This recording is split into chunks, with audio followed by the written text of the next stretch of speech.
Tartu has a bit of everything. A little bit of old town, high-rise buildings, wooden house neighbourhoods, ruins.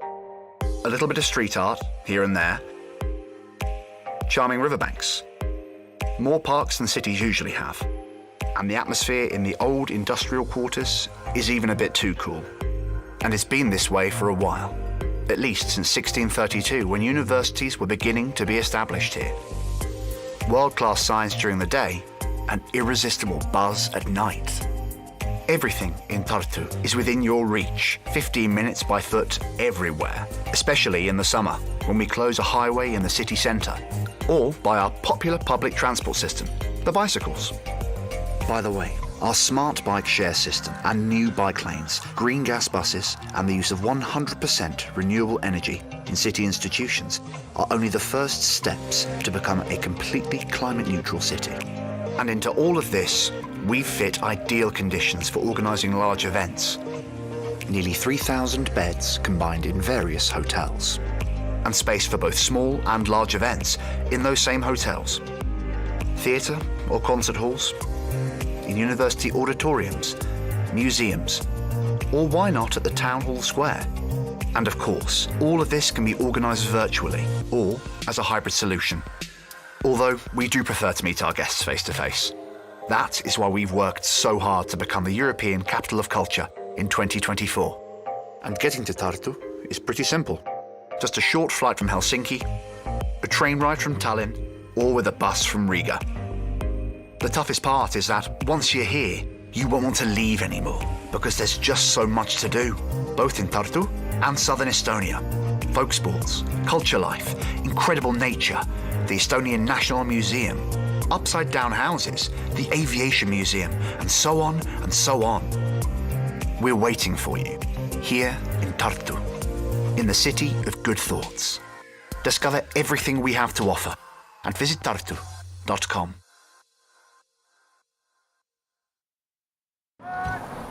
Give me the mountains and bubbly streams, the flowers swaying in the summer breeze. Škoda. Simply clever.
Good morning to all of you, dear sports fans, dear cycling fans.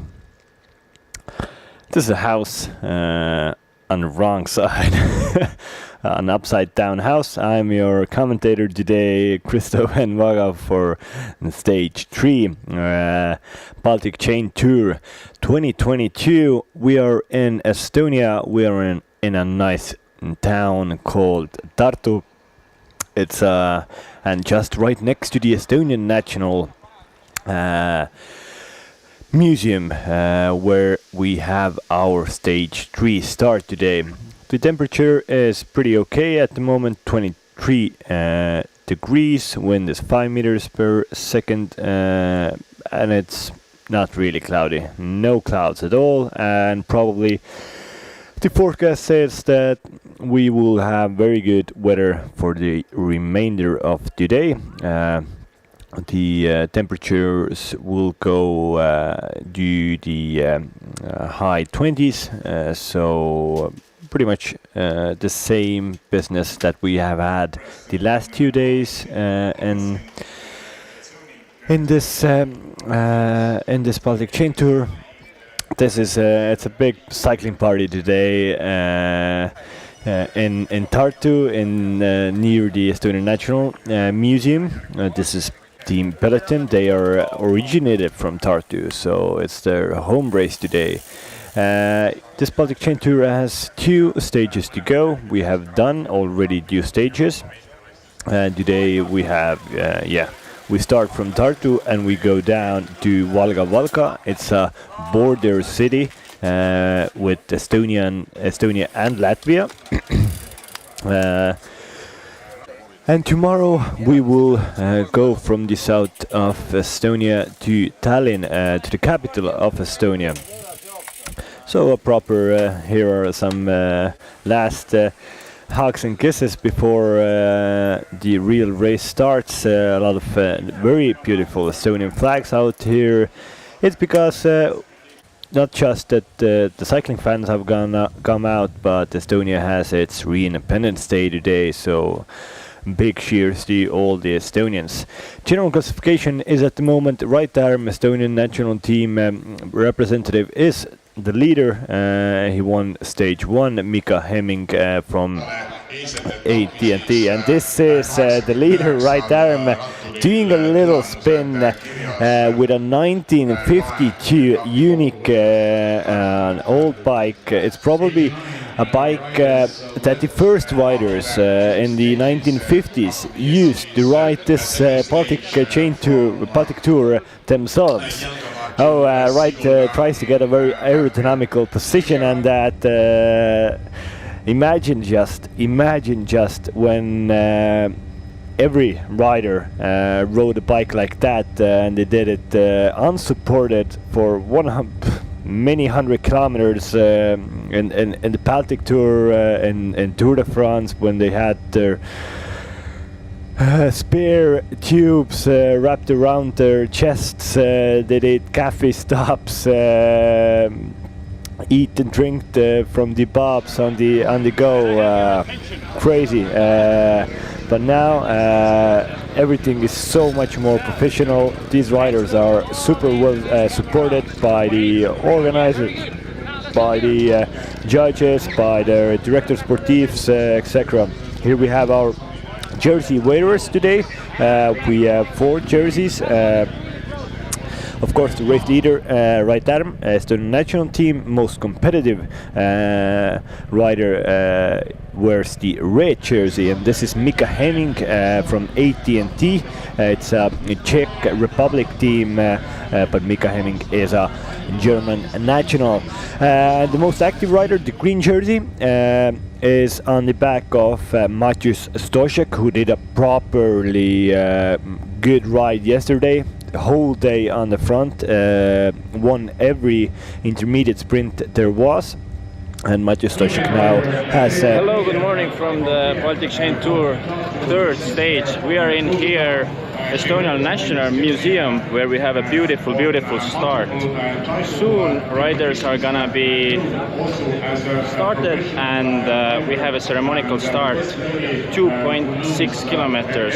As today I have had some issues with my motorbike. I am here in the start line with the bike myself that I got from some cycling team here near of Tartu, and I'm getting ready to show what I got in my leg. So it's gonna be fun.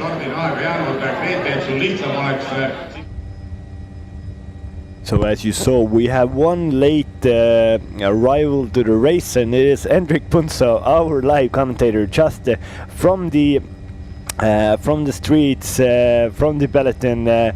He swapped his motorbike with a old cycling bike, push bike, and he tries to follow the peloton at least for the ceremonial start. Hendrik Punso was actually a very good amateur cyclist, racing in France and so on in his days, but he hasn't done it properly in a few years. So let's see how he does in the professional peloton here. But the riders have given the go for the ceremonial start. In the right hand corner we see Hendrik Punso on his push bike, being in the peloton, trying to keep up with the other cyclists. He's talking that he isn't really able to stay for a long time in the peloton because these guys are strong. Even here we have Martin Lass, yesterday's winner, at the back, number 71, Estonian national team representative. He was cheered on by local fans. He's a Tartu. He's born in Tartu. He lives in Tartu, so this is a home crowd for him. Definitely, a lot of cycling fans have come out to support Martin in today's race. Here we have the nice Skoda vehicle. On the front of the peloton, Skoda and cycling go a very long way, and it's a nice that cycling has such a good supporter as Skoda is. Here we have the Carl Russ riders here, the green in the green jerseys. Their rider did a very good race yesterday. Olof Rondhed, who was caught just 3 kilometers from the line. He almost, you could see him just right there at the back of the Estonian national team riders. Is Olof Rondhed, who did a superb ride yesterday, but just missed with a few kilometers to go. A special win. But today here, we try to get out of Tartu. We have a few roundabouts before we get the technical start. This is the ceremonial start, the neutral section. Nobody is allowed to go in front of the Skoda car, so you have to be at the back of the commissar's car before you get the technical start, and then all hell breaks loose, as you could say. Definitely a lot of attacks coming on from today also. We have had a very attacking 2 stages. First stage, the recap was that at the start a lot of attacks, but then a 21 rider breakaway got away. Pretty much every big team was represented there. They went full gas, and at the end the difference between the breakaway riders and the peloton was more than 11 minutes, and Right Adam won that first stage. He got the yellow jersey to his back. Yesterday was a crazy day. A lot of attacks from the start, then a 4-man breakaway formed, but in the center part of the stage there was a big gravel section, and there was a massive crash there, which affected a lot of riders, and the race got neutralized for 10-15 minutes because they were waiting for an extra ambulance to come, because the reglement says that you have to have an ambulance at the end of the convoy. If you don't have it, you can't race, and it's for safety reasons, for the rider safety reasons. So they neutralized the race, and then they started off again, and then at the end there was a lot of crosswinds.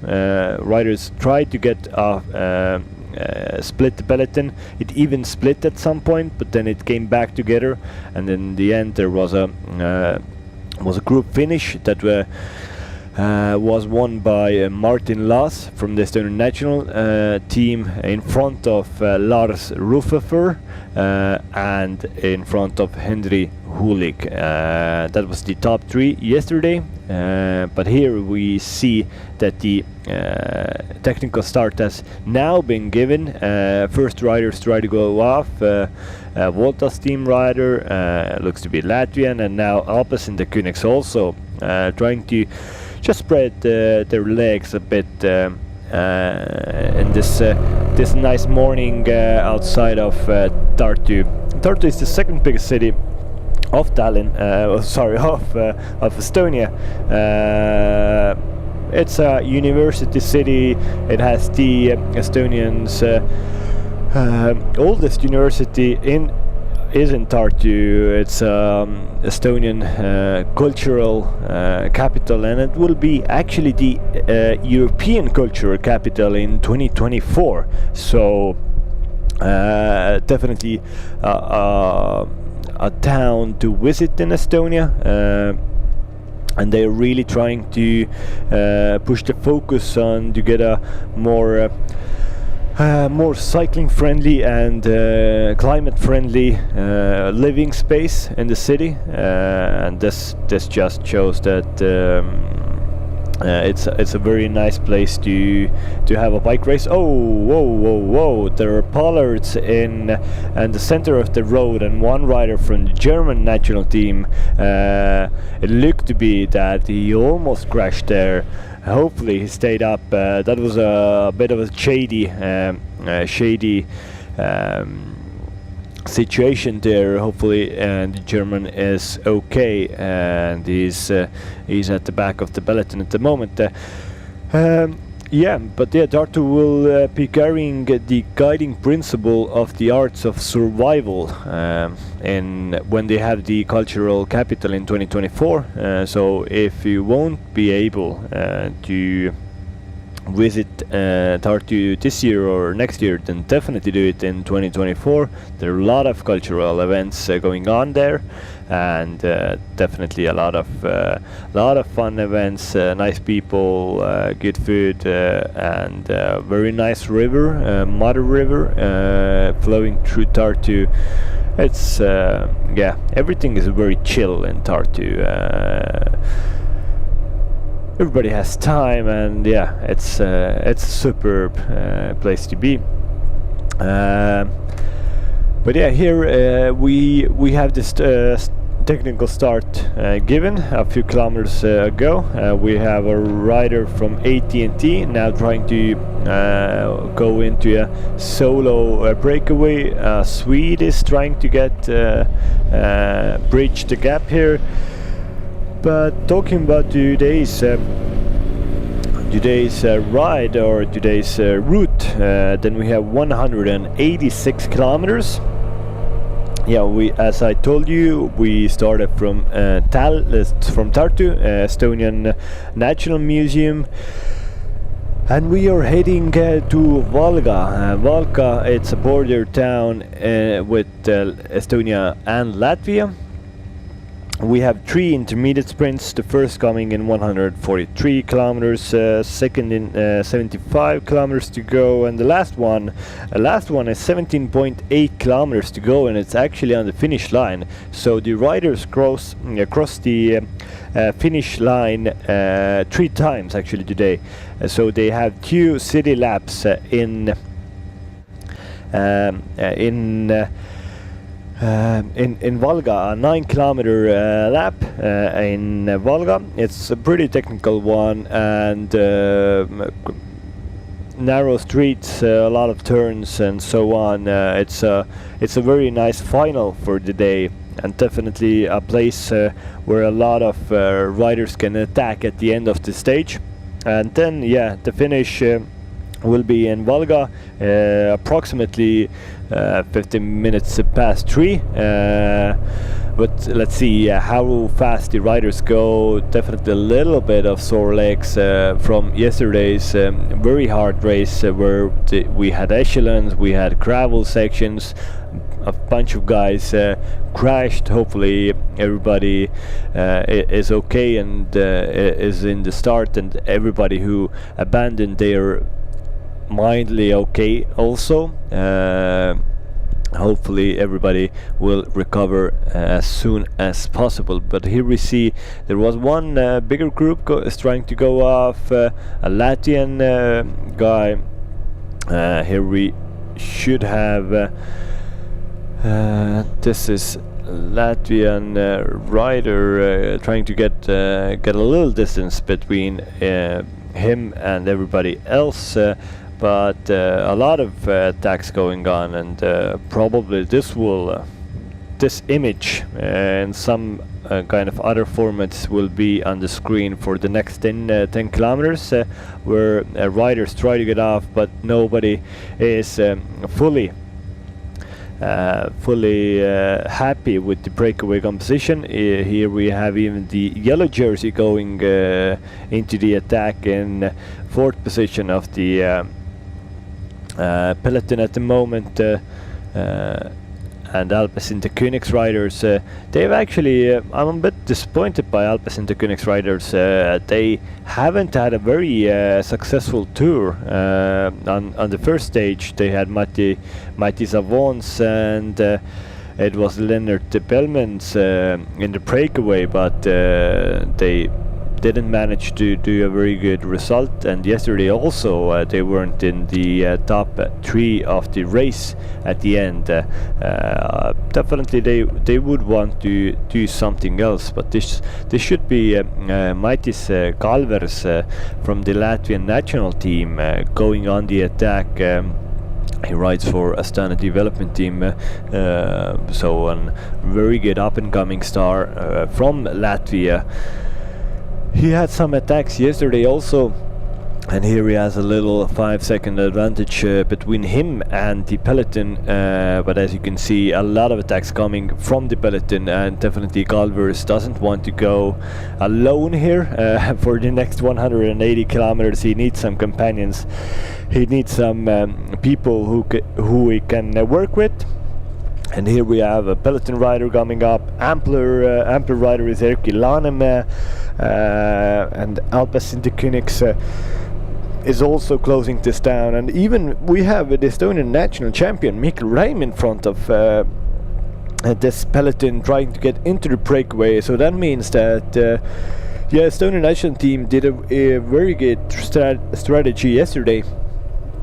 They tried to control the race as long as possible and as short as possible to get a not a very dangerous move off, and that worked out. The 4-man breakaway went off, and then they just waited for the crosswind section where they put the pedal to the metal, and at the end Mikkel, Siim Kiskonen, Norman Vahtra, Gleb Karpenko, and the last man right at him did a perfect lead out for Martin Laas, a man who is the fastest sprinter inside of this group. So very easy and comfortable win for Martin yesterday. I think we will see Martin again on the podium today or maybe tomorrow, because he is in a class of its own. He's the only rider that rides for a World Tour team in this peloton. So it's a good possibility for Martin to score some more wins today or tomorrow. And here we have a little rise on the route, and some attacks coming from Kaunas cycling team together with Alpecin. We have Maris Bogdanovic from the Latvian national team trying to get into the breakaway. Mikael Räim controlling the peloton with the green jersey. Matthias Stošek from AT&T. But this is a okay 3-man breakaway trying to form here. I think they should need 1 or 2 riders more to have a chance to to get a real cap on the breakaway, but you could see that more counter attacks coming from the behind, and it's this 3-man breakaway is now back with the peloton. It is like this in the start of these stages. A breakaway a little is formed. You think, oh, you snap the chain between yourself and the peloton, and then somebody attacks and full. It's closed in a few hundred meters. So yeah, you have to be very attentive at the start of this the stage. But we have here on the left-hand side a line cycling team has come into the front of the race. They did a superb race yesterday with the riders doing a perfect lead out for Lars Rufaffer, who was second yesterday. This is a Dutch continental team, a line continental cycling team. They ride in that light blue white kit, and Lars Rufaffer second yesterday behind Martin Laas. I think he was very We're here with Alpecin Koenig sport director Dries Hollanders. How happy are you with team performance after 2 stages? Still not satisfied. The first stage we had only 2 guys in the big break, and in the final they were dropped, so that was not a good first stage. Yesterday was a little bit better. We came third in the bunch sprint, but the tactics, they not always succeeded very well under the way, so it only gets better for the last 2 stages, hopefully. How are you looking forward for today's stage, which is a bit more difficult than the previous stages, but still not maybe everything, but what your team tactics so far? Yeah, it will be a harder stage than the last 2. It's a small bunch, so on the more narrow roads and with a lot of wind today, it can split more easily, and for sure we're gonna make it a hard race like we tried yesterday. And on the local laps we see how many guys we have in front, and we have a fast guy with us, so we can go for the sprint in a smaller group. Okay, thank you very much. You're welcome, thanks.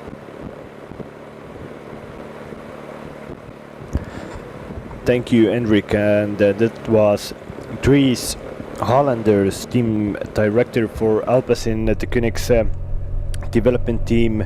Yeah, as I told you before, it looked to be that they haven't had a superb race this year, and they would like to get a bit more from the Baltic Chain Tour, and they will try to go on the attack today, especially looking forward to the last city laps, last 2 city laps there. Depends on the situation they have there. If they have still a very good sprinter there, then they will try to help him. But here we have a team attack from Ampler Team Development Team Ampler 2024, sorry, team. It was Aivars Mikutis and Pauls Rubenis going on the attack. This was a nice attack by Pauls Rubenis, who led out Aivars Mikutis, and now he has a healthy cap on the other riders. This was a nice move by Ampler guys. And Aivars Mikutis, I told you before, he is one of the strongest guys actually in this race on paper, and he's really strong. So he just missed the split on stage 1, but now he wants to do some reckoning in that field. He wants to get a result himself. He has 2 teammates still high in the general classification, Alex Krasts and Pauls Rubenis. Now he's joined by one Alpecin the Koenig's guy, and this is a nice breakaway forming, but 2 guys is a bit too less. They should need, yeah, at least 2-3 guys more to get a proper breakaway going on in this stage 3 Baltic Chain Tour 2022. but Aivaras Mikutis, you could see that he looks so good on the bike, such a classy rider.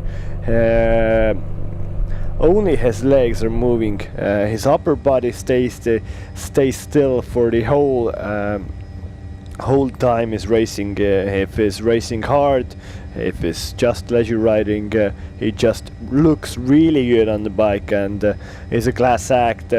Definitely a man you should look at in the next years. He will definitely get a professional contract in a good continental, and maybe not even a better team. And Aivaras Mikutis, a real star, coming up from the ranks of the Baltic states. A Lithuanian rider, rides for the Ampler team, and is a nice example why this project was brought into life, to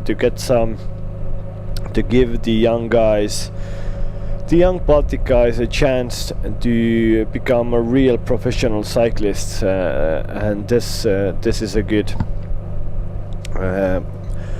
opportunity for him to now show to the sponsors and the bigger teams that he can really race a bike, and he can really race a bike fast.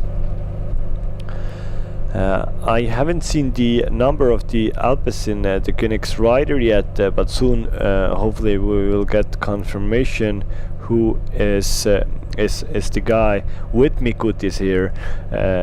Mikutis I know very well. I recognize him on the bike, but the Alpecin guys are a bit new to me.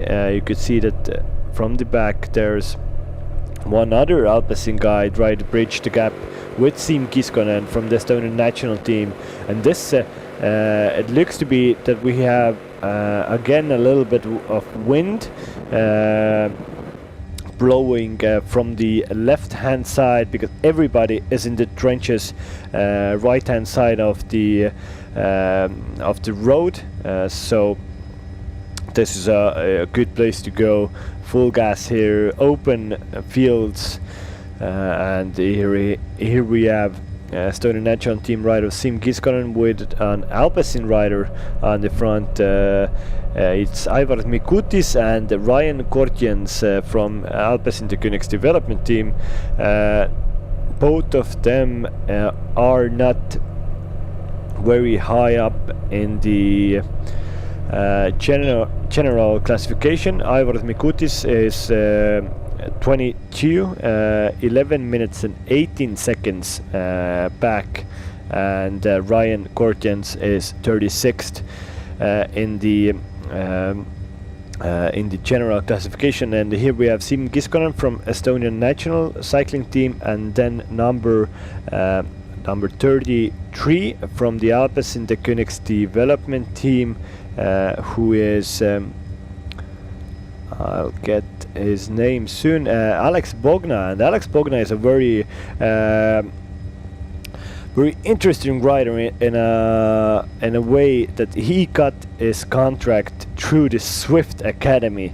Matthew Van der Poel tested the Swift Academy guys, and Alex Bogna, an Australian rider, was one of the riders who got picked out of that academy and offered a contract in the development team. So cycling is such a sport of numbers at the moment. Numbers don't lie, as you know, and riding a Swift home trainer at home gives you a pretty good example how good of a rider somebody is. And the Swift Academy has teamed up with Alpecin the Koenigs riders, Alpecin the Koenigs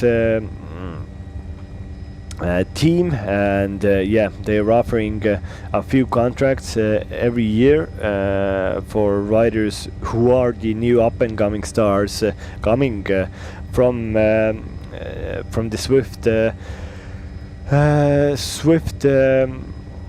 Swift Academy. So they might not know like tactically how to be the best bike rider, but they definitely have the power to be a very good bike rider, and that Swift Academy has brought some very good riders into the pro peloton also.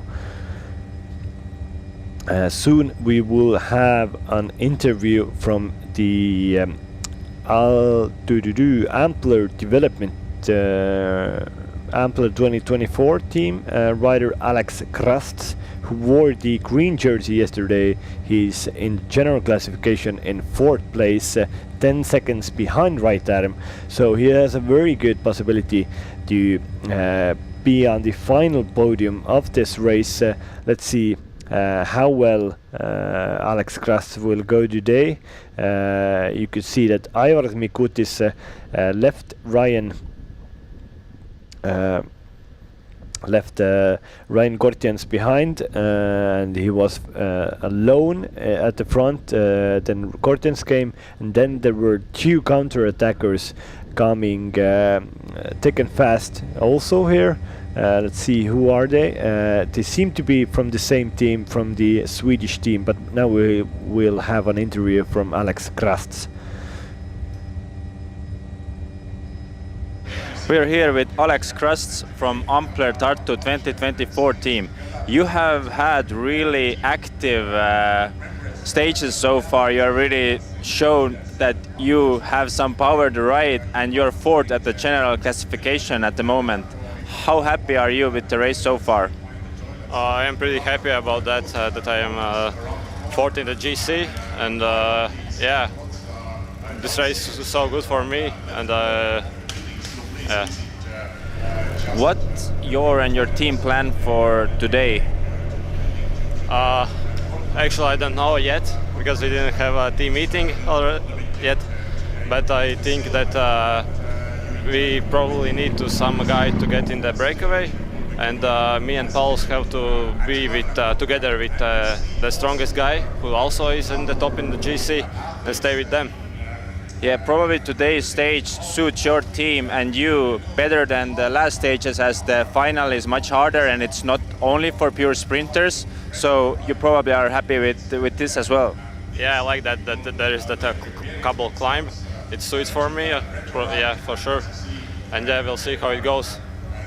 Okay, thank you very much. Thank you. Thank you, Hendrik. Thank you, Alex. That was Alex Krasts from the Ampler Tartu 2024 team, 14 GC. He has had a very active tour thus far, and really looks forward to today's stage to even have a bit of a more attacking stage. And yeah, the Valga City Lab has a very hard cobbled climb, steep one, not a very long one, but a very bad cobbles and a very steep one at the end of this race. So riders are really looking forward to that cobble climb. At least Alex is. I don't know if everybody else is, but this is Aivaras Mikutis, Alex's teammate, alone on the front at the moment. He has 2 Svealand cycling team riders chasing him, Karl Hanberg and Jakob Söderqvist, a Swede and a Finn, but the difference between them and the peloton isn't very big at the moment. So Aivaras Mikutis doesn't have a very good. They did a very nice attack with Pauls Rubenis, who led him out to get into the breakaway, but definitely he didn't want to get into the breakaway by himself, and yeah, it isn't an ideal situation for Mikutis. He would like to have some few companions at the moment, but he just rides at his home pace at the moment. He has a 20-second advantage on the peloton, and hopefully for him he would like that a few riders would come up to him, that they could work together, and the Svealand cycling riders are closing on Aivaras Mikutis. Aivaras just looked back to see where are the next riders coming, and maybe I should just wait for them, because that's a smart move to do, because there's no possibility for a 167 kilometer solo breakaway today for Mikutis. I know Mikutis is very strong, but that's just a bit of a too big ask to do today. That is front of the peloton. We saw that a lot of attacks still going on there, and this is Aivaras Mikutis, number 13, Ampler Tartu 2024 team.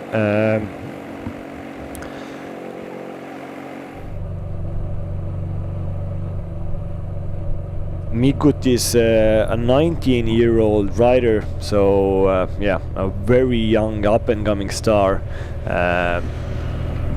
He has had a very good season thus far.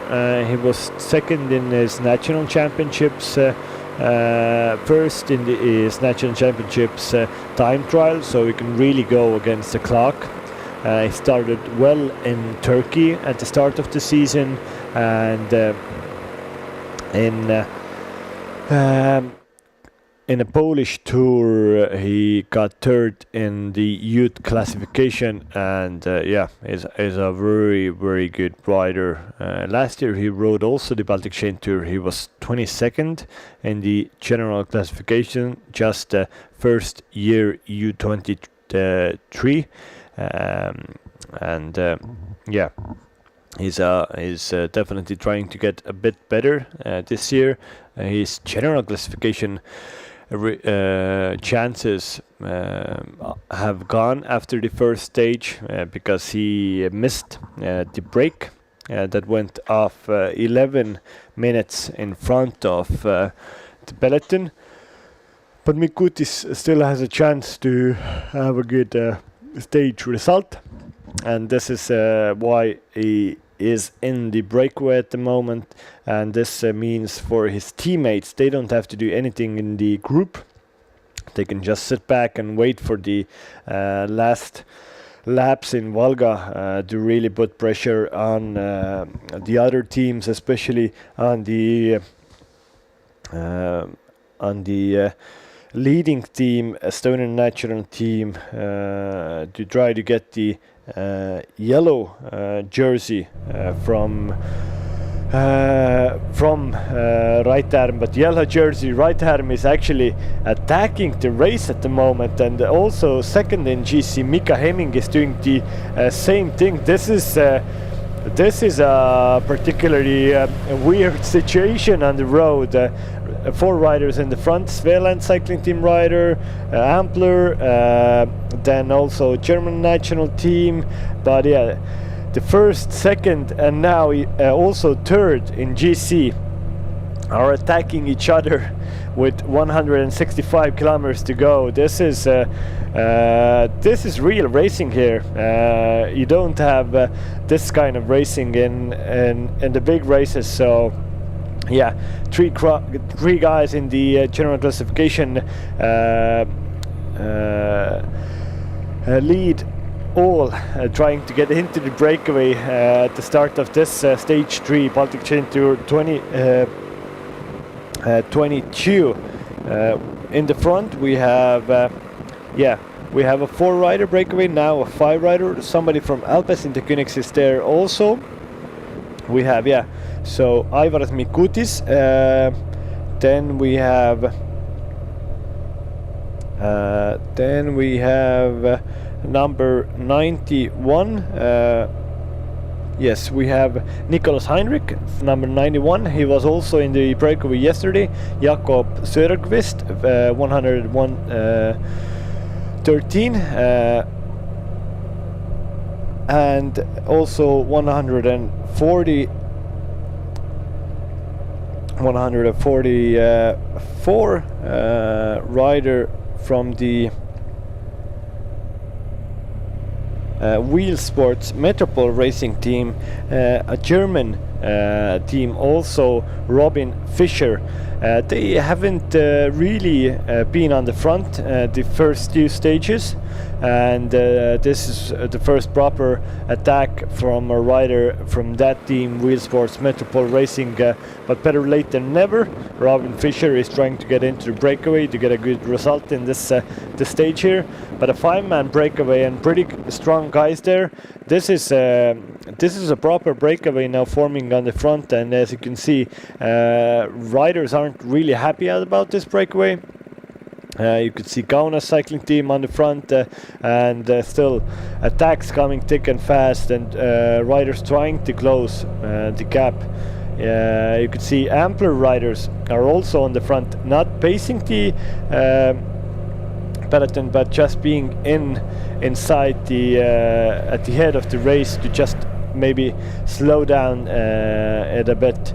And the Estonian national team doesn't really like this breakaway because it has two very strong riders. They are not a big problem in the general classification, but still, if such a good breakaway goes off, it's never too good. And Siim Kiskonen, you can see on the left hand side, he tries to close the gap by himself, and looks to be doing it successfully. Let's see if he does it. Yeah, Siim Kiskonen is now also in this breakaway, and we have six men on the front of the race at the moment. Riders from three big teams are represented. Ampler is represented, the Koenigs development team is represented, the yellow jersey team, national team of Estonia, is represented. So big teams are here. The biggest loser at the moment is AT&T, and also UNAX. The teams of general classification second and third aren't represented in this group at the moment, and it looks to be that Siim Kiskonen, Estonian national team rider, isn't doing any turns here.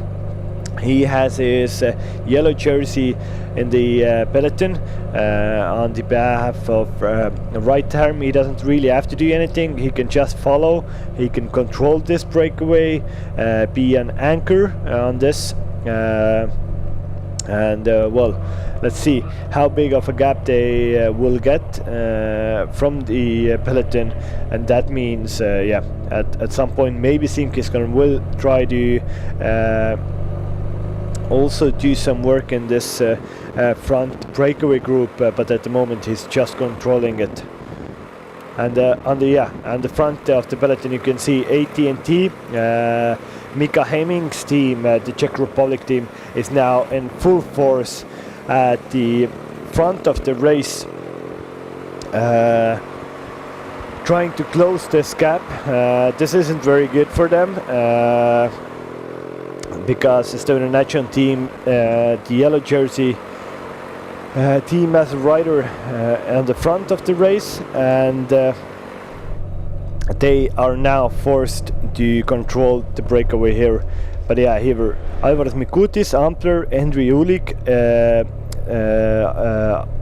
Alpecin de Koenigs. He was actually third yesterday, a very good sprinter. Siim Kiskonen, Estonian national team, Robin Fisher, and Jakob Söderqvist from Svealand cycling team. This is 144. Robin Fisher in the breakaway at the moment. But yeah, Henry Hulik, number 34, is in the breakaway from Alpecin de Koenigs development team, 21-year-old rider from Germany. A very, very good up-and-coming star from Germany. He won first stage of Rhône-Alpes Isère Tour this year in France, in a town called Chaveneux. Start and finish there. So yeah, he has had very good results. He also won a U23 Italian one-day race at the start of the season, Gran Premio della Liberazione. So yeah, Henry Hulig, a superb next superstar maybe from the German cycling ranks, and yeah, a very good sprinter. He showed it yesterday, third on the stage 2 of this year's tour that ended in Sigulda, and the rider who won in front of Henry Hulig is now also attacking from the peloton. Martin Laas is on the front here, Ampler rider trying to control this breakaway. Also it's Jonas Kuritz from Ampler, it is Gert Kivistik from Peloton cycling team, and somebody from Alpecin de Koenigs trying to close this gap, because Martin Laas is very high in the general classification at the moment, and they are trying to force AT&T to chase at the moment, and this is a perfect situation for Estonian national cycling team. They are really going now fast. There's a little hill here, and Martin Spluto from Latvian national cycling team is closing the gap here. So a 4-rider strong breakaway trying to get across to the head of the race. Also we can see third in GC young riders jersey wearer Oskar Müstel Johansson from UNIX is on the front of the peloton trying to close the gaps also, but doing it unsuccessfully. And this is a very interesting situation forming on the on these roads at the moment, because if that 4-man chase with Martin Laas, Jonas Kuritz, Gert Kivistik and Martin Spluto close the gap with the 6-man breakaway in the front of the race, then we have alarm bells going off for team AT&T, and alarm bells going off for UNIX cycling team. But for some reason Right Arm is on the front of the race and really giving a turn here. He has 2 riders in front of the race, Martin Laas and Siim Kiskonen. If I would be Right Arm, I wouldn't do anything. I would just stick to the Mika Hemming's wheel and see what is he doing. But yeah, Yellow Jersey maybe just wants to show himself at the front of the race at the moment, show his superiority. Mika Hemming is controlling Right Arm at the moment. From the left hand side, Matej Stošek going also in the attack. Norman Watra from Estonian national cycling team is on the front of the race now. But yeah, Estonian cycling national team doesn't really have to do anything because they have 2 riders in the front. Don't get greedy, I would say. No, it looks to be that maybe those 4 riders have been caught already, because I can see a lot of attacks going on here. Now Matej Stošek is in the breakaway here. The green jersey, most active rider's jersey, is here. But not really anybody wants to make the chase here.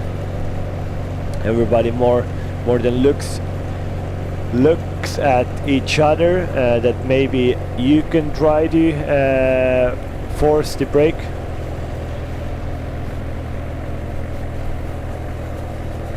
With a 6-man group on the front, Aivars Mikutis, Siim Kiskonen, Henry Hulig from yesterday's podium is on the front, also Robin Fischer, yeah, a rider from Svealand, and the national team Germany represented in this 6-man breakaway. The gap is only 17 seconds, but there's a lot of attacks going on from behind, as you could see the now Mika Räim, Estonian national champion, attacking with one other teammate from the Estonian national team on front in the front of the race. And yeah, this is proper racing. Everybody is attacking everybody at the moment. No real break has still formed in this race. We had 186 kilometers to race today. We have done 30 kilometers, and still nobody has gotten a healthy advantage on anybody else. So yeah, so some proper racing here in stage 3 of this year's Baltic Chain Tour. And first feeding zone also on the right hand side. Alpes and the Königs helpers giving out bottles to their riders.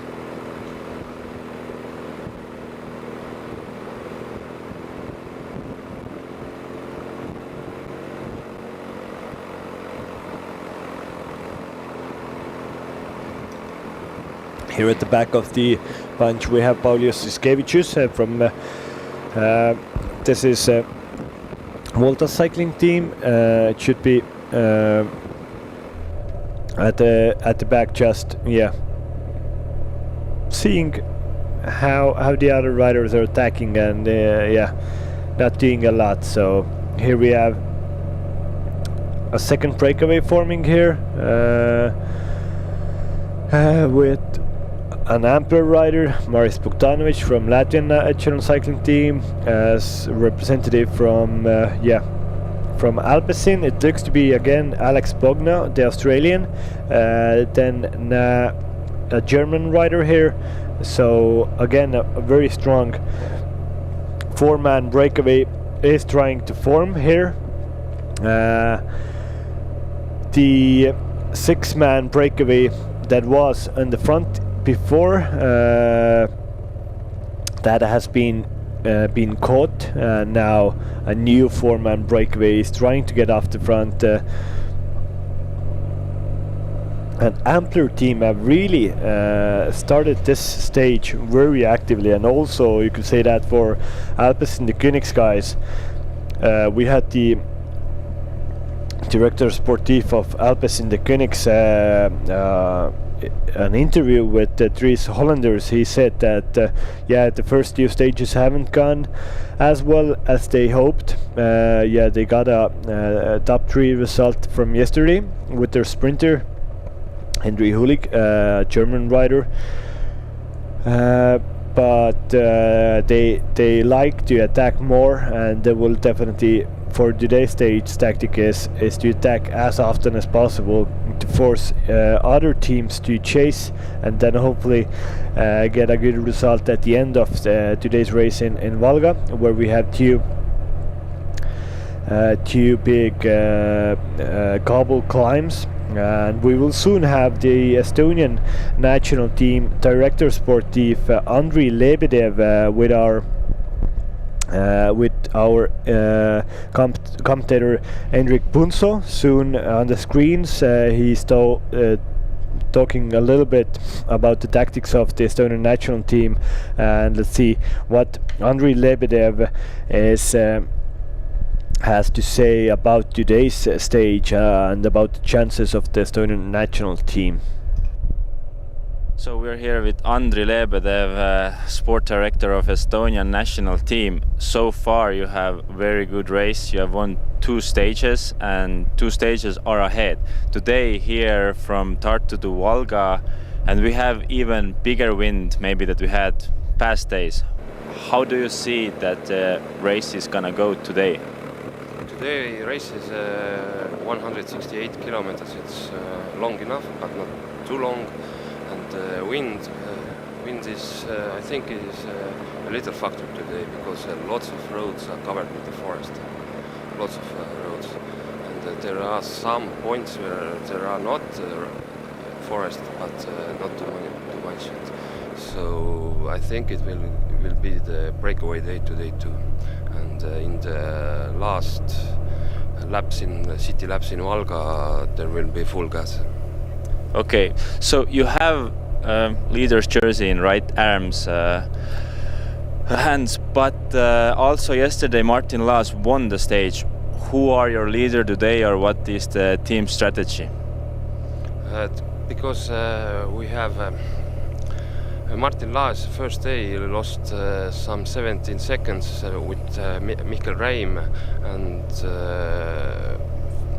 we need some more guys closer to general classification. That's why he took the 10 bonus seconds.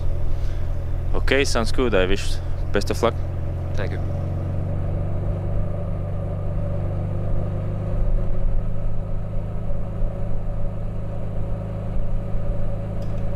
And that was Andrei Lebedev, a sports director for the Estonian national team. Talk tactics that they needed to get Martin to win. This is Andrei Lebedev and Martin Laas now. Yesterday's winner, 71. Now actually in a very good position in the general classification. He's up to 7th place, only 20 seconds off the race lead of Right Arm, his teammate. So Estonian national team have 3 cards to play in the general classification. Right Arm, then also Martin Laas and also Mikkel Reim. Right Arm and Mikkel Reim, a lot of similar guys in the in this Estonian national team. We have one rider between this 4-man breakaway that consists Jonas Kurits, Lennart Bellmans, Maris Bogdanovic and Leon Rode. One rider between them and the peloton, it is 115, Edvin Lovidius from Svealand cycling team, young Swede, trying to bridge the gap to have a 5-man breakaway on the front. Lebedev, the director sportif, told that probably the wind isn't such a big factor today. Yeah, it's stronger on paper than yesterday, but there aren't a lot of real long straights that are open in today's race. So that means that it is mainly covered with a lot of forests, so the wind shouldn't be such a big factor that it was yesterday. It wasn't a very big factor yesterday, but still there was one case, 10 kilometer sector when there were this pretty much perfect conditions for echelons, and the Estonian national cycling team and also the Ampler team took advantage of that and split the peloton. Here we have Lennart Bellmans, number 35, in the front of the race.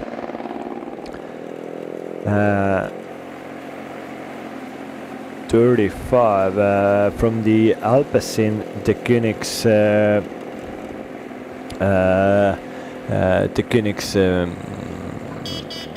development team. He is actually very good position in the general classification. He's in 19th position, Q29, so he is a bit of danger in the general classification. No other rider here is a danger in the general classification. All of the other guys are didn't make the split on the first stage of the this year's tour, and they lose a bit more than 11 minutes to the leader of Right Arm. But now we have pictures on the front of the peloton now, and in this Voltas cycling team on the front of the peloton, trying to close the gap with the breakaway, or at least hold the gap steady and as small as possible between the peloton and the breakaway group, for a possibility for those riders from the Voltas team to contest the sprint today, to have a good chance to be in the front of the race at the end of the race today. We will have an intermediate sprint actually coming in 7 kilometers time. It's in Ahja village. the intermediate sprint will give 3, 2, 1 bonus seconds, and also 3, 2, 1 points. In the most active rider competition, the most active rider competition is at the moment it is being led by Maciej Stoszek, who had a very good stage yesterday. He now has 12 points and 11 points in the most active rider competition, so he's in a very good situation to hold the jersey, and nobody in the front of the race is a big threat to him, so this is ideal situation for the AT&T rider to just be in this peloton. He doesn't have to do anything. All the points are being taken by the breakaway. That is not a big issue for his jersey. And also for the general classification, there is no rider in the front of the race that is a direct threat to the general classification, so there is no harm done if somebody at the front of the race will get 3, 2 or 1 bonus seconds in this intermediate sprint. A 4-man breakaway, yes, the same scenario that we had yesterday. The gap is now 35 seconds between this 4-man breakaway and the peloton, and there looks to be that the lone rider from the Swedish team now is back in the peloton, and still, yeah, Volta's cycling team controlling the race on the front of the race, or on the front of the peloton at the moment. Riders going on a pretty easy pace, but still there is some wind, and that shows that all of the riders are pretty much on the right hand side of the road. It isn't packed together, so the speed is up. It's not full gas because you could see that riders easily are moving up in the ranks of the peloton, but still Volta cycling team is keeping the situation on track at the moment. It's hard to see for what reason are they doing that, or for who are they doing this controlling of the race at the moment,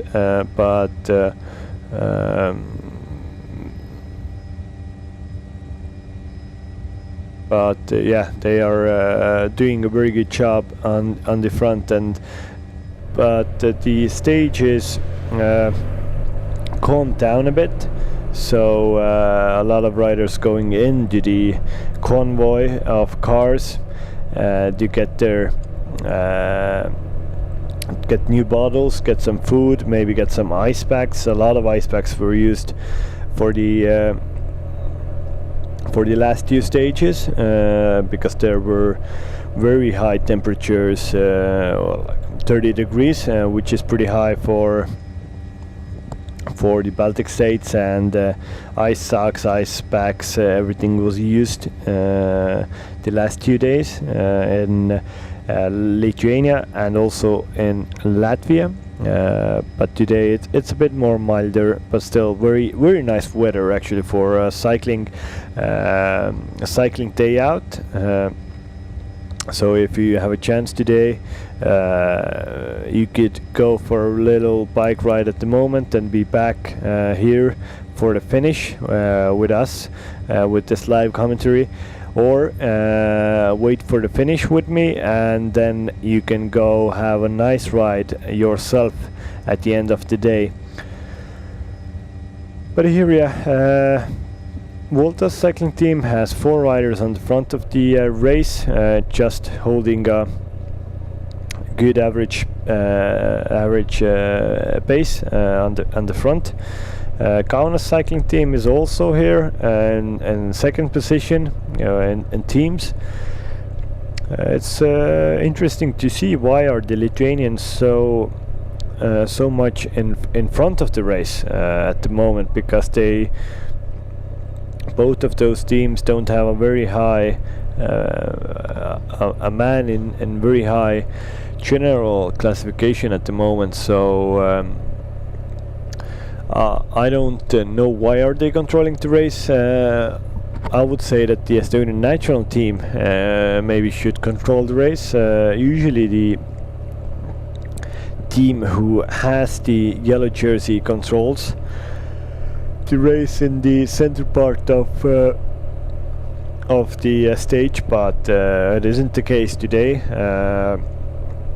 These Lithuanian guys giving a little hand for the other teams and holding the gap down under 1 minute at the moment, so only 36 seconds for the 4-man breakaway at the moment. They should arrive into the first intermediate sprint in 2 kilometers time, so we'll see if there will be a bigger sprint in the intermediate sprint, or just the breakaway going to roll through there with no bigger sprint, just to see who will be on the front for the intermediate sprint, and that guy will get the 3 bonus seconds and 3 points in the most active rider standing.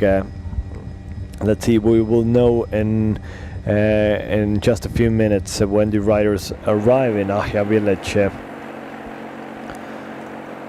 This is the breakaway again. Jonas Kuritz, Lennart Bellmans, Maris Bogdanovic, Leon Rohte.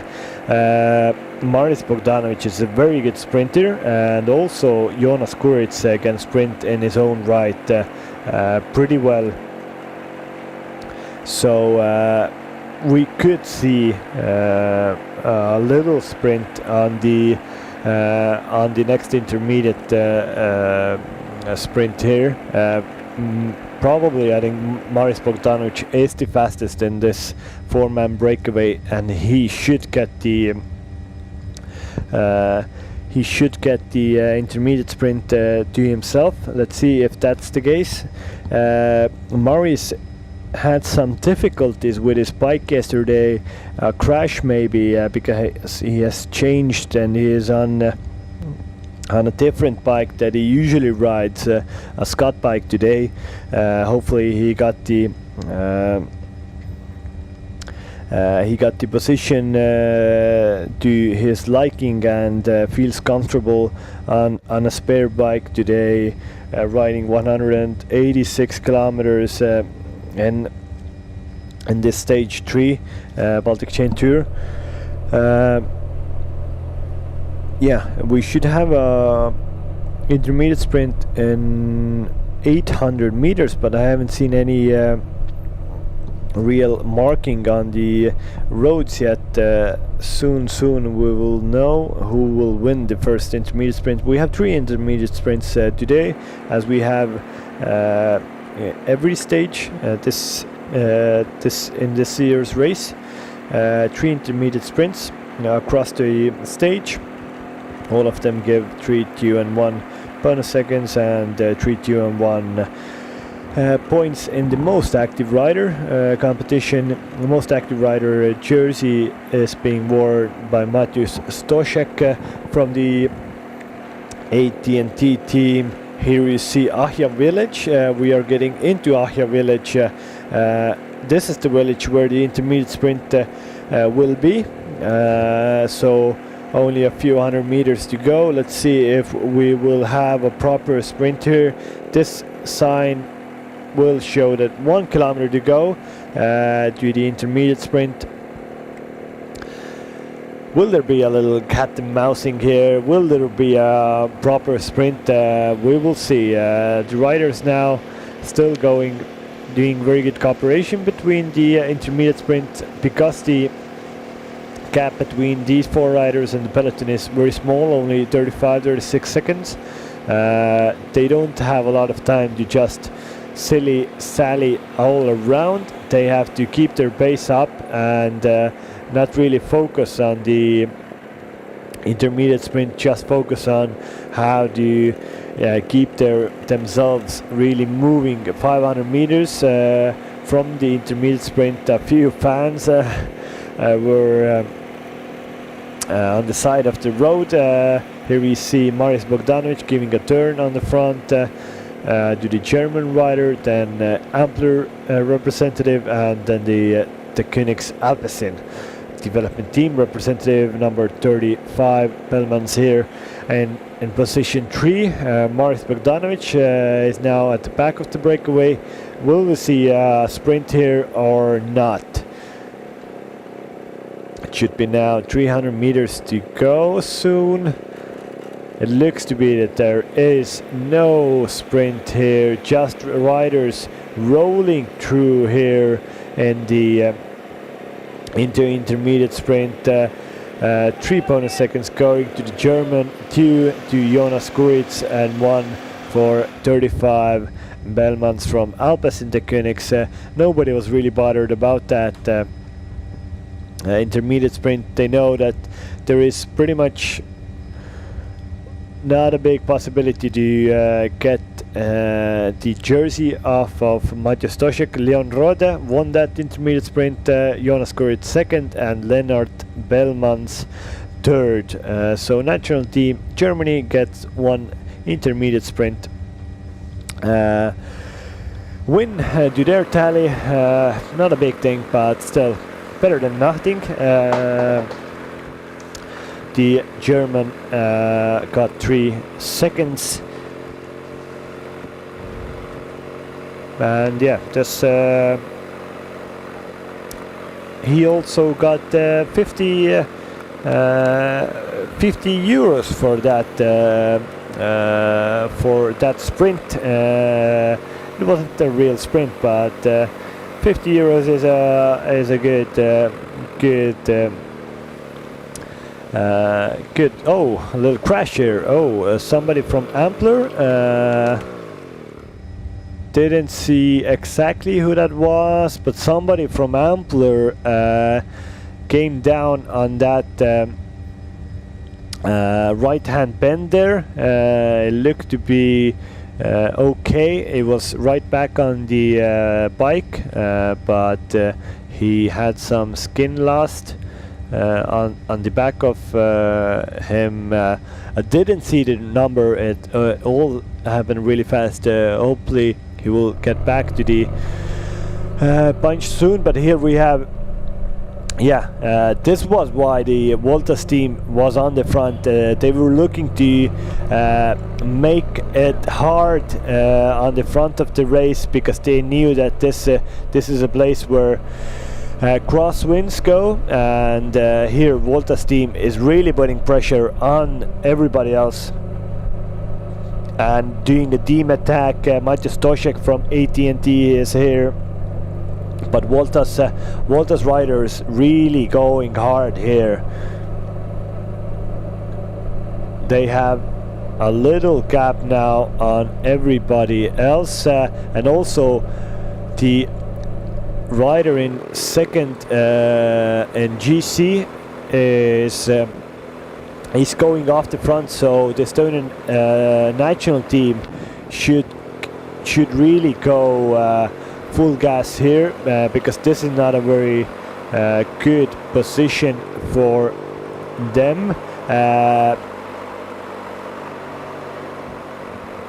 Venantas Lazinis is also there. The Latvian national champion is actually an amateur, but still he rides really fast. Here you can see on the left hand, this is Venantas Lazinis on the front, going full gas, trying to force the other riders to chase. Mika Hemming, second in GC and second position. He doesn't want to do anything. He talks to Venantas Laginis, what are you doing? Why are you attacking 140 kilometers from the line? You know that we are not going anywhere. Everybody else is will close us, and this is just the situation that happened. A nice try from the Lithuanians, from the Kaunas and Voltas team, but they just were short about 5 strong men to really go off the front. So a nice try, a little bit of action into this race today, but that was never going to go anywhere. Because the Danish team was full on chasing it, and the Estonian national team even wasn't able to come to the front to start chasing. The situation was over even before that. So a nice cooperation from the Lithuanians, but nothing special happening. 33 seconds between the 4-rider breakaway and the peloton. I think now the peloton will fully let the breakaway go. They will get an handy advantage, more than 2-3 minutes probably in the next 10 kilometers. The breakaway will just chill, and these 4 guys will have an opportunity to stay on the front of the race for a long time in this this race. 83 is Maris Bogdanovic, a rider. Here you can see a close-up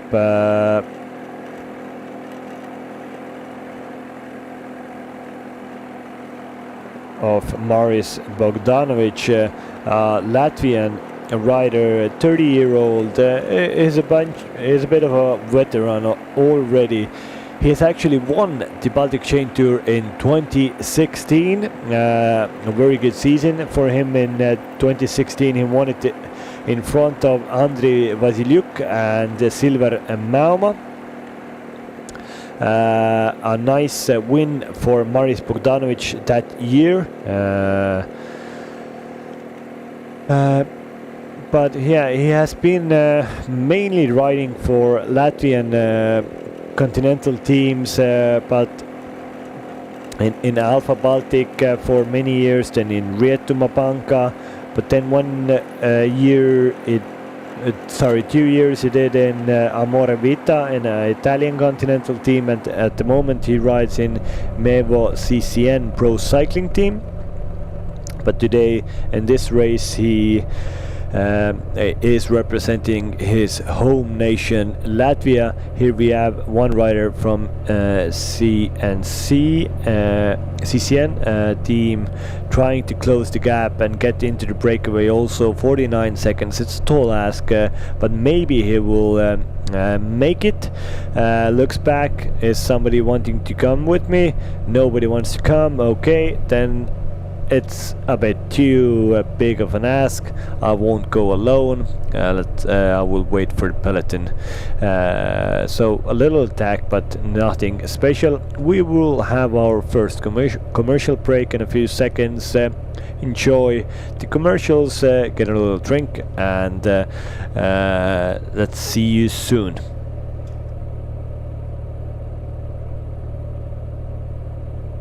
Tartu has a bit of everything. A little bit of old town, high-rise buildings, wooden house neighbourhoods, ruins, a little bit of street art here and there, charming riverbanks, more parks than cities usually have, and the atmosphere in the old industrial quarters is even a bit too cool. And it's been this way for a while, at least since 1632, when universities were beginning to be established here. World-class science during the day, an irresistible buzz at night. Everything in Tartu is within your reach, 15 minutes by foot everywhere, especially in the summer when we close a highway in the city centre. or by our popular public transport system, the bicycles. By the way, our smart bike share system and new bike lanes, green gas buses, and the use of 100% renewable energy in city institutions are only the first steps to become a completely climate neutral city. And into all of this, we've fit ideal conditions for organising large events. Nearly 3,000 beds combined in various hotels, and space for both small and large events in those same hotels. Theatre or concert halls, in university auditoriums, museums, or why not at the Town Hall Square? And of course, all of this can be organised virtually or as a hybrid solution. Although we do prefer to meet our guests face to face. That is why we've worked so hard to become the European Capital of Culture in 2024. And getting to Tartu is pretty simple. Just a short flight from Helsinki, a train ride from Tallinn, or with a bus from Riga.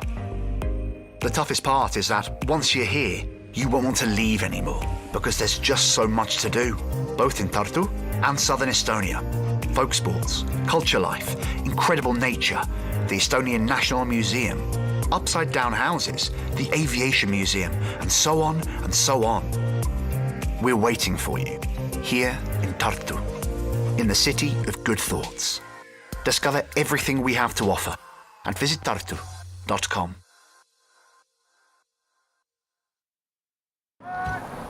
Give me the mountains and bubbly streams, the flowers swaying in the summer breeze. Skoda.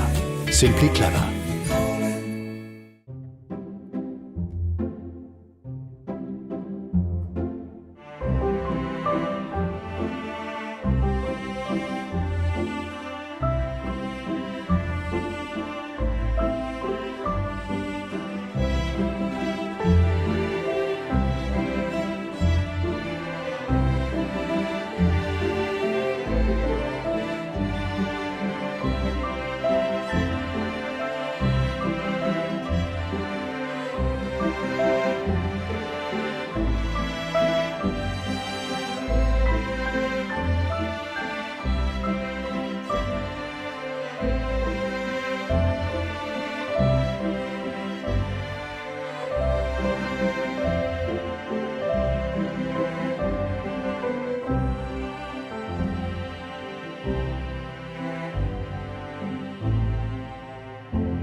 And we are back in the race, stage 3, Baltic Chain Tour 2022.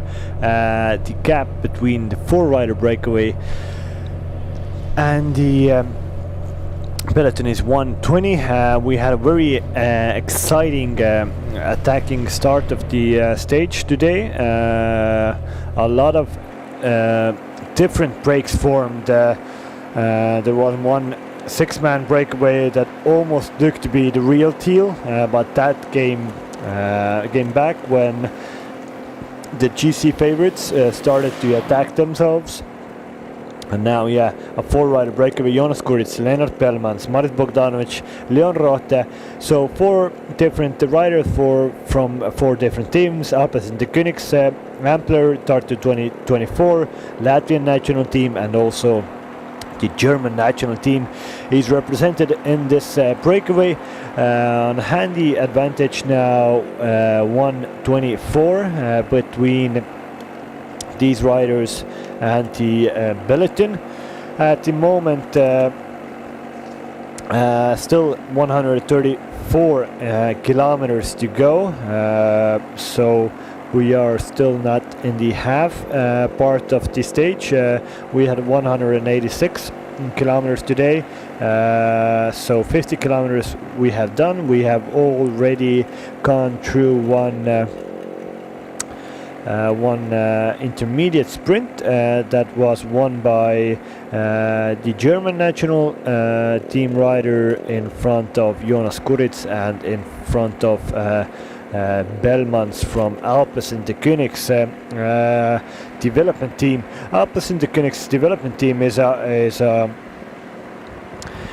team that it has a pro team also, the Alpecin de Koenigs World Tour team, which is the home team for of course the legend Mathieu van der Poel. And they have one of the world's fastest sprinters, Jasper Philipsen, in their ranks, a man who won the last stage of this year's Tour de France on Champs-Élysées. It's called the Sprinters Olympics, the last stage of the Tour de France, and Jasper Philipsen is one of the fastest guys in the world, a young 25-year-old young 25-year-old rider from Belgium, definitely a man that a lot of these young Alpecin de Koenigs development team riders are looking up to. They want to be a rider like Jasper Philipsen at some point in the near future, and this they have to start from the smaller races, and this Baltic Chain Tour is a very good example to show their form, show their potential, and Henry Hulig, a German rider, yesterday just did that and was in third position. The Koenigs Alpecin boys try to go a bit better today.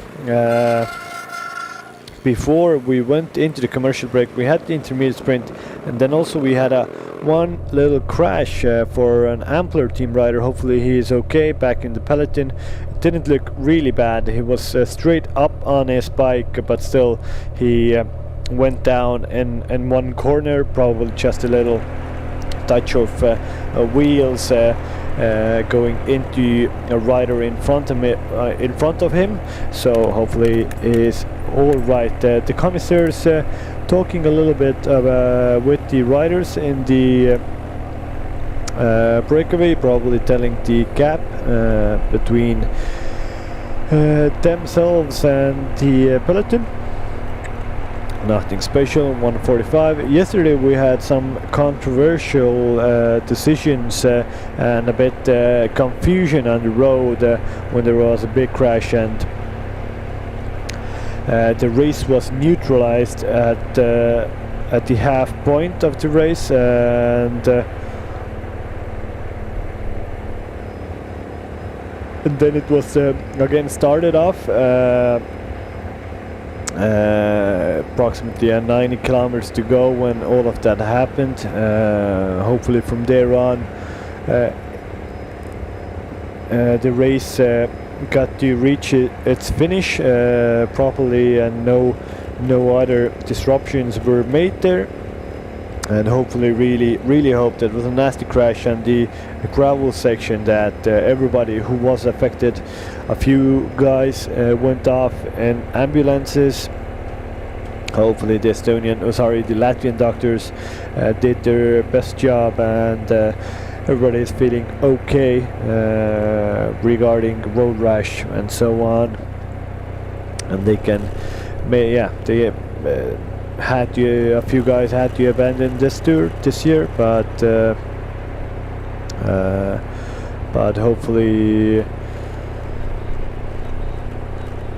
Hopefully they will be able to be on the bike soon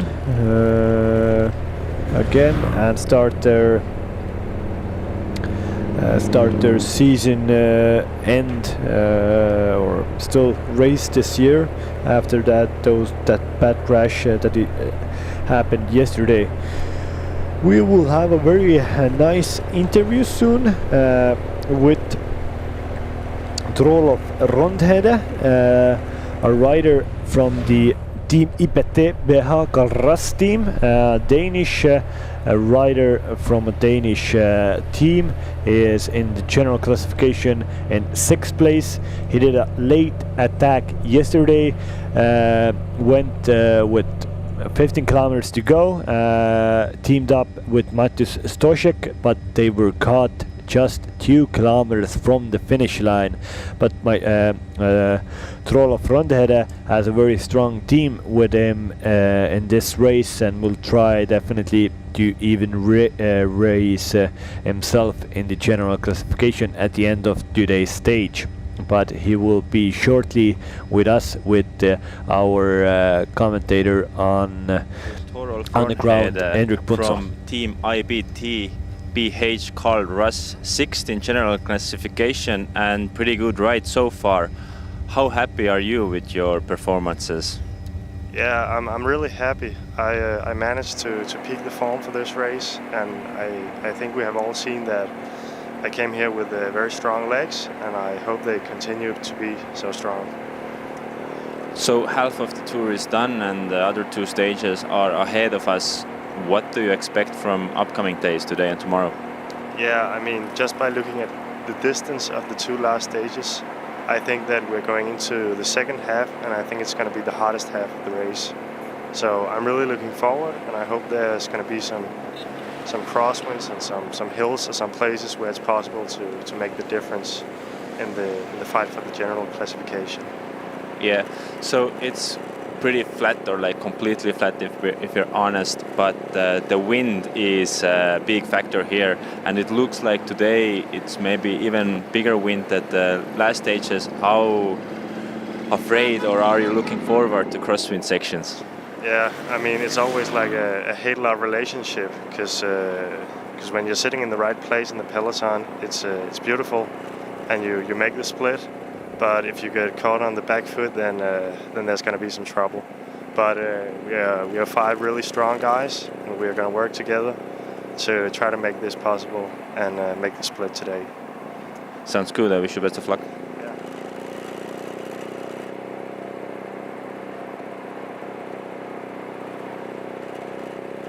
Thank you.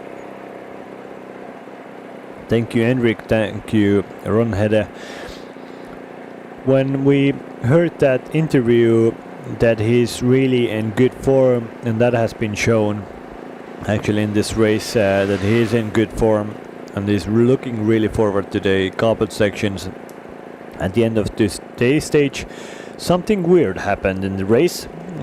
In the breakaway, the 4-man breakaway started attacking each other with 128 kilometers to go for some reason, and the German national is low enough the front. Maris Bogdanovic went on to chase him, but it looked to be that Bellmans from the Alpes and the Königs team, and also Jonas Kuritz from Ampler Tartu 2024 are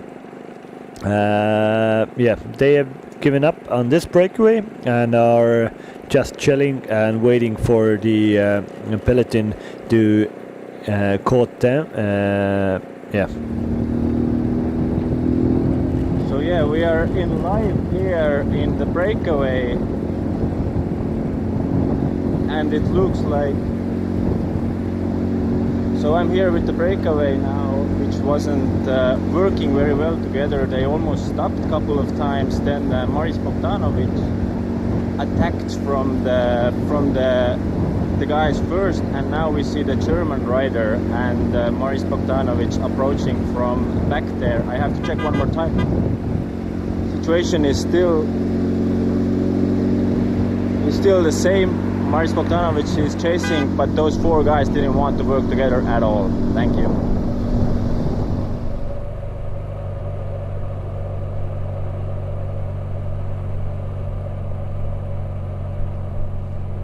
Thank you, Hendrik. As we saw, there was a bit of a confusion in the breakaway group. Nobody wanted to work together, and they started attacking themselves. And now we will have Leon Roda from German national team and also Maris Bogdanovic from the Latvian national team on the front of the race.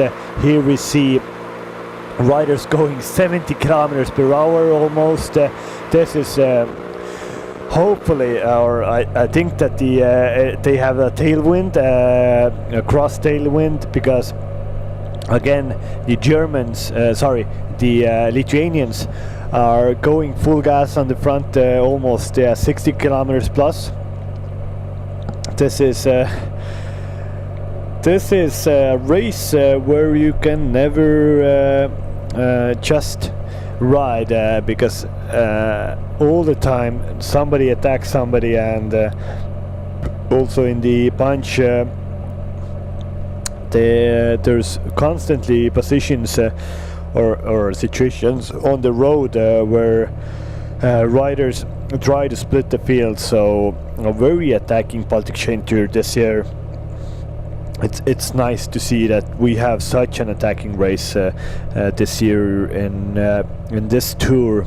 Very good for the spectators, very good for the director sportifs. They have their hands cut full of work in this race, but maybe not so good for the riders' legs that are burning after those 2 very attacking stages. And also today's 3rd stage has started off with a very high pace for the whole 60 kilometers that we have already covered. We still have 125 kilometers to go. Next we will have a intermediate sprint in 75 kilometers to go in Urvaste Church. Not in Urvaste Church, but right next to Urvaste Church. But the situation on the road is that we had a 4-man breakaway. They didn't cooperate. They started attacking each other, and now we have a 2-man breakaway on the front. Leon Rode and Maris Bogdanovic, Jonas Kuritz and the Bellmans should be caught by the peloton sooner rather than later. They should come into the screen in a few seconds. These are the 2 riders at the front of the race: 95 Leon Rode, Maris Bogdanovic, 83 from Latvian national team. They have advantage of almost 2 minutes on the peloton. So a lot of Estonian flags out here. It's not just for the race, but Estonia is celebrating their restoring of their independence today on the 20th of August. A small Baltic country that got its independence. It got its independence after the Soviet Union collapsed, and the same went out to Latvia and Lithuania.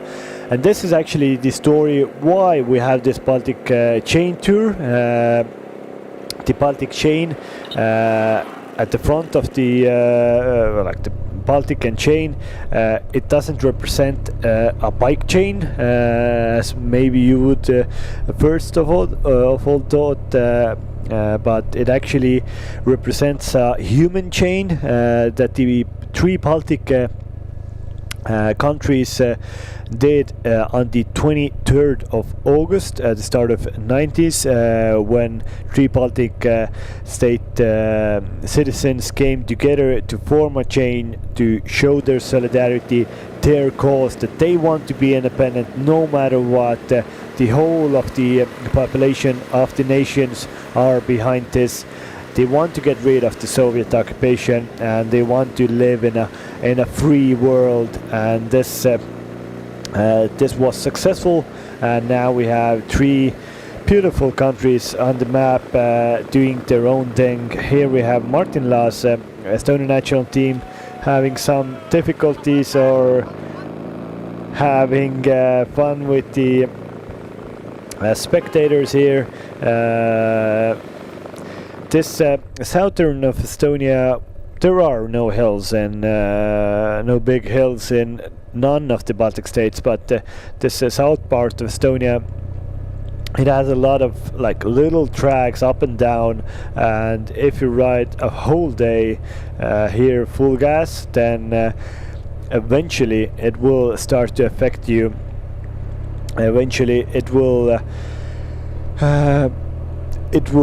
hurt your legs because all of these little drags need a lot more work than flat roads need. So but it isn't anything very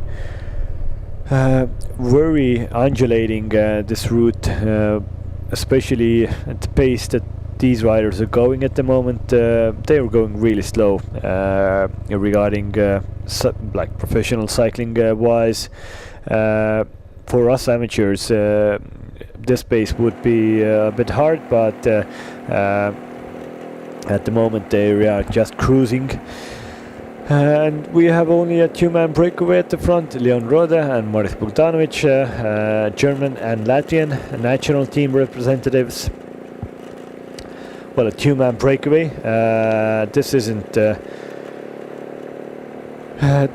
danger in the for the stage, I would say, because 2-man breakaway, they will get tired if they will stay on the front of the race for the next 122 kilometers.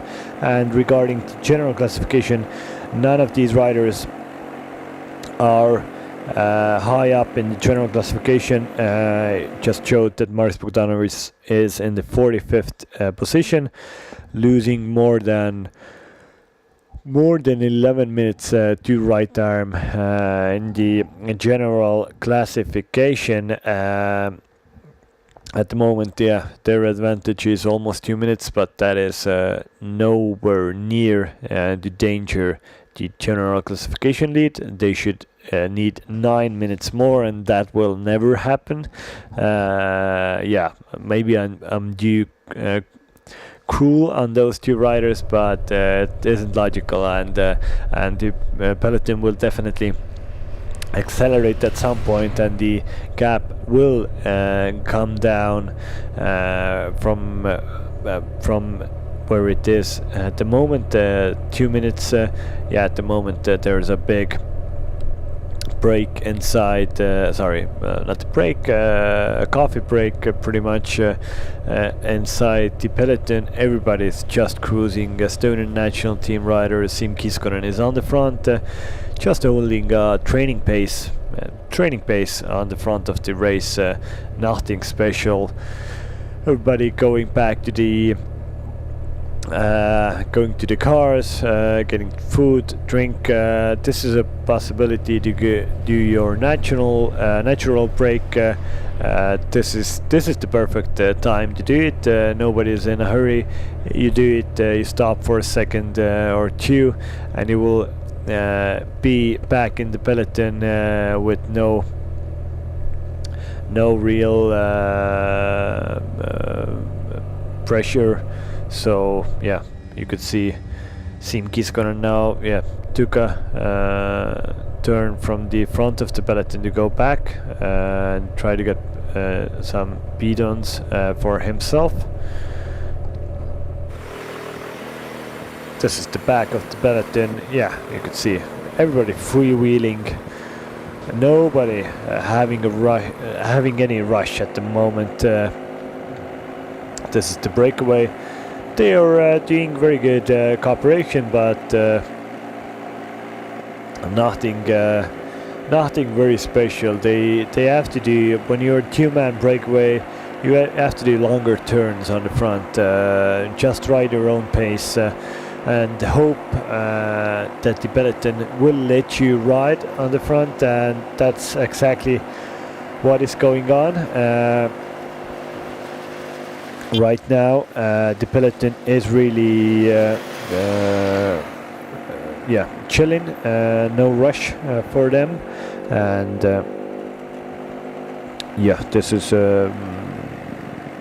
this is for these guys a leisure ride also, but soon if they ride like this for 50 kilometers and so on, then they will start hurting it, and it's so much easier to be in the peloton, inside the peloton, just following wheels and not be in the wind as these two riders are, the German Leon Rode and Maris Bogdanovic. Leon Rode looks to be a bit stronger. Before we had a 4-man breakaway, there was also a rider from Ampler and a rider from Alpecin here, but they didn't have a very good cooperation, and then they started attacking each other. Leon Rode was the first man to attack, and now he's doing a bit longer turns also on the front of this ride, of this breakaway. And Leon now tries to get some drink from the car. Let's see if he has his. No, this is the neutral service. It looks to be, this is the neutral service car. They just gave a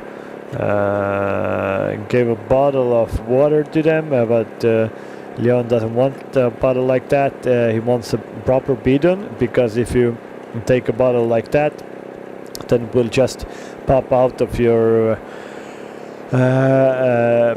bottle gauge. You want a proper cycling bidon, and now he got it refilled.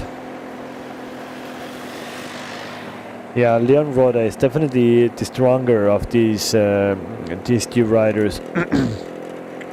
He does longer turns, and Maris Bogdanovic isn't a well-known time trialist or a rider who goes on these big attacks. He is more of a sprinter, number 83. A former winner of this race in 2016, 6 years back. Maris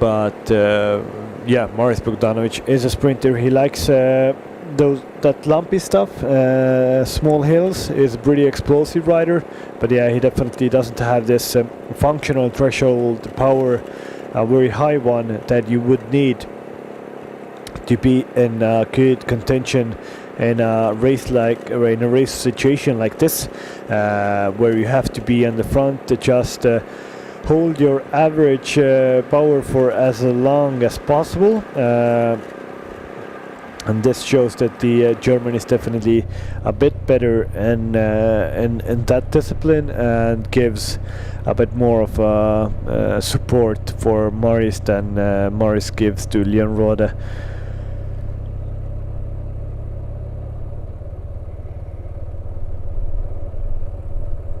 But here back in the peloton, everything is it's calm before the storm. Today we have two technical and hard laps at the end of the race in Valga, the city that we have our finish today, and everybody is looking forward to that.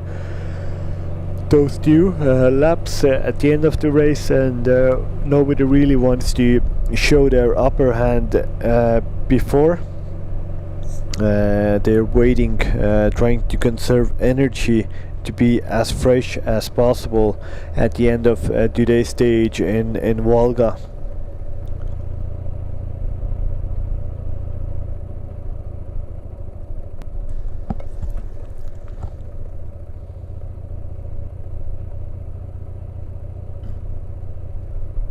But here, the peloton has really taken the foot off the pedal, and 118 kilometers still to go. The gap is almost 3 minutes, so that just shows that the peloton isn't going over on a very fast pace, because these two riders are also not like sprinting. They are holding just a very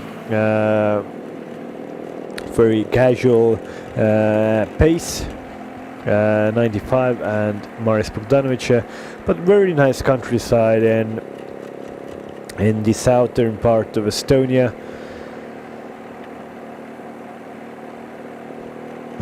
Very nice weather. These riders are today going. They started in Tartu, the second biggest city of Estonia. We are going to Valga. Valga.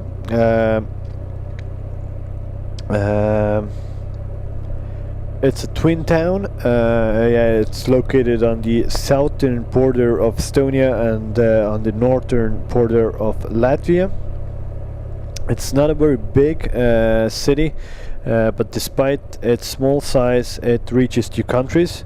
And of course, from there on, it has two languages and cultures mixing together as one.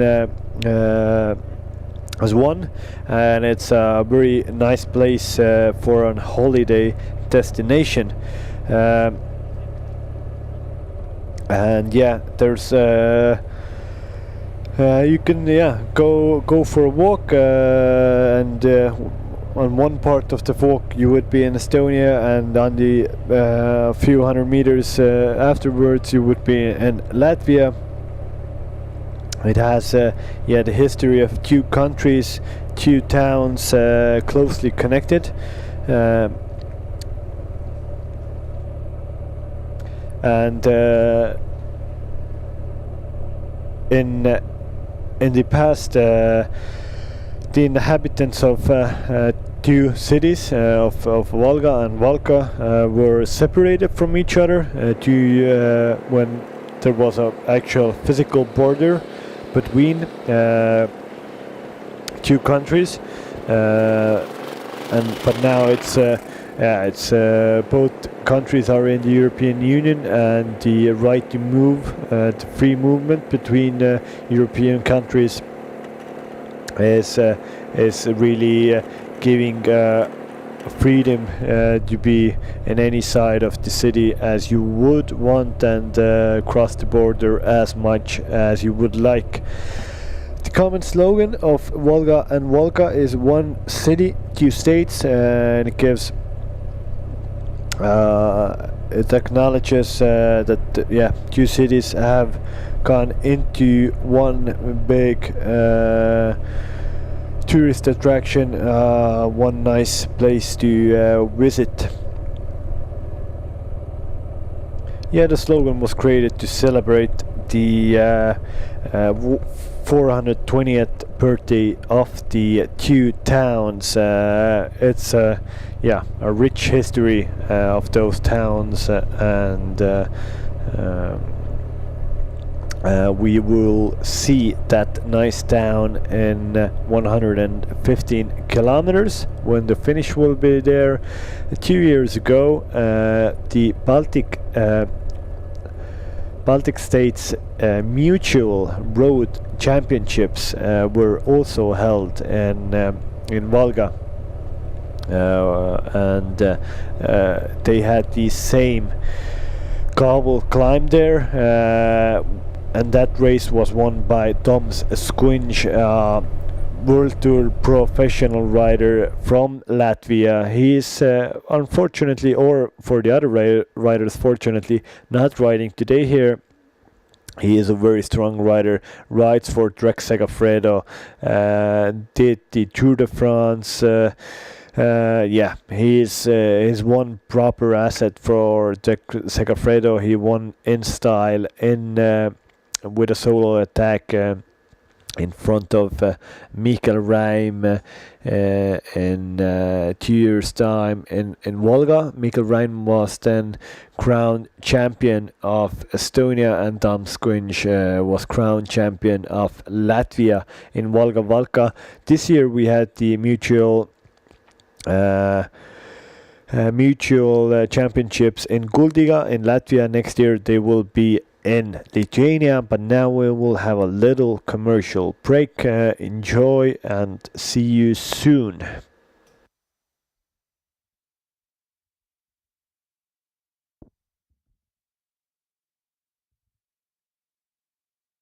Tartu has a bit of everything. A little bit of old town, high-rise buildings, wooden house neighbourhoods, ruins, a little bit of street art here and there, charming riverbanks, more parks than cities usually have, and the atmosphere in the old industrial quarters is even a bit too cool. And it's been this way for a while, at least since 1632, when universities were beginning to be established here. World-class science during the day, an irresistible buzz at night. Everything in Tartu is within your reach, 15 minutes by foot everywhere, especially in the summer when we close a highway in the city centre, or by our popular public transport system, the bicycles. By the way, our smart bike share system and new bike lanes, green gas buses and the use of 100% renewable energy in city institutions are only the first steps to become a completely climate neutral city. And into all of this, we've fit ideal conditions for organising large events. Nearly 3,000 beds combined in various hotels. And space for both small and large events in those same hotels. Theatre or concert halls, in university auditoriums, museums, or why not at the Town Hall Square? And of course, all of this can be organised virtually or as a hybrid solution. Although we do prefer to meet our guests face to face. That is why we've worked so hard to become the European Capital of Culture in 2024. And getting to Tartu is pretty simple. Just a short flight from Helsinki, a train ride from Tallinn, or with a bus from Riga. The toughest part is that once you're here, you won't want to leave anymore because there's just so much to do, both in Tartu and southern Estonia. Folk sports, culture life, incredible nature, the Estonian National Museum, upside-down houses, the Aviation Museum, and so on and so on. We're waiting for you, here in Tartu, in the city of good thoughts. Discover everything we have to offer and visit tartu.com.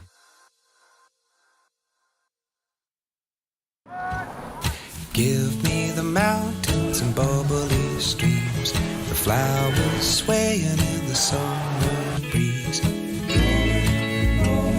Skoda. Simply clever.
We're back live, stage 3, Baltic Chain Tour 2022.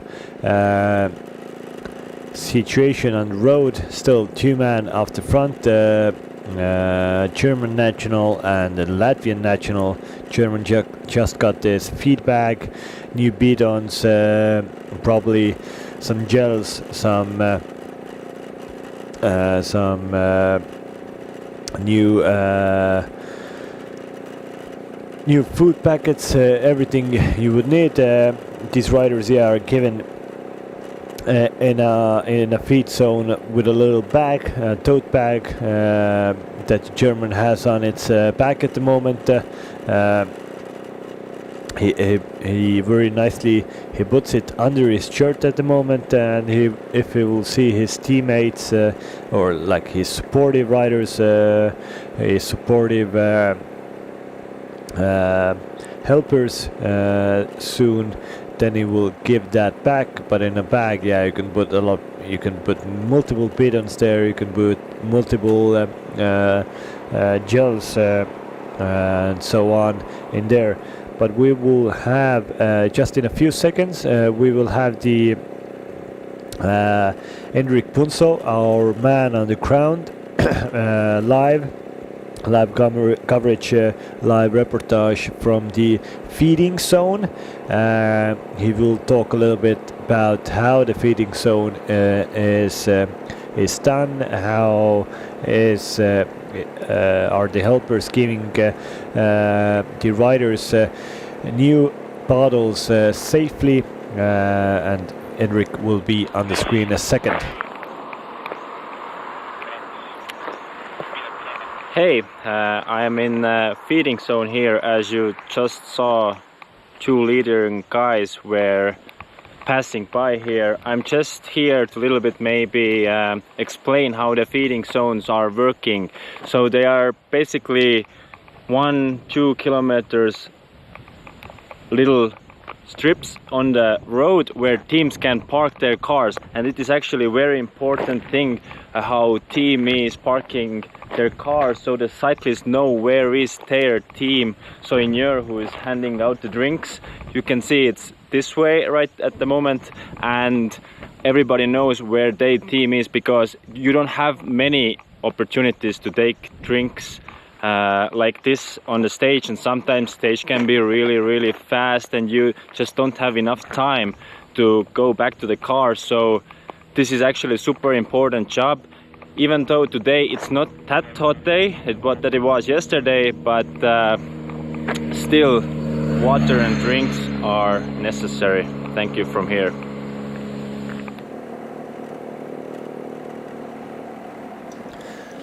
Thank you, Henrik, explaining the feed zone a little bit. So yeah, it is very important. Every nice detail to think through from the team management for the team zones. Oh, Maris just lost 1 bottle there, but hopefully there is a bit more inside the bag. But yeah, you have to have the car parked in the right spot. You have to give the riders their bags or bidons the right way. Even there was one of the biggest teams in the world, Team Sky, now Ines Grenadiers, they had the case to like have marginal gains, and one marginal gain for them was that the soigneurs, so a soigneur is a non-riding member of a cycling team whose role is to just provide support for the riders. So everything, messages, supplies, transportation, logistics, giving feed, etc., carrying stuff, a support man or a woman who does everything. That's a soigneur. So they had the marginal gain that the soigneurs will wear, of course, a cycling their representative cycling team kit, but they will wear a very high visibility one, so that the riders, when they come into the feed zone, they see their soigneurs as soon as possible, and that they couldn't miss them in any way possible. So that's one marginal gain that the Ines Grenadiers did. And it is important when you have, like, in here it's a very calm situation. Then there is no problem. You find your seigneur on the side of the road, get your bag, get your bidons. But when you have a bigger peloton, when you have, I don't know, 150 plus guys, race is on, like 50 kilometers per hour, everybody's on the limit.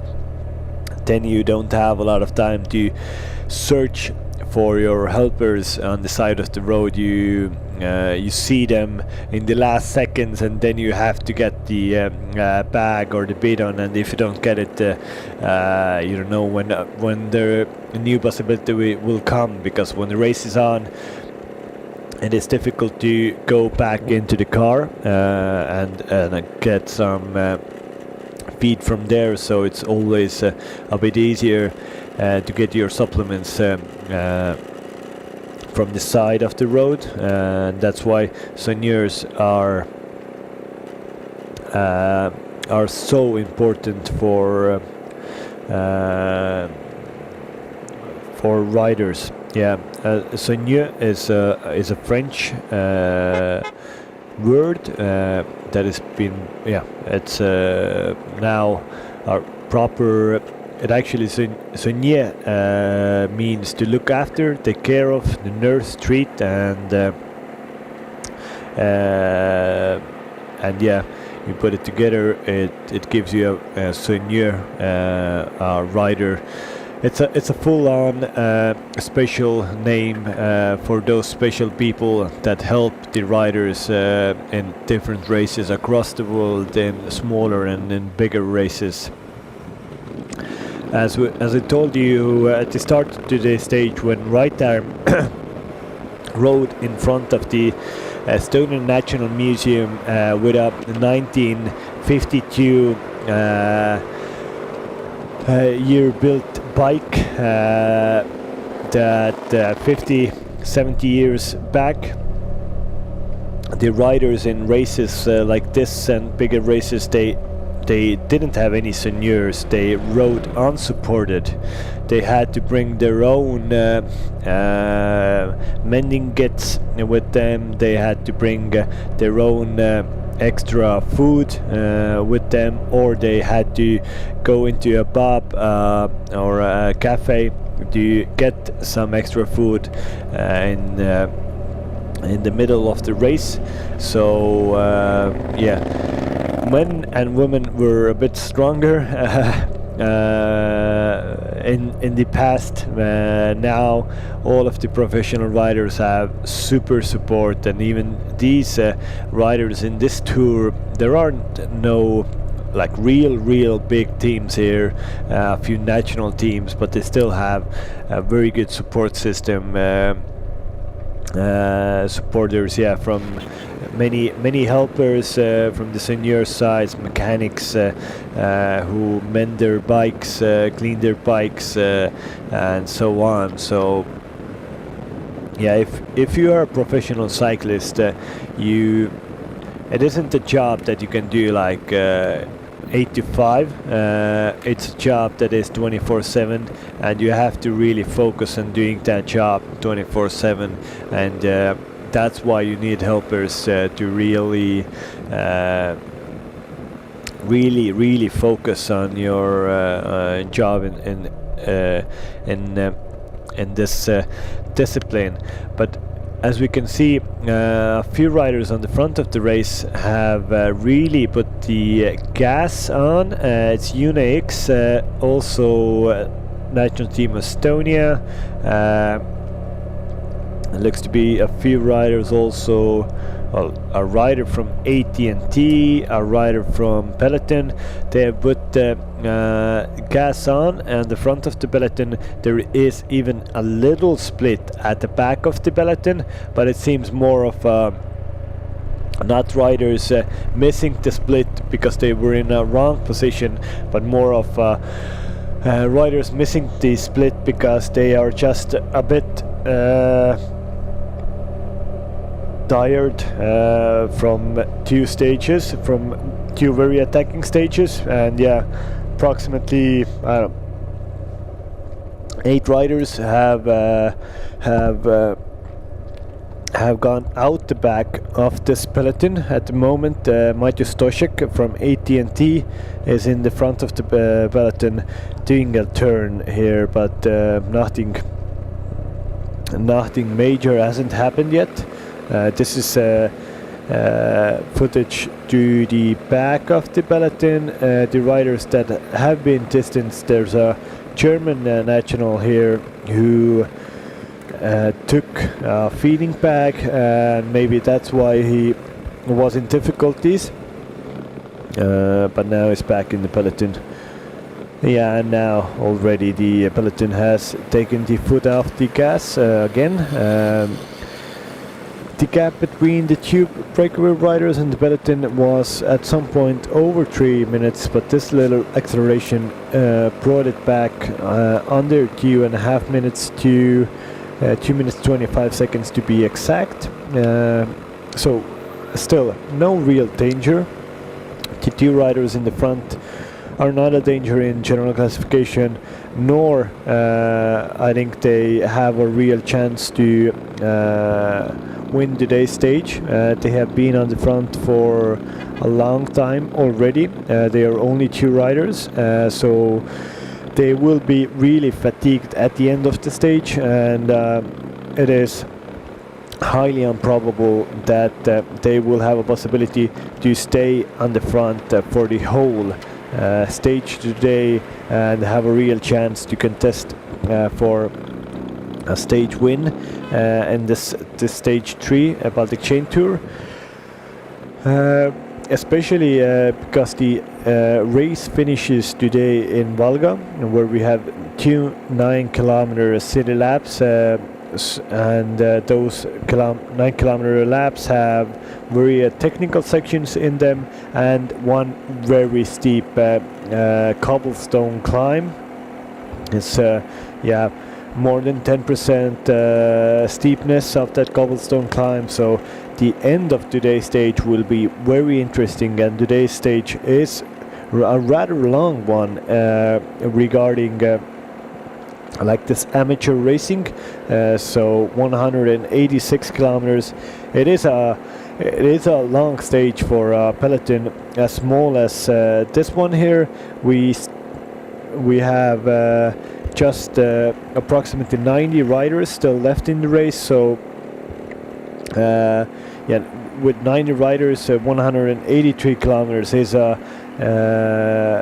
takes a toll on everybody in the race. In the big races in the Tour de France, they have everyday distances like this, but they have almost 170, 160 riders at the start of the race, so a lot more wind shelter in the race, bigger teams that control the race, and of course they have at some points some harder terrain, but even there is not a very hard terrain route-wise, no major climbs here, but a smaller peloton like this, all the time accelerations from the riders, and this means that it will take a toll from everybody at the end of the stage. We are reaching the halfway point of today's race. We still have a little over 100 kilometers to go. This is a route map of today's stage, Baltic Chain Tour 2022. We started from Tartu. We are going towards Valga to the south. That was shown on the map also. We have pretty much full time. The riders are heading to the south of Estonia. No real big turns. The smaller roads here, the smaller roads are very picturesque in Estonia. nice untouched nature, a lot of woods. Estonia is percentage-wise the one of the countries that has the biggest percentage of wooden area of its territory. So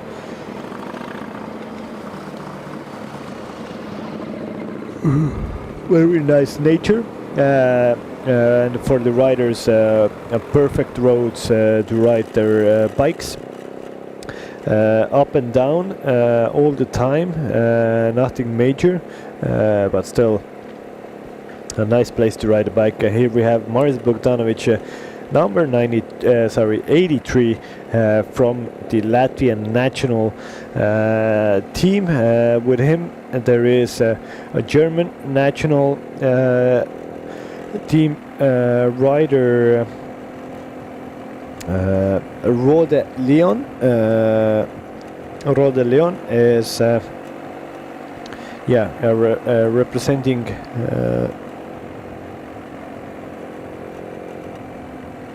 the German national team here. A 27-year-old rider from Germany.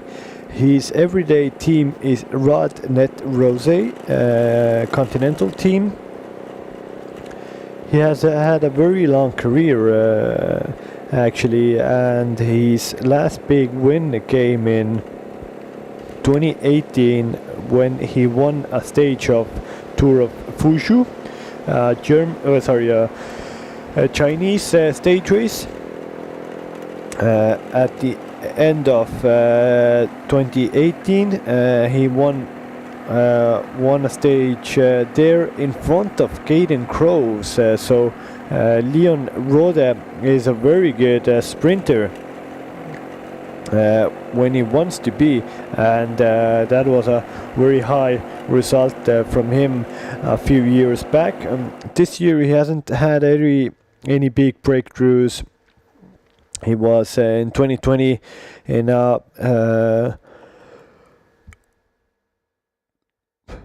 Polish one-day race in 4th place,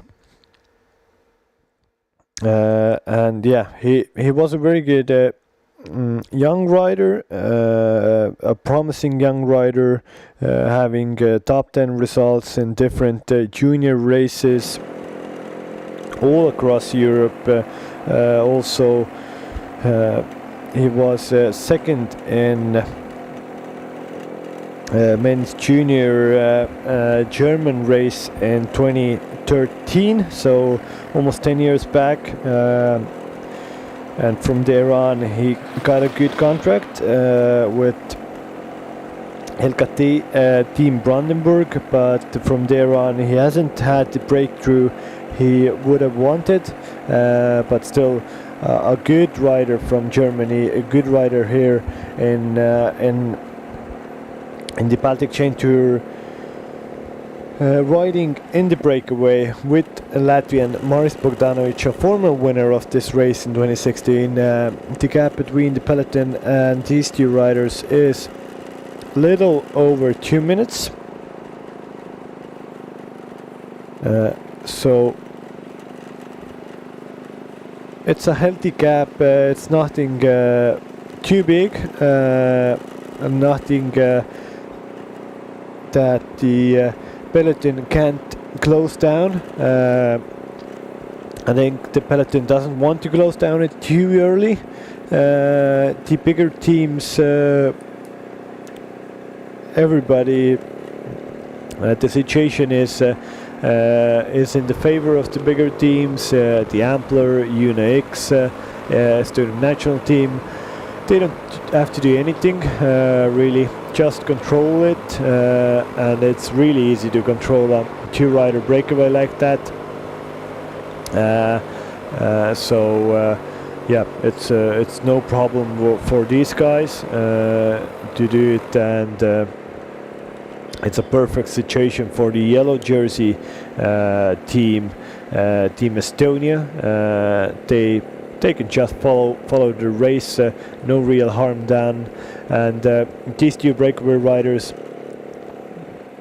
will definitely they will be in the front at least for the next intermediate sprint. Maybe after that, at some point, when we go through Ansla, and we try to get nearer to Valga, then the racing will get faster. I think approximately 50 kilometers to go. We go through the finish line first time with 17.8 kilometers to go, and from there on there are those two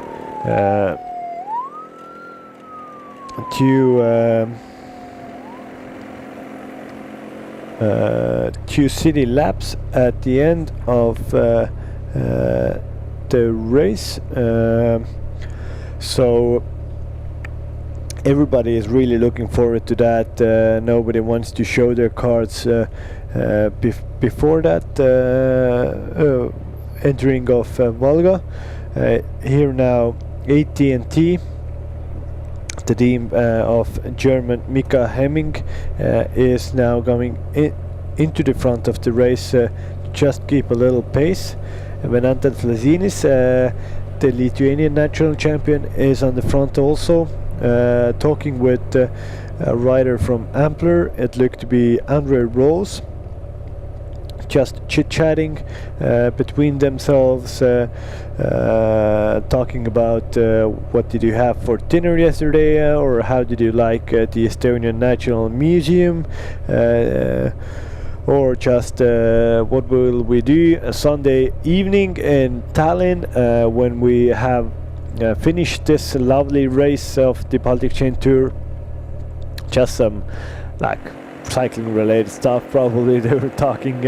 I'm just speculating. Maybe they'll just talk that like real hardcore stuff, that when will we attack together, but probably just some good mood in the punch. Very nice weather, no hard pace, just enjoying their times on or in the saddle at the moment, and waiting for the last parts of the stage to come when the real racing will start, because this has been a long prologue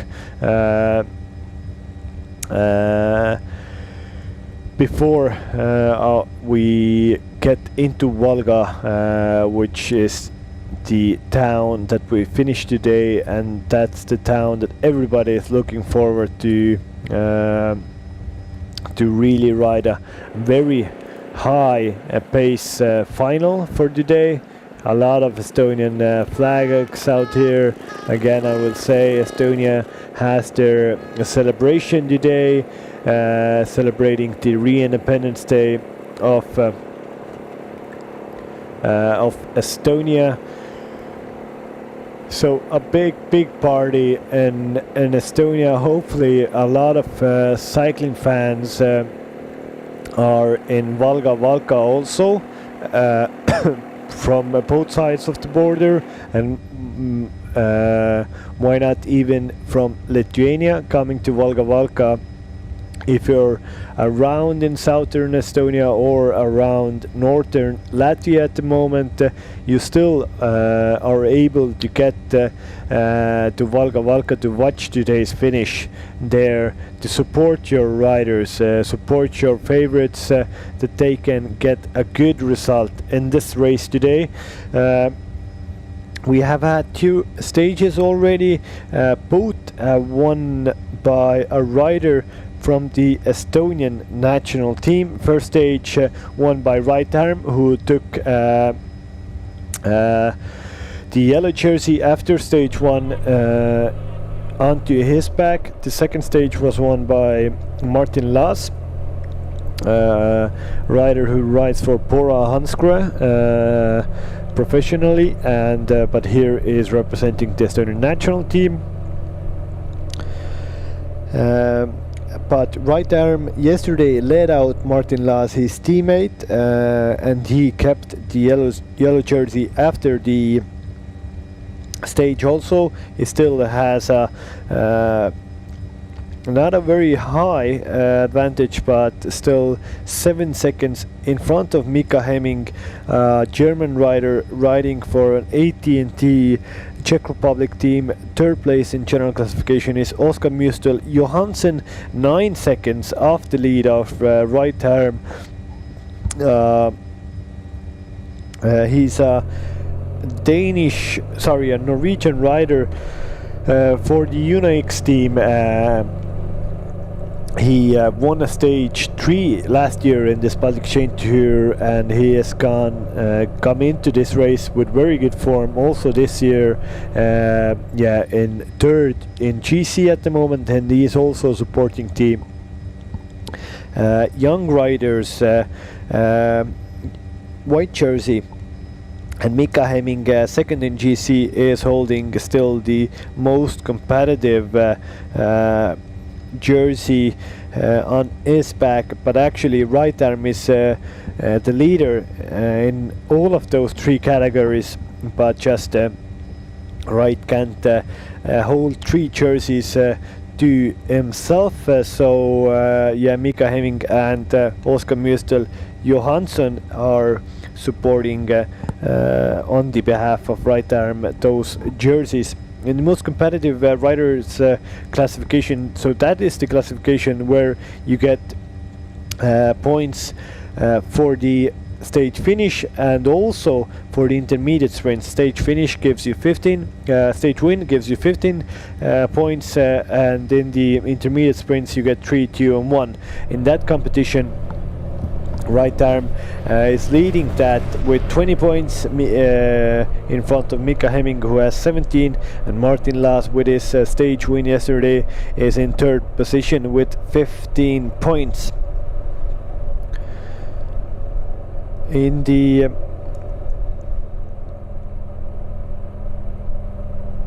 and in the general classification, in 4th and 5th place is 2 riders from the Ampler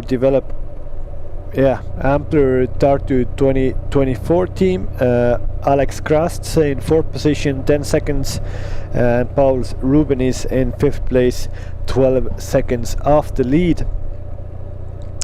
Two very good riders, and who have had a very attacking first 2 stages of this race.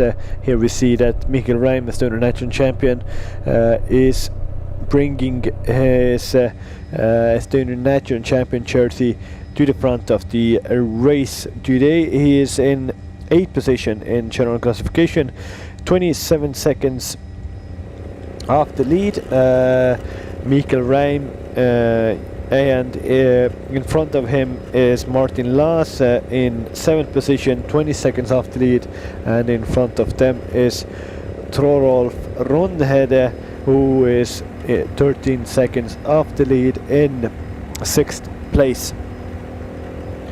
But after stage 1, the general classification was pretty much done for 70 riders, and only 21 riders left in the general classification,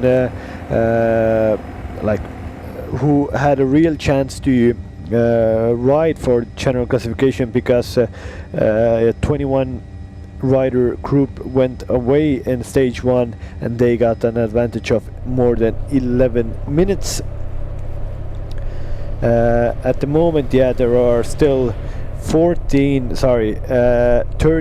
men inside of a minute in the general classification, so I would say that approximately 13 men still riding for the general classification podium of this race this year in the Baltic Chain Tour. So the 13th guy is Kert Kivistik from Estonian guy riding for Peloton amateur cycling team. He is trailing 54 seconds from the back of right arm, and definitely there is the first first 20 men in the general classification get a little award, so like prize money also. So there is stuff to fight for in this race. In the general classification, the winner gets almost 1,700 euros. It's not Roland Garros money, but still some handy pocket change to have a nice evening with the team, with the supporters in a nice restaurant or so.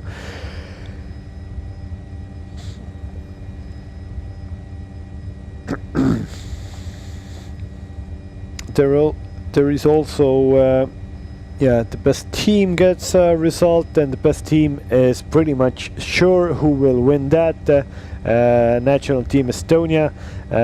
After stage 1, they were the only team that had 3 men in front of the race, and they lead the team general classification over 10 minutes in front of ampler team.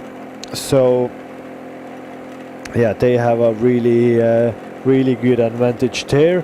In the young rider classification, all of the 6 men in the general classification are also in the young riders classification, so it's the same results there. The young riders classification is riders born after the 1st of January 2000, so riders below 23 years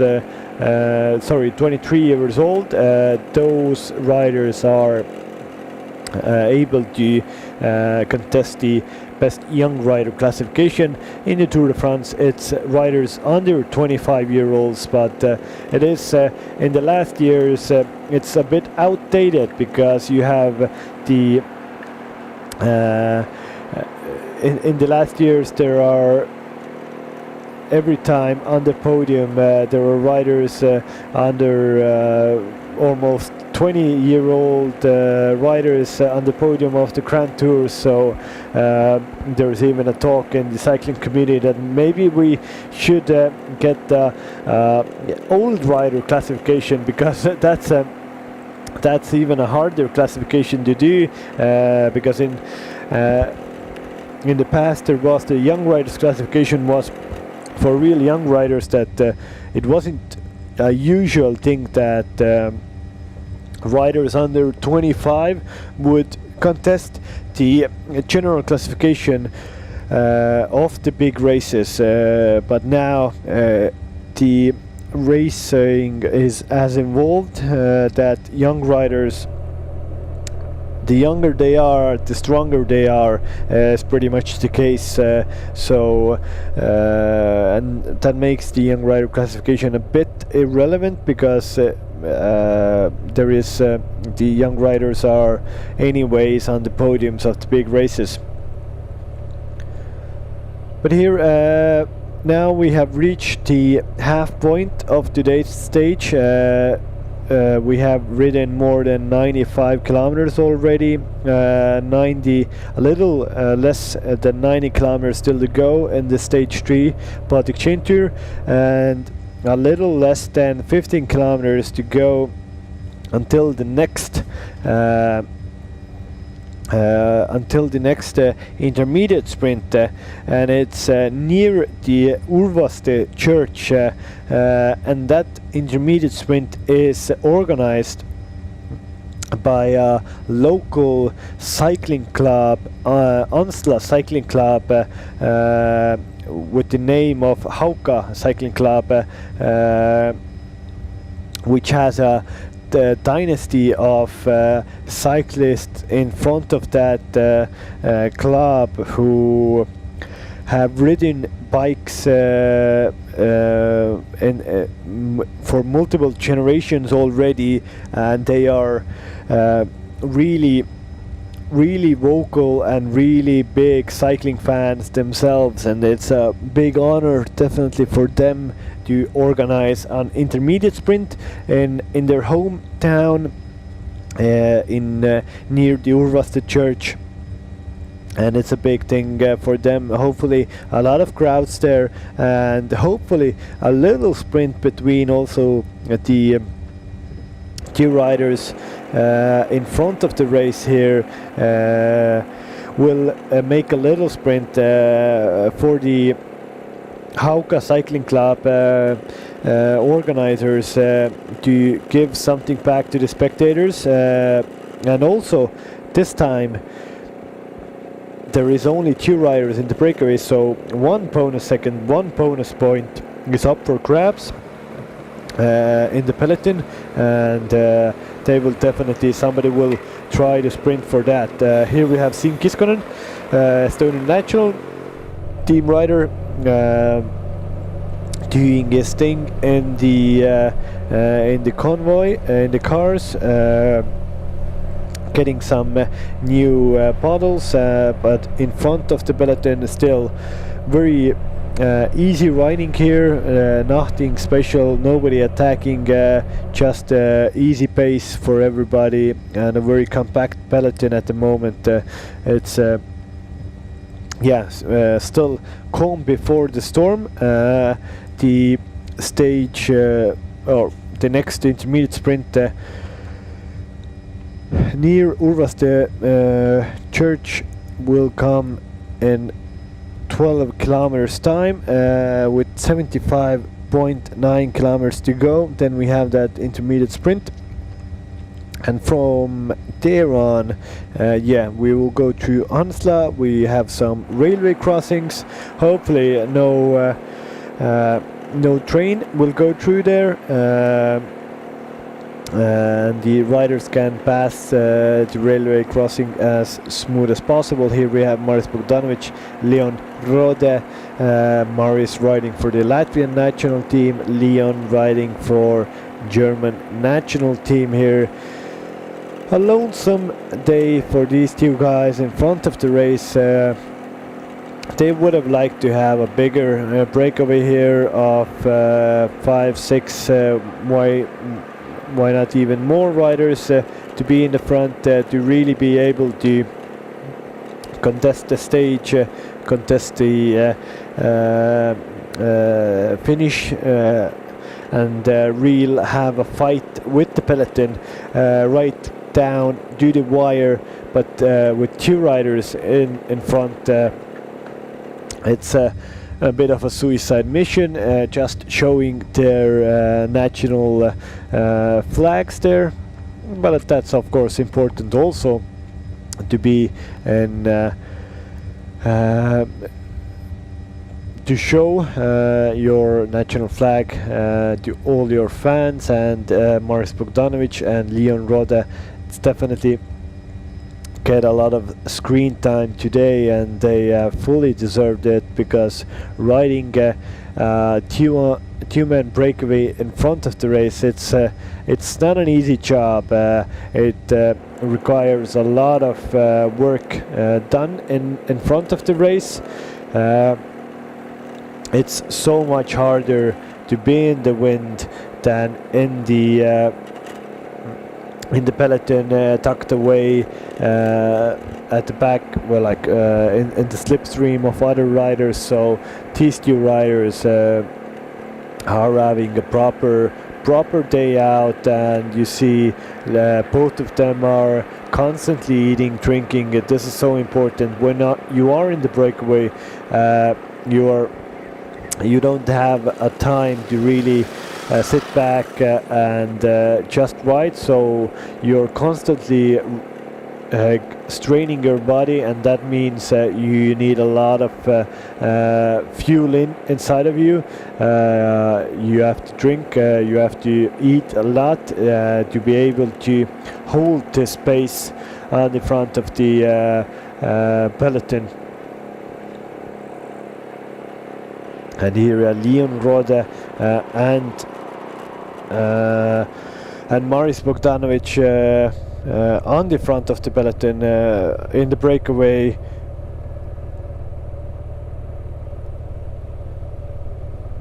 On front of the peloton, not a lot of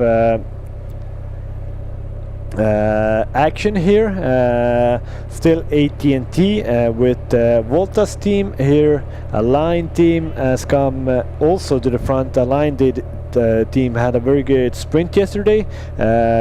Second place behind Martin Last there. A very good breakaway. Sorry, a very good lead out for them. Unix is in here, and Alpecin, the Koenig's development team, are in color aligned formation in the front of this peloton.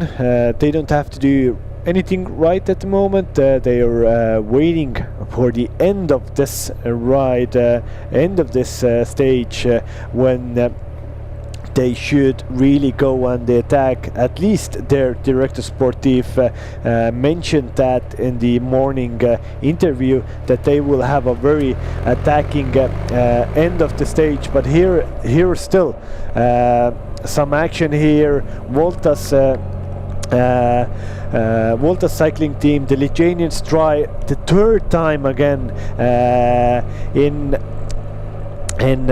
some crosswind section to try to split the peloton. This is the third time they are doing this stage. That was it looked to be Paulius Siskevicius probably trying to have some fun here. Now taking turns, and there's even a little split inside the peloton. The yellow jersey right arm is trying to close the gap there, but this Volta cycling team really is taking their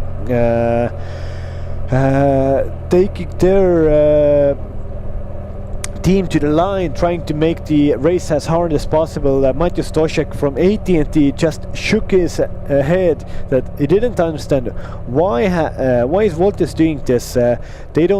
They only had 3 riders there. One rider really forced the pace. He did his turn, but then he was off the front. So if you want to really split the peloton, you need to go like with that pace for 5-10 kilometers to have an effect on everybody else. Because if you only do it with a few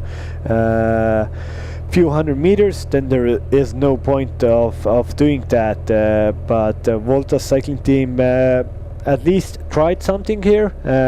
They will now try to recover from that, and hopefully at the end of the stage they will try something similar for a bit of a longer time to try to split the field and give their riders a chance for a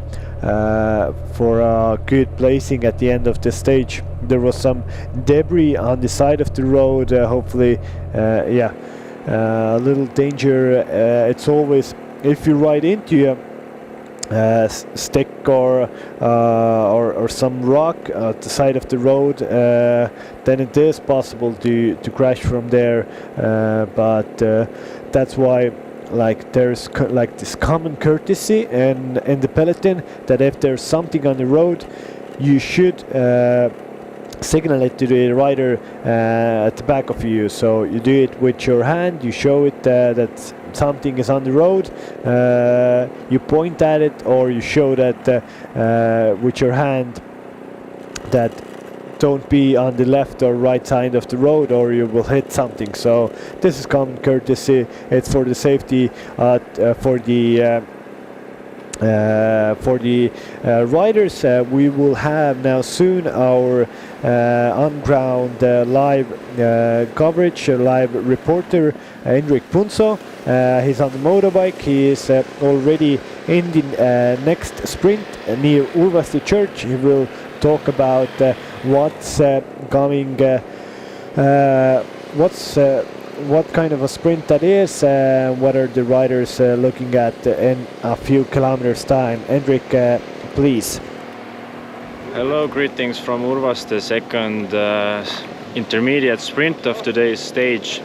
The finish itself is here, just next to the beautiful Urvaste church, and the landscape is really typical southern Estonian landscape, where it goes up and down. You can't say that it's hilly in cycling terms, but it's just wavy, very beautiful, and lots of things to look, but I don't know how much time riders have today to enjoy the background. But yeah, some people also has been gathering here and enjoying the race of Baltic Chain Tour. So yeah, this is how second intermediate sprint in Urvaste looks like. Back to you guys.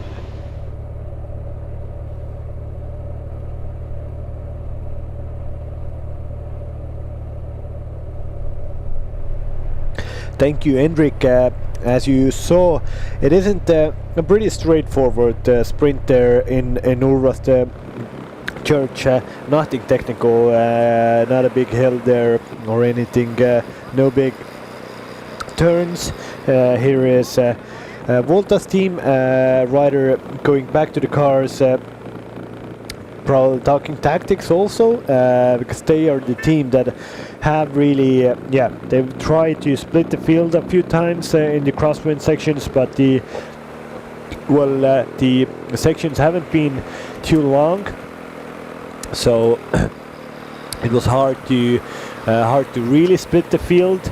And also they didn't have the firepower in the team also to split the field, to really go hard for multiple kilometers. It was more of a sprint than like an upping of space, upping the pace, not a full-on team attack that is needed to split the field. But they definitely made maybe a few enemies inside the peloton. That why are you doing that? Let's just go with a calm average pace. But for us spectators, for us commentators, definitely a little thing to talk about. So it was a nice touch there. Here at the front, Ampler team are here. With pretty much the whole team on the front. They have really two very good cards to play at the end of the stage, and here we have 1 kilometer to go for the intermediate sprint, so 3, 2 and 1 seconds awarded for the 3 fastest over the intermediate sprint, for the 3 first over the intermediate sprint, and also 3, 2 and 1, and the most active riders competition. These 2 riders will take the 2 first places, and then there is 1 second, 1 point up for grabs for the peloton. It might be that the green jersey wearer Thomas Maciek, who won yesterday all of those 3 sprints that we had yesterday, he just might want to get 1 extra point in his classification. Sorry, Maciej Stošek, Slovakian in the AT&T team, he will try to probably get 1 extra point for him, and that's not a big problem for the bigger general classification riders, because if he gets 1 second, it doesn't mean anything for the general guys. But here we have Maris Bogdanovic leads Leon Rotte over this intermediate sprints. A few fans here, very nice that a few guys are cheering these riders here. Maris Bogdanovic took 3 seconds and 3 points. Leon Rotte took 2 seconds and 2 points in that intermediate sprint. In 2 minutes time we will have also the peloton there. There should be a bit of a bigger battle for that 1 second. Probably not too big, but I predicted Maciej Stošek, the green jersey wearer, will take advantage of this situation and try to get 1 second, 1 point for him. Well, a second for him isn't very important because he trails in the general classification over 11 minutes, so for him the point is a bit more important, but I don't see Maciej Stoszek anywhere at the moment, and it might be that somebody in the general classification will try to sneakily get 1 second in for their tally. Let's see, is that the case? There is a possibility that if a few riders get 1 second, they even no, it's Maciej Stoszek now going for this 1 second. Siim Kiskonen from Estonian national team will try to get will try and fight for Maciej Stoszek for that 1 second. Stoszek going for a long one, 500 meters to go. Siim Kiskonen is on the back of him. This won't come easy for Stoszek. This is a proper fight for 1 second on the road. We'll see. There should be still a few hundred meters to go before the intermediate sprint. CSC is coming, and yes, Stoszek got that, so he got 1.1 second to his tally, and that means he now has, in the most active riders classification, he has now 12 points, so he led that, and that's why he had the green jersey on. Now he has even one more extra point in that that classification, and that means it bodes really well for Stoszek, who has a very good chance to actually win that classification tomorrow. Today there is still one intermediate sprint to go, 17.8 kilometers to go when 3, 2 and 1 points are awarded. Here we had, it looked to be that it was Jan Kirsibu on the side of the road giving bottles to riders, a legend of Estonian cycling, but yeah, Maciej Stoszek has all the chances pretty much to win that most active rider jersey. Tomorrow there are only 9 points up for offer in the intermediate sprint classification, so Stoszek is the probable favorite for that jersey. Here we have confirmation: Maris Bogdanovic in front of Leon Rode and Maciej Stoszek in that intermediate sprint 2 in this stage 3 of Baltic Chain Tour. If you look up in the clouds, it looks to be that they are gathering the clouds, and it even might rain a little bit. The wind has picked up really. Also, if you look at the trees, the leaves there, if now there will be a nice possibility to do some more crosswind action, then I think a few teams will try to do that, because it has been a relatively easy day for the first part of the stage today, and now we have Estonian national team really going hard here. Probably the wind is in the right direction. Siim Kiskonen and Norman Vahtra, right arm, are on the front. The yellow jersey is doing a turn on the front, and this is some proper racing again. 71 kilometers to go. Martin Laas, yesterday's winner, is here. Volta cycling team rider is here. The usual suspects for today that have gone into the attack, but nobody else wants to come to the front at the moment. But let's see if Estonian guys still hold a high pace, then probably some teams would like to join them to make the race as hard as possible. I don't think that the Estonian team will try to split it by themselves, but now, yeah, that's the case. Una X have now come to the front. They have, of course, Oskar Mjøstøl Johansen in third place in the general classification, 10 seconds behind right arm, so they would like to make the race as hard as possible for for right arm, and for them they would like to drop him. Here is a little roundabout. Hopefully everybody gets here safely through.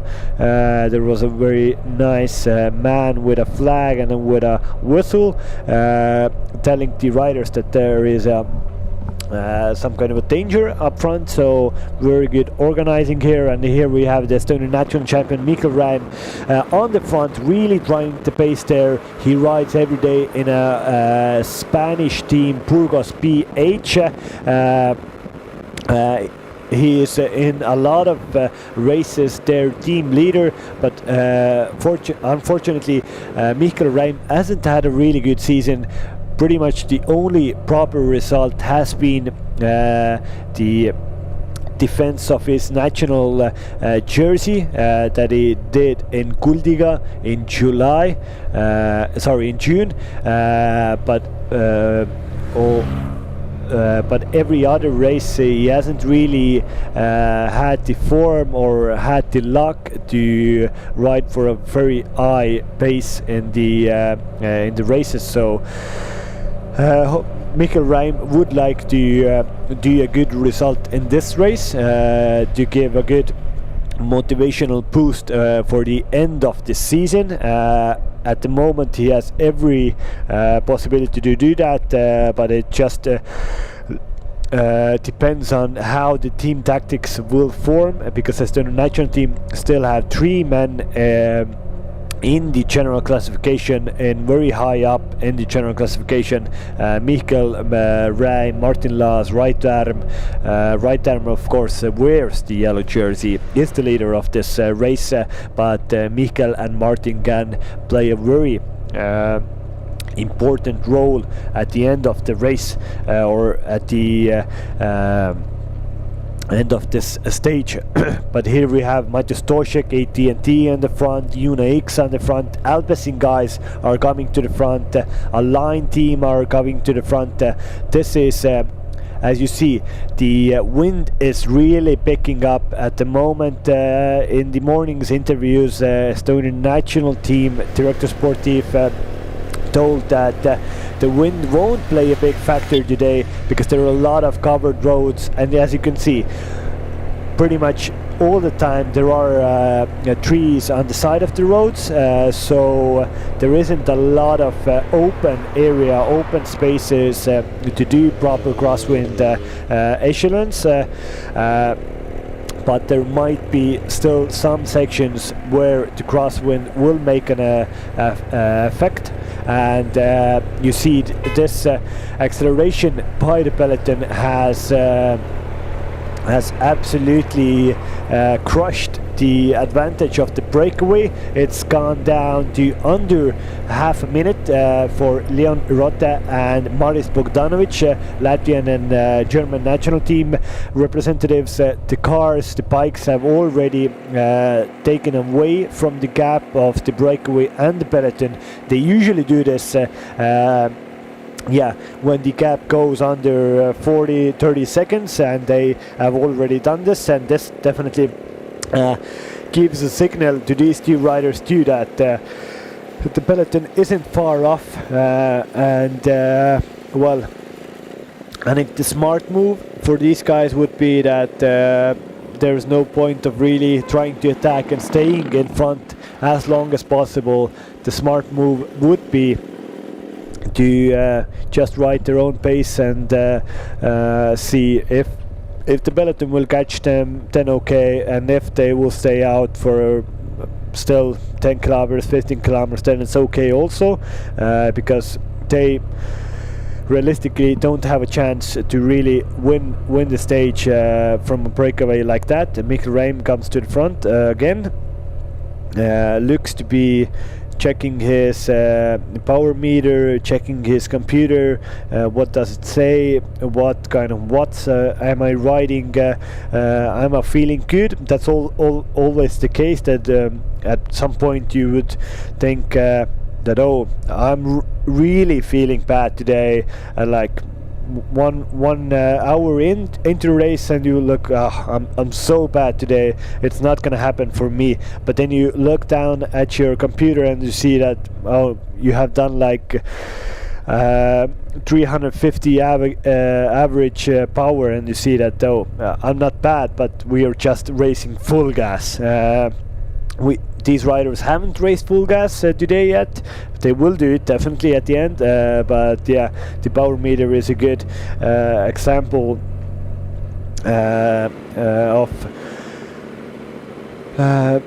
of like adequate data that you can check, that you can see, and it will give you your answers. Data never lies. That are you good or are you not? Of course, in a race like this, where riding in a slipstream is so important, that means that even if you are the strongest, that doesn't mean you will win. It's because you need good tactics. Also, you need a good team.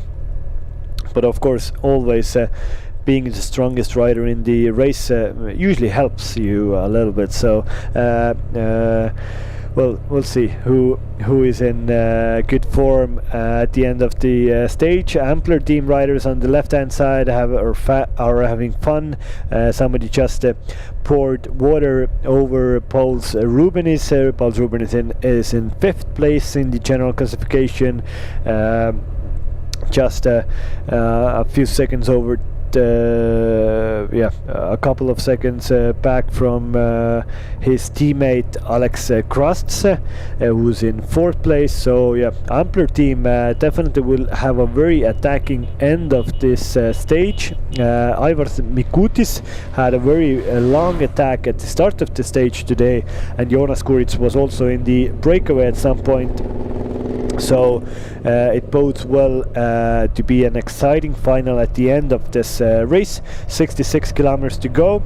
The average speed for today has been 42 kilometers, which is actually a bit low. The average pace for the first 2 stages was 43.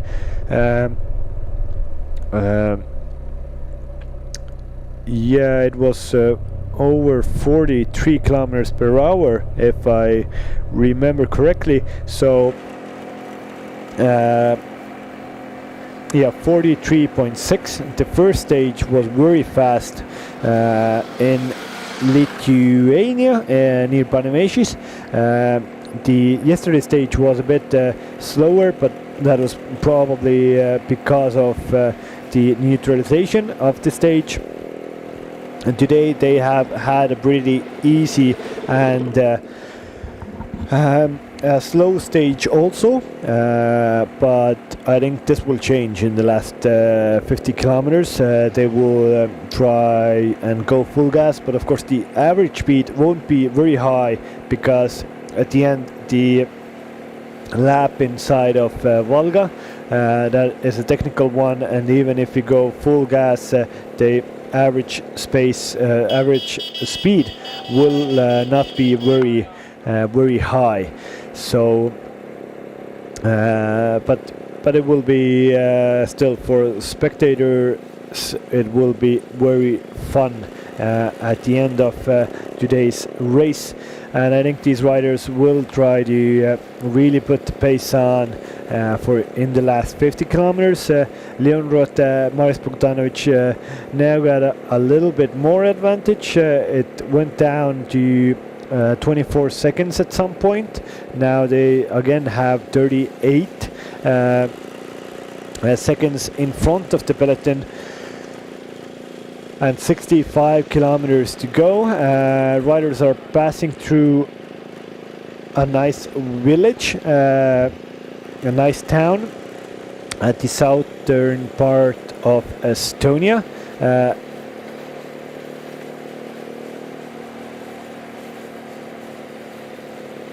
Here we have on the right BioRacer, producer of very aerodynamic kits. We ride here right here, and we should have, yeah, they are already all over the railway crossing. So yeah, these riders are riding through no, this is the railway crossing. Hopefully no train is coming. Hopefully the same thing for the peloton. There have been cases in bigger races where a train has come through and affected the race, that the breakaway has gone through, and then the peloton will be stuck behind the train. But that means then the judges will pause the breakaway riders also, do not give them an unfair advantage.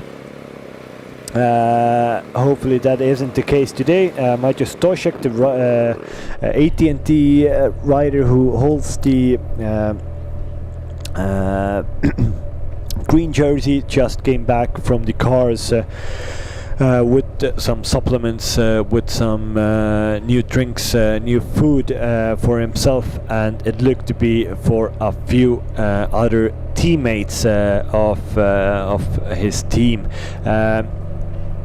Volta's team is still on the front, Lithuanian team.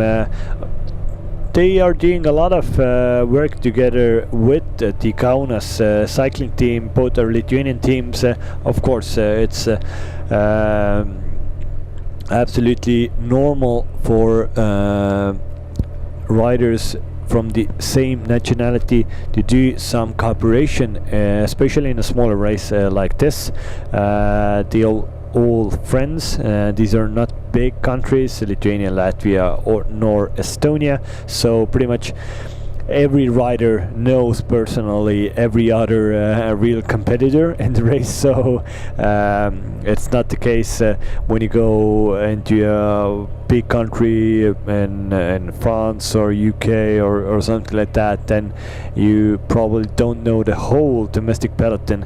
But here everybody knows everybody. It's the blessings of a small country, that everybody knows everybody. Probably everybody is related in some way with everybody. So yeah, it's nice communities. And as we had the second intermediate sprint in Urvasta Church, when I talked about that, it was helped organized by a local cycling club, Hauka cycling club. That it was a cycling club that has ridden for generations, or a dynasty has ridden for generations. Then yeah, there are a lot of riders, of course, here also that have riders who have fathers, mothers who race their bikes also. One very good example is Mikkel Reim, whose father was a very good cyclist also, and he has a cycling club on the biggest island of Estonia, in Saaremaa, where Mikkel is from. So it's yeah, riding generations bikes is a normal thing. The same thing as in the professional peloton. Well, we have Erik Sabel's son. Rick Sabel is now a professional cyclist for Israel, Startup Nation, and there are a lot of other cases where brothers are racing in the same races in high level sport. The Sagan brothers is one example. One of the best examples is probably the Schleck brothers, who were both on the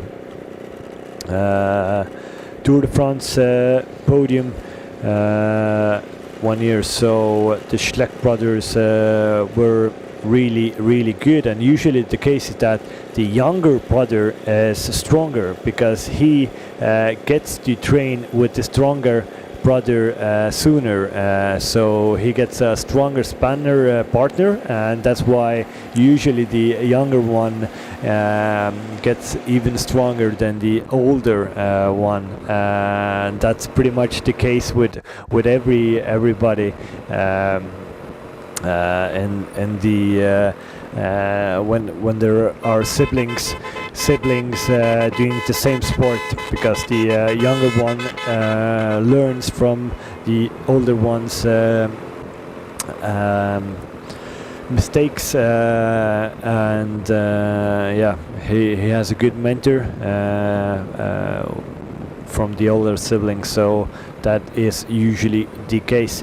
But we will now have again one small little commercial break.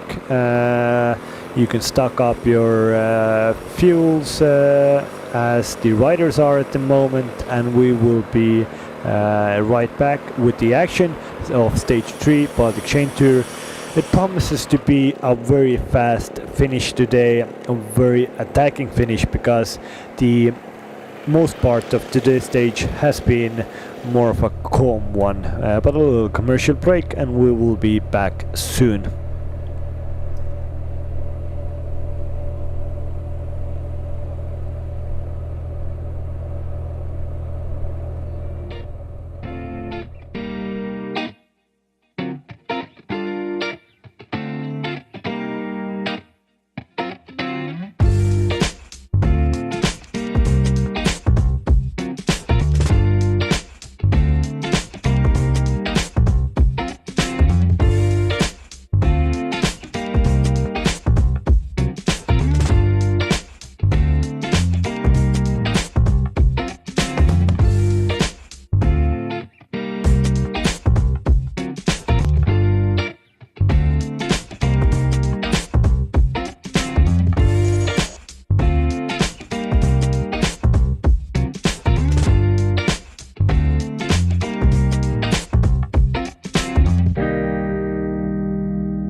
Give me the mountains and bubbly streams, the flowers swaying in the summer breeze, the butterflies, birds and bees. That's the rolling life for me.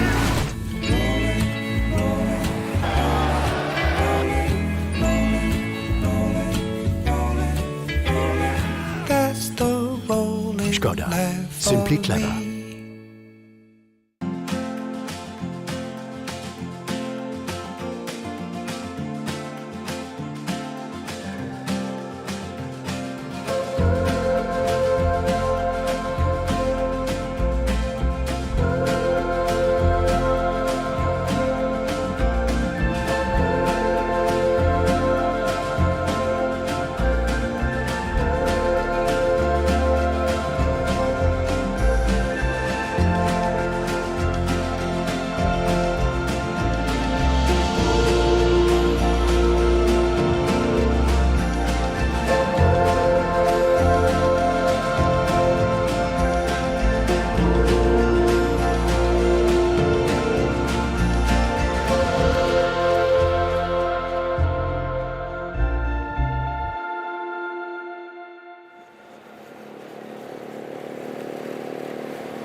And we're back with the live coverage of Baltic Chain Tour Stage 3. We started in Tartu, 186 kilometers. Stage from Tartu to Valga. We had a very attacking start. Then a 4-man breakaway formed. But then there was no cooperation with that 4-man breakaway, and Leon Rotte, German national team rider, attacked from that breakaway. Marius Bogdanovic followed him, and that tandem has been on the front for almost the last 100 kilometers. Now we still have 56.5 kilometers to go. In 25 kilometers time we will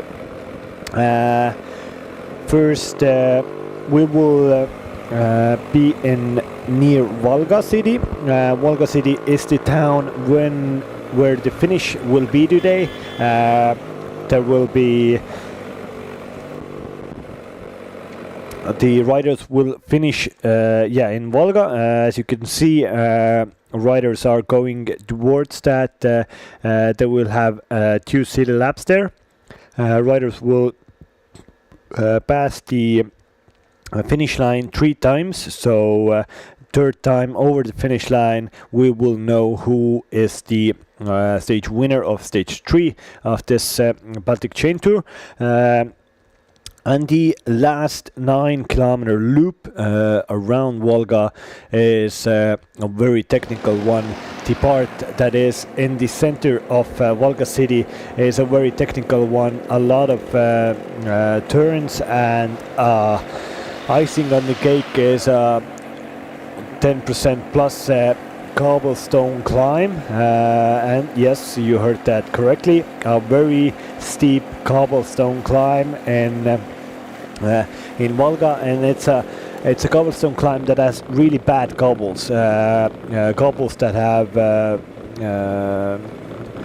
that are not really tightly packed together, and there are 2 ways pretty much to go on the cobblestone climb, and it's a climb where it isn't very wide also, so maximum 3 riders together, but probably everybody will come there in one big long line, and that means when you are in 30th position you arrive at the top of the climb 15-20 seconds after the first man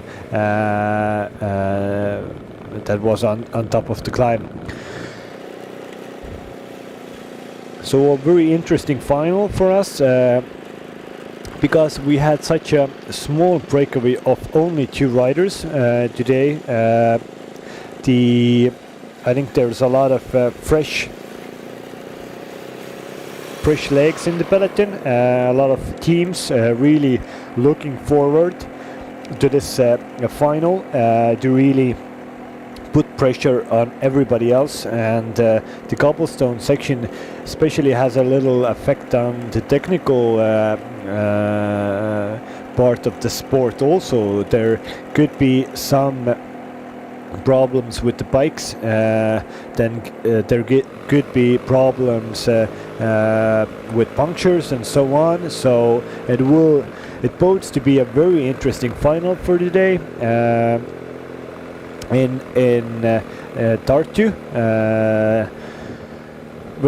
in Volga. We started in Tartu near the Estonian National Museum in Tartu, but we are in Valga. It's a nice border city with Estonia and Latvia. At the gap at the moment is 31 seconds between these 2 breakaway riders, German Leon Rotte and Latvian Maris Bogdanovic. Maris is in the now taking a turn on the front. Then there is 31 seconds is now the gap between these 2 riders, and alone it looked to be a Swede between these 2 riders and the peloton. The gap back to the peloton is 1 minute and 25 seconds, so the gap at some point was at even less than 30 seconds between the peloton and the 2 riders in front of the race. This is Jesper Lindberg from Svealand cycling team, Finnish rider riding for a Swedish team, but he is well off in the general classification. He is no threat in that case, and the same goes for these two men. Both of them are trailing Right Arm, our general classification leader, by more than 10 minutes.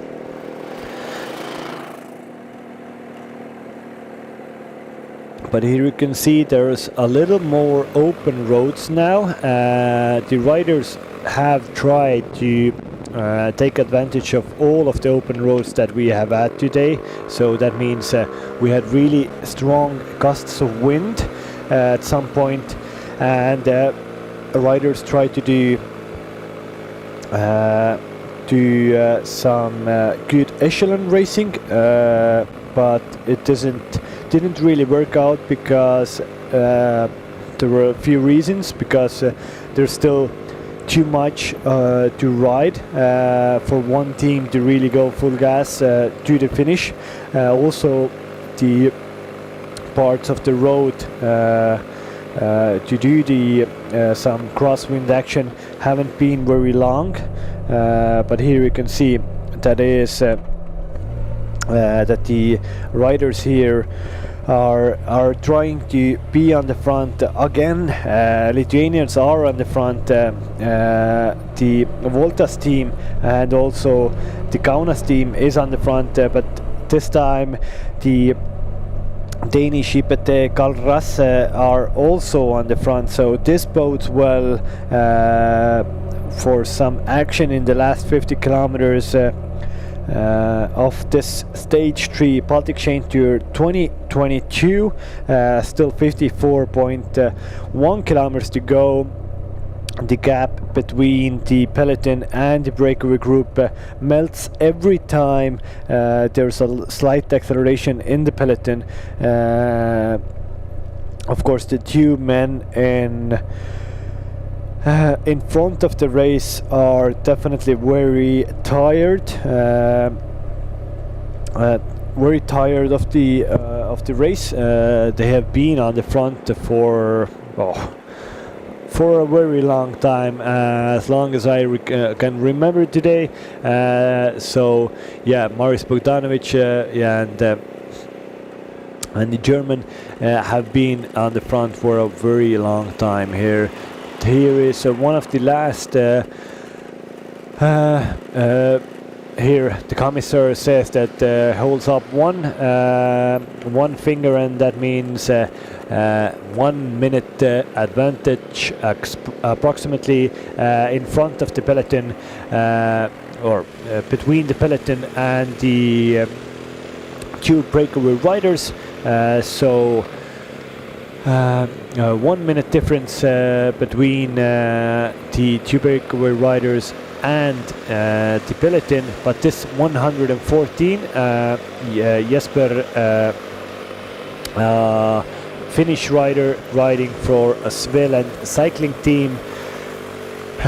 Jesper Lindberg is soon going to get or make the junction with Maris Bogdanovic and the German Leon Rötte. Then we have three men in front of the race, one Finn, one German and one Latvian then at the front of the race. Very good three-man breakaway, but still I would say that they don't have a very big advantage to really go for the win today. Here you have Ampler team coming with 4 men into the front, even 5 men into the front. Pretty much the whole team is here. They have 2 cards to play in the general classification, and here you see Jesper Lindberg now catching up with the 2 riders in the front. Now we have 3 riders on the front of the race. Leon Rötte and Maris Bogdanovic definitely would like some helping hand, but Jesper Lindberg is so much fresher than I think those 2 men that have been on the front for the for the remainder of the day. So Jesper Lindberg definitely has to do a lot more in this breakaway group than Leon Rotte and Maris Bogdanovic. Still now 3 men, but I would say that there is still not a very good possibility to go until the finish with this composition of the breakaway, and the advantage for these 3 men isn't very big. Also approximately 1 minute between the peloton, and if the peloton will up the pace, then the advantage will come down very fast. Jesper Lindberg talking with Maris Bogdanovic is like, what did you do for this long time in here? You rode a really good race, but how can we now go as deep as possible? But of course, this being in the breakaway is, as I told, realistically they don't have a really big chance to win the stage by themselves, because the difference with the peloton isn't very big, but it's an advantage team-wise. No teammate of Svelen cycling team, of Latvian national team, nor the German national team has to do anything on the front of the peloton. They can just follow wheels. They can keep themselves as fresh as possible, and they can wait until the other teams catch the breakaway and then try to go on the attack. But here is Team Ampler Tartu 2024 in full force at the front of the peloton. Andre Roos, Andreas Mikutis, Jonas Kuritz, Paul Rubenis and Alex Krasts. Full team on the front of the race. Only Erkki Lanemäe is missing here. Erkki is probably bringing some bottles or etc. from the car and will join his teammates in the front of the peloton. But Jesper Lindberg has especially brought some pace into this breakaway group, and the gap has even risen a little bit. It's now 1 minute and 10 seconds, but as you can see, very nice roads here, some twisting right left hand bends, and it all the time goes up and down. This is of course this is not a very good route to go in a smaller breakaway. It's so much easier to be in a peloton and a road like this, because you get some inertia going into the smaller climbs, and you just eat them up in a peloton. But in a smaller group like this, 3-man group, you have to work for every meter you are on the front. And here in the peloton, Ampler team really controlling it. They have a very strong team, and they want to give their 2 protected riders, Paul Rubenis and Alex Krasts,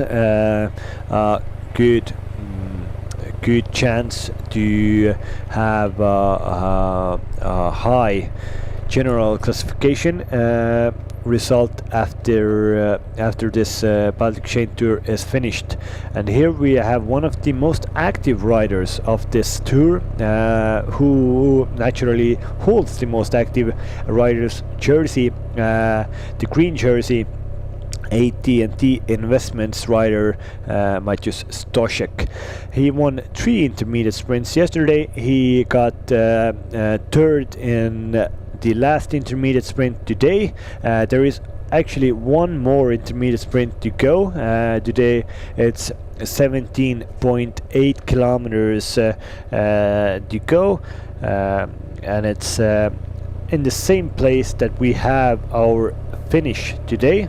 The riders will cross the finish line 3 times.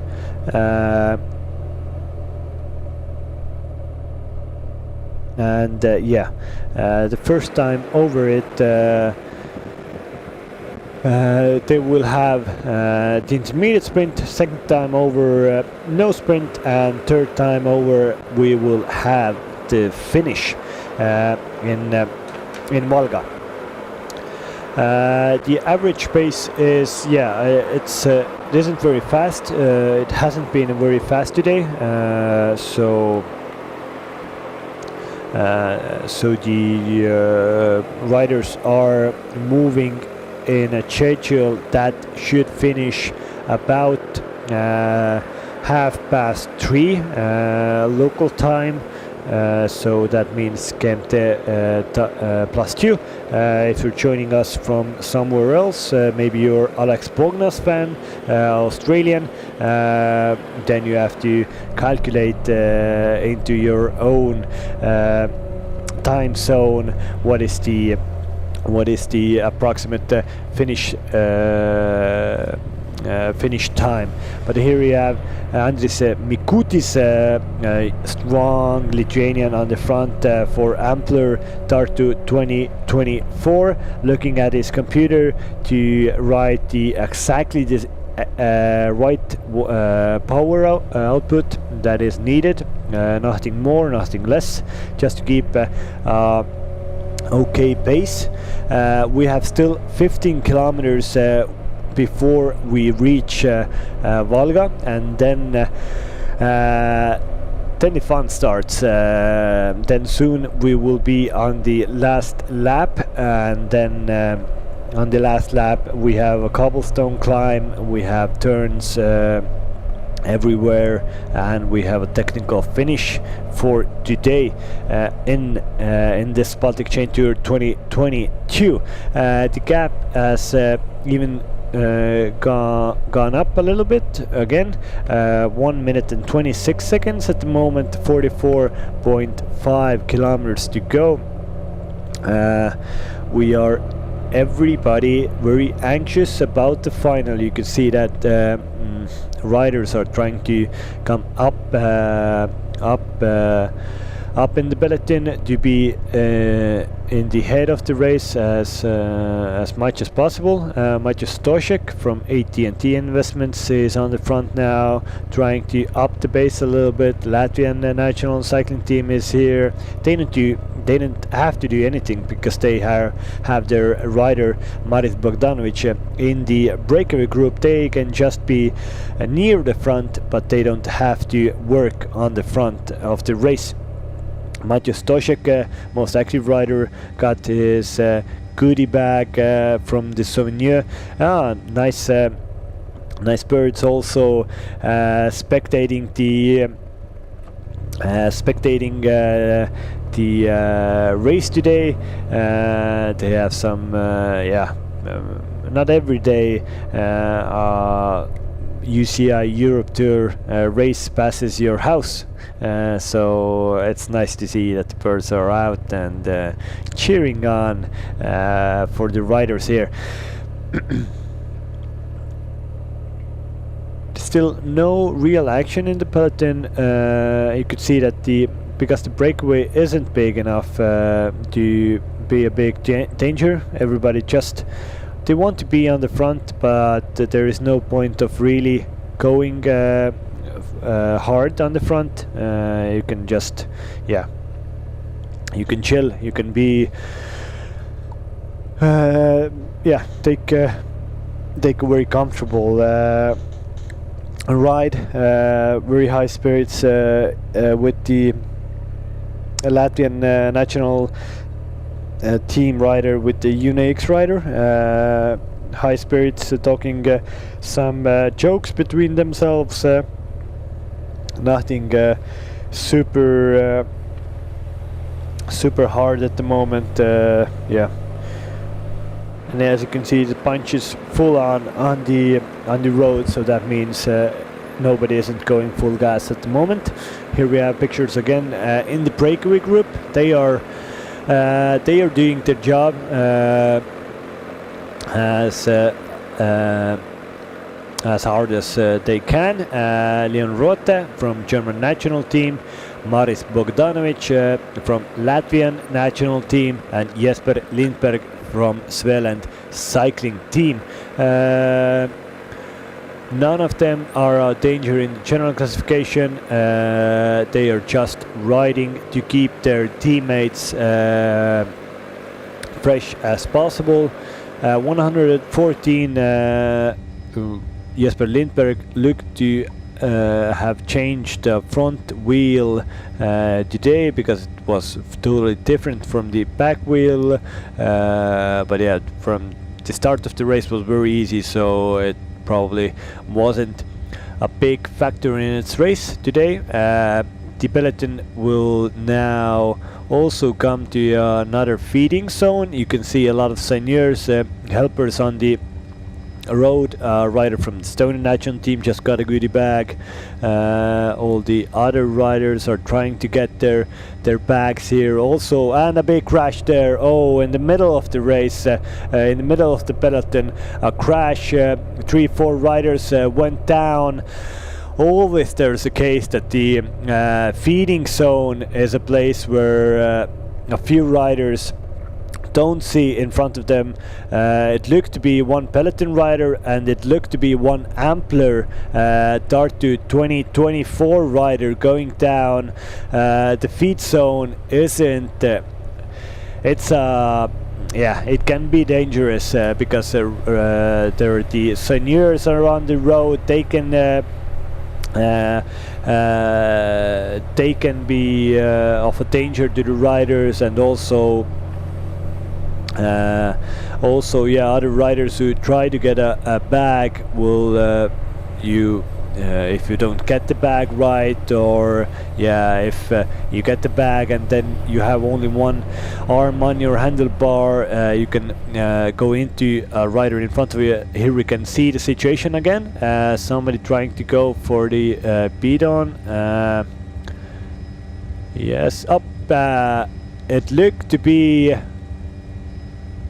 I don't want to speculate, but it was somebody who.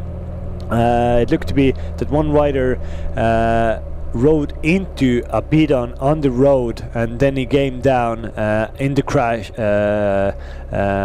Came down, and then a few riders from the back rode into him.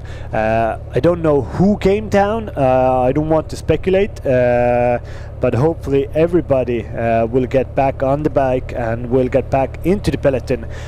Fortunately for those riders who came down, the peloton is taking it rather easily, and all of the riders should get back into the peloton at the moment.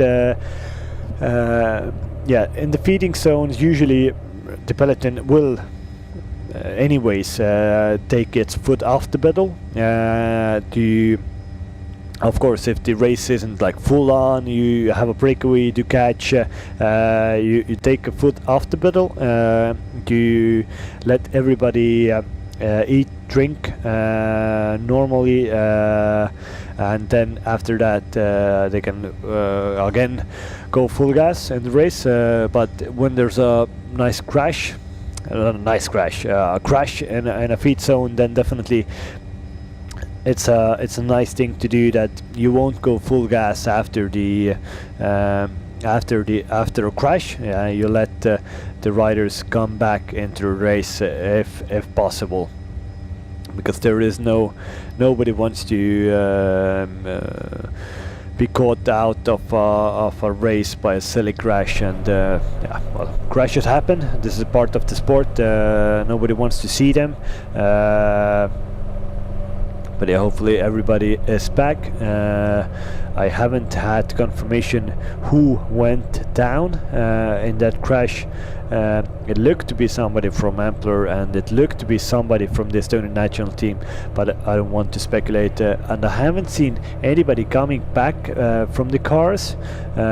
Maybe they got really fast back, or I just haven't seen them. Well, we'll see. Hopefully we will have some more time and nobody was injured. as yesterday we had a very bad crash at the start of the gravel section. Yep. It looked to be now Mikkel Reim is on the front of the race, trying to force a little attack, force a little acceleration of pace. He's in the front here, feeling good, is in good position in general classification, in 8th position, 27 seconds behind right arm in the general classification. Mikkel Reim is having a little discussion with Siim Kiskonen. Siim Kiskonen was second in the national championship of Estonia this year, just behind Mikkel Reim. It went down to the wire, down to the sprint, and Mikkel narrowly beat Siim Kiskonen in the last finish. But now today they are together in the same team, riding for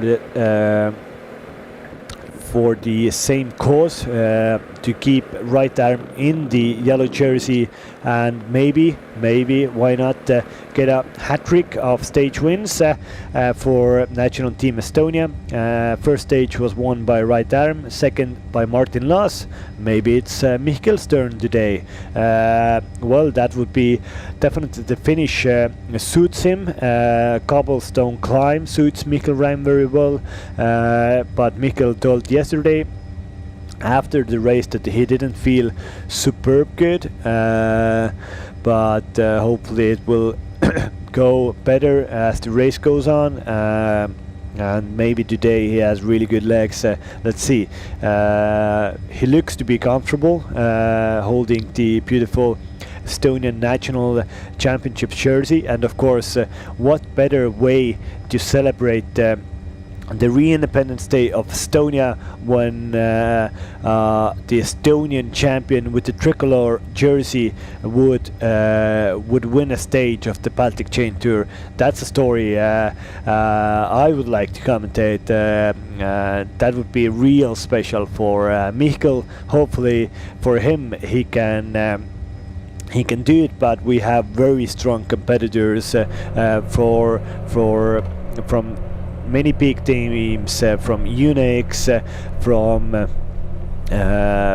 AT&T Investments, Mika Henning, second place in GC, Oskar Müstel Johansson from Unix. He's always there in every place where there's a split. He's always in the front, but when the going gets tough, he's not a bluffer. He's not a very good poker player. He all the time when it gets a bit harder, his face grimaces. He shows that that he's in difficulties and that the pace is going high. But it seems like well, he can ride with a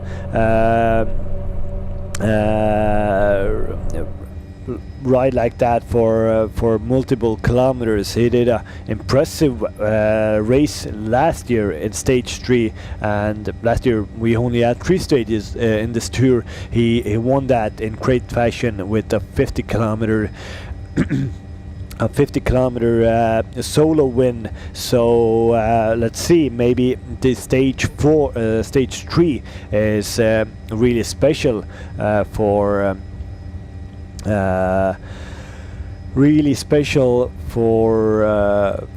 Oskar Müstel Johansson. So let's see how's that going to be.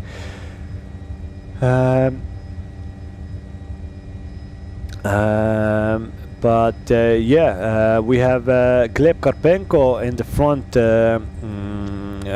doing his job for his team leaders, for right arm, for Mikkel Reim, for Martin Laas.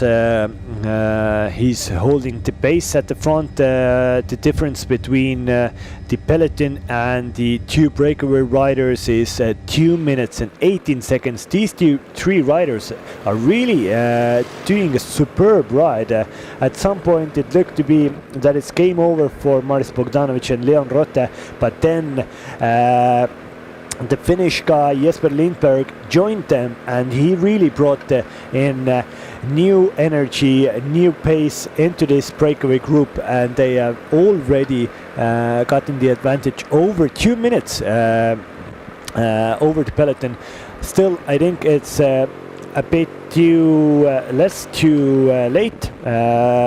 It seems you can see that Maris Bogdanovic and Leon Rotte from the faces, they aren't superbly comfortable anymore. A nice gel for Maris from the car, and a nice ice package also. That means it's still very, very hot for the riders here, and a new Pidon also. But you can see from the face Maris Bogdanovic isn't superb comfortable in this race anymore. The fatigue is getting to his legs. Leon Rotte the same. It looks to be from the body language that it's taking a toll.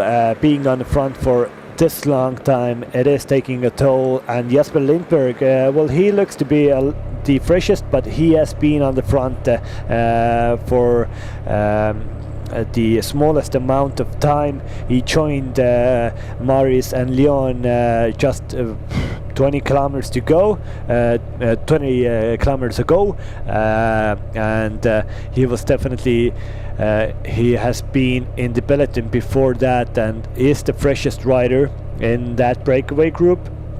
But still, now you can see that the peloton is accelerating a little bit. Estonian national team and UNAX are cooperating very well. The team of general classification leader and the team of general classification third is on the front. Both teams are pretty much in full force on the front. Here you can see Gleb Karpenko, a very good time trialist from Estonia, is on the front. Taking a turn, holding the pace very high, and now surely the difference between the breakaway group and the peloton will come down. It's still a little over 2 minutes, but I think it will come down very fast in the last 10 kilometers. We will be outside of Valga in 3 kilometers. We should see the first time Valga city sign. So that means the people, all the hungry victory hungry riders will feel the smell of victory when we will be near Valga. So it bounds to be a very attacking final 30 kilometers of this stage 3 Baltic Chain Tour 2022. This I think is definitely going to be the most exciting 30 kilometers of this tour thus far, and probably the most interesting 30 kilometers of this race, because tomorrow we have a very long stage, a 200 kilometer stage, and a pretty straightforward ride from Kurema to Tallinn. And probably it will end up in a bunch sprint at the end. So it will be a bit of a straightforward one, a more controlled race, I think, than today. But of course, today has been a very controlled race too. But today is a place where we can really shuffle up the general classification. General classification results. So we will see how it pans out today, but I think we will have a lot of attacks, a lot of drama. Definitely somebody will have technical issues, somebody will lose with the positioning, somebody will go too early, somebody will do everything right and he will win. That's usually the case. somebody has to win, and I think we have a lot of guys who are capable of winning today. I think the main protagonists come from the Estonian national team. Their 3 riders are the favorites probably for today. They have won the first 2 stages, and from there on I would say that the Ampler team have really shown strength in force, and they have 2 men really high up in the general classification, so they have a possibility to go 1-2, attack and then attack more, and that's their tactic, I think, in the end. Here we have still Gleb Karpenko on the front of the race for national team Estonia. Then sixth in second position now, going on the front, is Magnus Kulset, Norwegian rider for this very nice Una X, their development team. They have rode a really good race also, very collectively being on the front, and this Magnus Kulset, 22-year-old rider, has done some good races in French under 23 races, also in Italy. He is a bit of a smaller rider, so he rides very well in the climbs. He doesn't have a lot of climbs in this race, but he can be a very good helper in the race, and he is showing that right now. He is really driving the pace with Estonian Gleb Karpenko on the front of the race to catch this 3-man breakaway and to put their team leaders into the best position possible for that very exciting finish that we have at the end of this stage 3. The gap has gone down more than 30 seconds, still is 1 minute and 30 seconds at the moment. This is Maris Bogdanovic, a Latvian national team rider, driving the pace in the front of the breakaway. Number 83 Jesper Lindberg, 101.14, and Leon Rötte, 95 from Germany.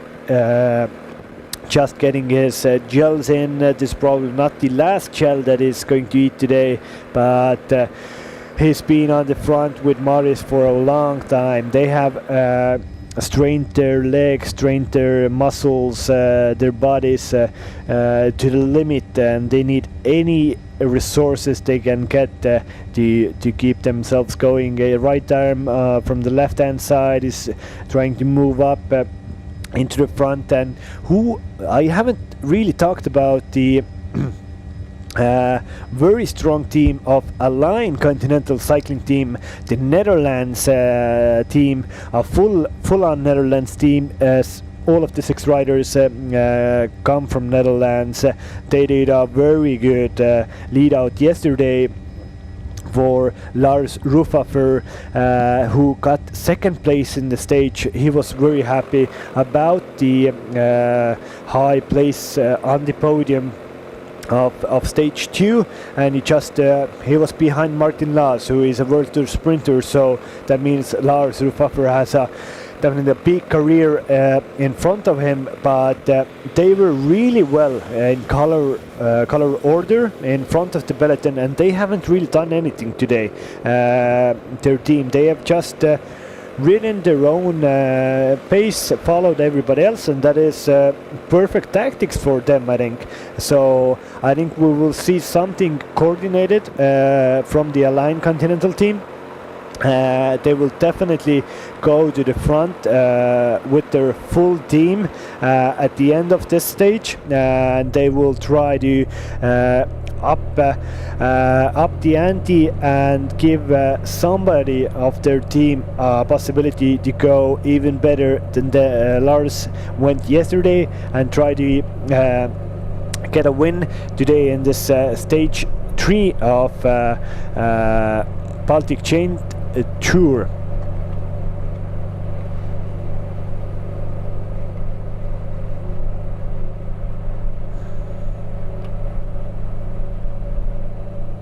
this is the peloton still driven by Unix and Gleb Karpenko.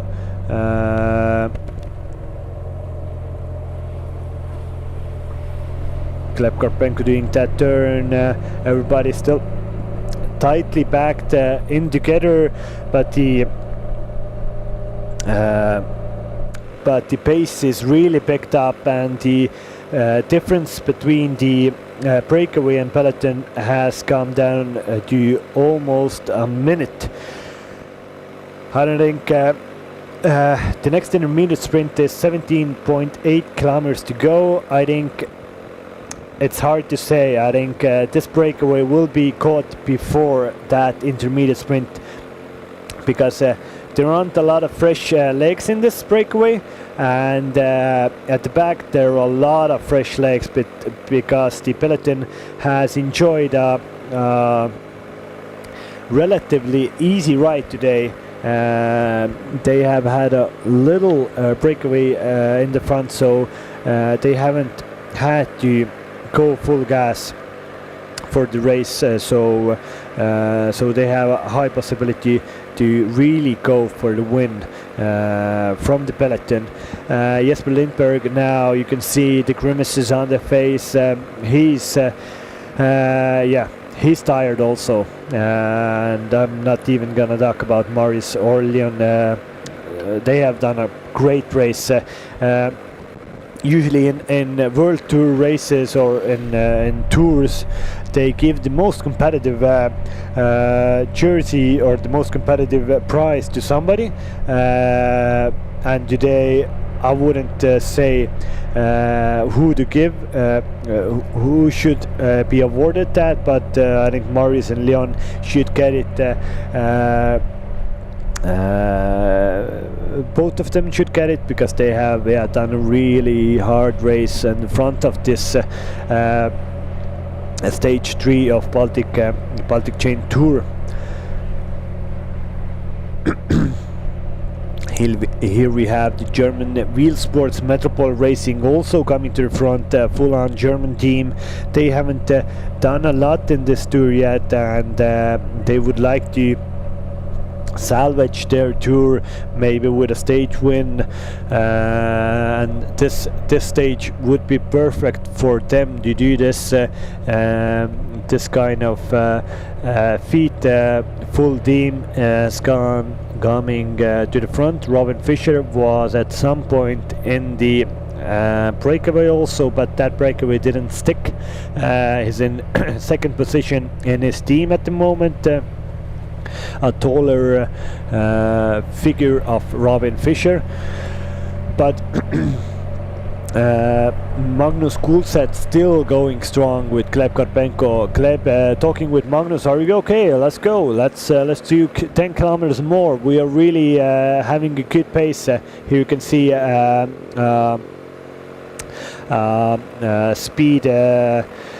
speed camera on the side of the road saying to the riders that they are going at a pace of 42 kilometers per hour. Not super fast, but not super slow either. And I would remind all of you that we have already ridden 160 kilometers today, so these riders are definitely fatigued, and the first attacks from the peloton start. 27 kilometers to go. We are soon going to come into the technical parts of City Volga. Magnus Kulset still on the front with Gleb Karpenko from the Estonian national team. On the right, the Karl Rass Danish team is bringing their leader to the front. Their leader is, of course, Trolof Ronhede, who had a very good attack yesterday. This a few riders just took a shortcut. It's hard to say. I think that is not allowed. But let's see what will the commissars do. There was definitely one peloton rider there. usually in the UCI reglement says that you can't go on the pedestrian roads. Well, let's see. There have been cases in the spring classics where riders have been relegated by far less than this move. Let's see what the commissioners say. Those riders definitely did get a little advantage going there, and they went there deliberately. There is a case that when there's a crash, nowhere to go, then it's usually the commissar will give a blind eye to that if they avoided a crash, but that was deliberate move. Let's see what will be done. Maybe a little deduction of points or deduction of or increase of time for those riders. But yeah, that move has been done. But here you can see this is a view of the peloton, but now we're back to the breakaway. Jasper Lindberg still driving on the breakaway, 26 kilometers to go, 45 seconds to gap. It's coming down really quick for the breakaway, and I think they will be caught in the next 10 kilometers, and now we are inside of Valga, our finishing city today.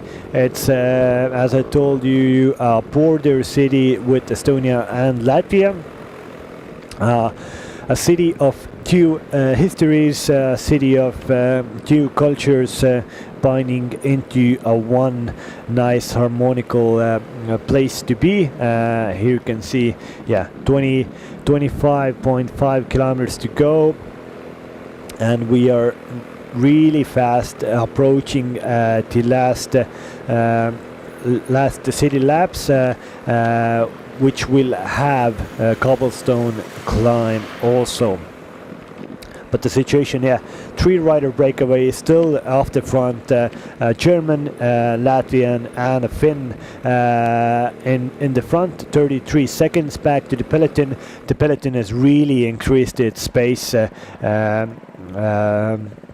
and they should be getting this breakaway group back soon rather than later. And this is the local fireman giving the riders a little shower, and this is very well deserved for the riders on this hot day. Very nice that the local firemen have gone to this extent and giving these riders a proper welcome into Valga. This is a nice little rain for all of the riders. Superb entrance into Tallinn, and nobody was even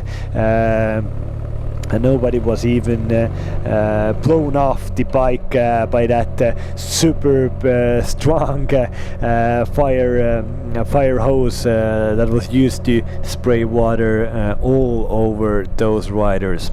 Definitely Valga has a nice little lake near it also, and a river.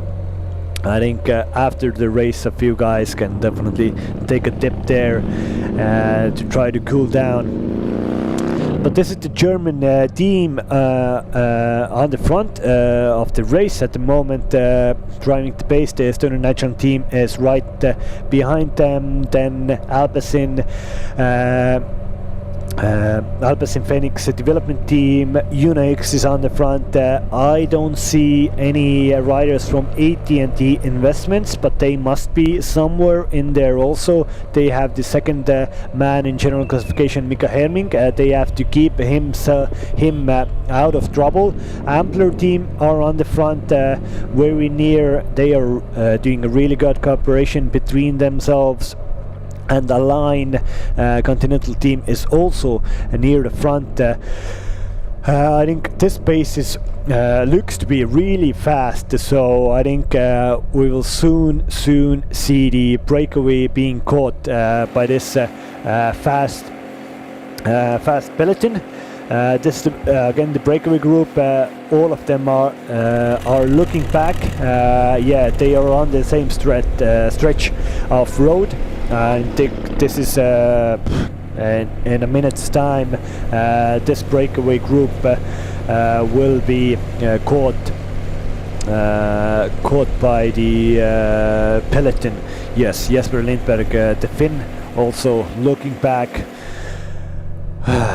Watching back and seeing a sight like this, peloton really going full gas. It's not a nice sight to look at when you are in the breakaway group. All the work that you have done is going to be shut down by this fastly approaching peloton. Alpecin, the Koenig's development team, are on the right hand side really nicely all together and looking for a win for any of the riders. They got a podium yesterday on stage first. They had 2 riders in the front breakaway, but not a very high placing there. They missed the last split when the attacks came thick and fast. They were on the wrong side of the attacks. Here we have Andre Roos from Ampler team development team really going hard now, trying to force the pace. I was just trying to say that it's calmed down again, but yeah, it calmed down only for a few seconds. And a left turn for the breakaway, and yeah, the peloton now it's less than 10 seconds between the 3 breakaway riders and this fast approaching peloton. This is a little false flat climb. It's a perfect place to make a little attack. Here we have Erkki Laaname. He has done his job also at the back, but Latvian Alex, this is a Latvian national team rider, Matis Kalvers, who looks to be going into the attack. Gert Kivistik from Peloton is there. Also the pink jerseys of NCF region Sur Norwegian team is to the front of the peloton, trying to bring back this Latvian. The 3 breakaway riders were caught already. They are not anymore in the front. This is the head of the race. Here we have the next winner of stage 3 of Baltic Chain Tour 2022. We have still in 2.3 kilometers time we will have one last intermediate sprint, and this is very important because riders can get 3-2-1 bonus seconds here, and there are riders who can get 3 bonus seconds. This is very important in the general classification, and that's why you could see Paul Ruben is 5th in the GC, is in the front of this race here. Right arm is in 10th position approximately. The leader Mika Hemming is just right in front of him. Also Alex Krust from Ampler is in the front. So yeah, everybody trying to be as front as possible to be in the best possible position for the intermediate sprint and also for the technical section of the Valga City lap. Because positioning is so important for that very narrow climb inside of Valga. Unix is now trying to bring Oscar Mustel Johansson also to the front. This is again the pink jerseys of NCF regions or Norwegian team trying to force the pace, trying to hold their riders to the front from left hand side. AT&T Investments bringing up second in GC, Mika Hemming. Norman Vatra from Estonian national team is now to the front also. I don't see how far has the yellow jersey dropped. Yeah, he's dropped actually pretty far, almost P30. That's not a good sign for right arm. He should be in a bit of a better position. And as you can see, the Estonian national team is all across the road. One Norman is in front now. Mikkel is bringing Martin to the front, but no right arm. This is they should be a bit more together. Now they have, now they're 3 men together. Gleb Karpenko is bringing himself to the front, but nobody is bringing the yellow jersey to the front. This is and this is a bit right arm just lost the wheel of his teammates. He has to bring himself to the front, but 1 kilometer to go to the intermediate sprint. Let's see who will contest it, who will try to get those 3 bonus seconds and 3 points in the most active and most competitive classification. So probably I think somebody from Estonia will try to contest it also. Right arm isn't in the front, but they need to snap points and seconds from the all of the other riders, and Mikkel Reim is really leading out Martin Laas in this intermediate sprint. 300 meters to go. Mikkel Reim is on the front. Martin Laas in second place. Matej Stošek, the most active rider, goes now, tries to get the 3 seconds. Martin Laas is sprinting with him. It looked to be that Martin Laas won that in ahead of Matej Stošek, who was second, and it looked to be that the Estonian national team rider Siim Kiskonen was in third. We will soon get the confirmation from that, but that means that Martin Laas got 2 valuable seconds to his tally, so that means he is now 18 seconds back from right arm, and this is Martin Laas, first Matej Stošek, AT&T Investments, second Siim Kiskonen, third, so yeah. Matej Stošek is definitely going to win the most active rider of this tour, but Martin Laas got valuable 3 seconds for him, and now he is only 17 seconds back from right arm, so Martin is in a very good position to ride for a very high position on the general classification. But this is Oskar Nisu, Estonian rider, riding for the Estonian amateur team, Peloton cycling team, and tries to go off alone. He's trying to anticipate the cobbled climb. This is a very technical part now. You have to be on the front, and this is a smart move from Oskar, and to get a little gap before the technical part, and then try to have that gap to the top of the climb, and after that, after that, you can see this is the cobbled section now starting. Matej Stošek is in a very good position. Also, Oskar Müstel Johansen, third place in GC. UNAX rider is going full gas on the left-hand side. Well, you can see this is what I was talking about. This is proper racing, and Alpes in the Königs guys, they are enjoying. They are like in Belgium. They like this kind of racing. Mikkel Reim is a bit back. Right arm, the leader, was in a very good position.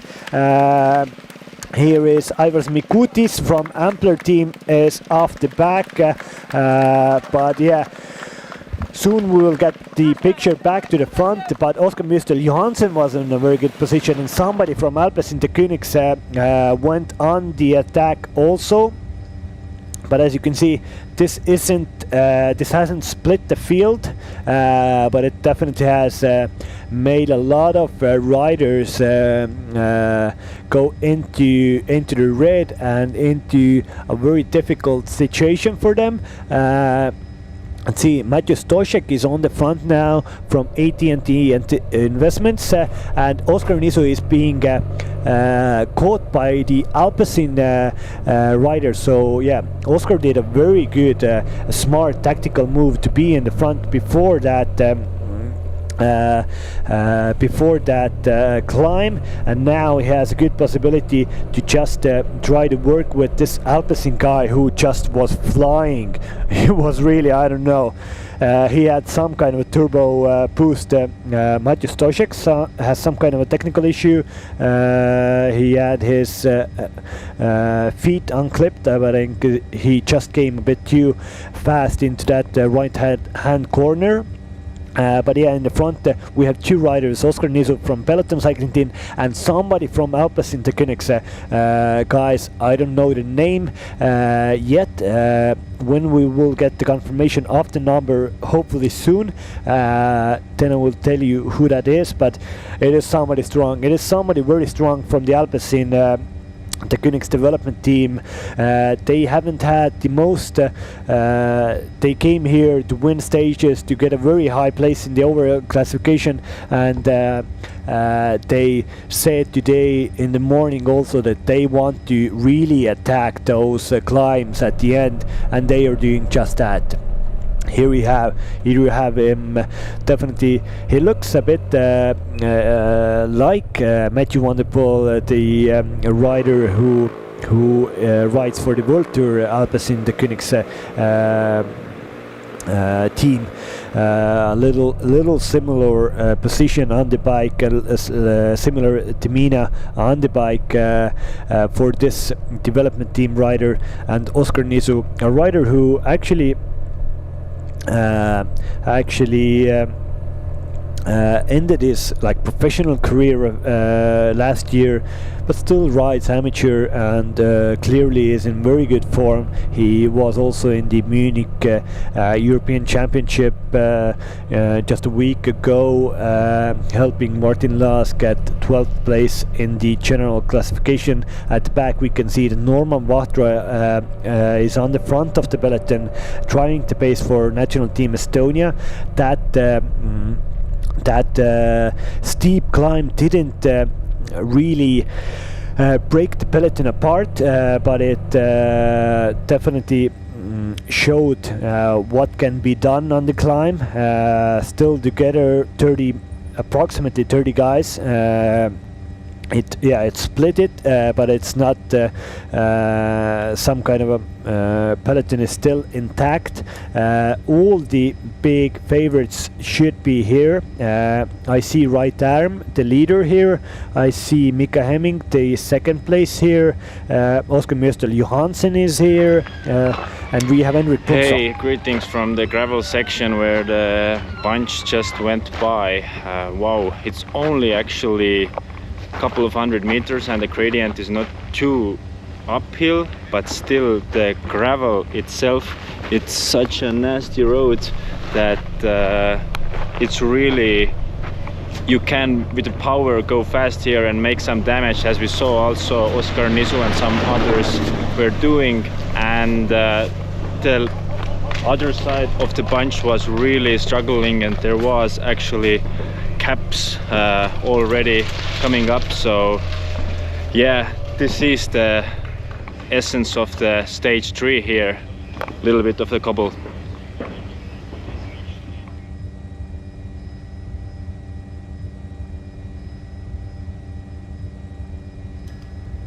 Yes, thank you, Henrik. Very nice live footage from the cobble section. It's it's not a long one, but it's a nasty one, and if you're strong, you can go really fast there. But yeah, this group, pretty much every big protagonist is in this group. Nobody has really been left out, but we can see that a lot of attacking going on in the peloton at the moment. Somebody from Ampler, it looks to be Alex Krast, a rider who did a properly good ride on stage first. A very attacking ride there is going on the attack. 12 kilometers you go in this stage 3 of Baltic Chain Tour. Still Alpecin and peloton in the front of the race. And in the back, the remainder of the peloton is being attacked by Team Ampler. Well, Alex Krust did a big attack. I would imagine that now somebody else from Ampler will do another attack. They have the power and they know the roads. Let's see if that's the case, or now just people are trying to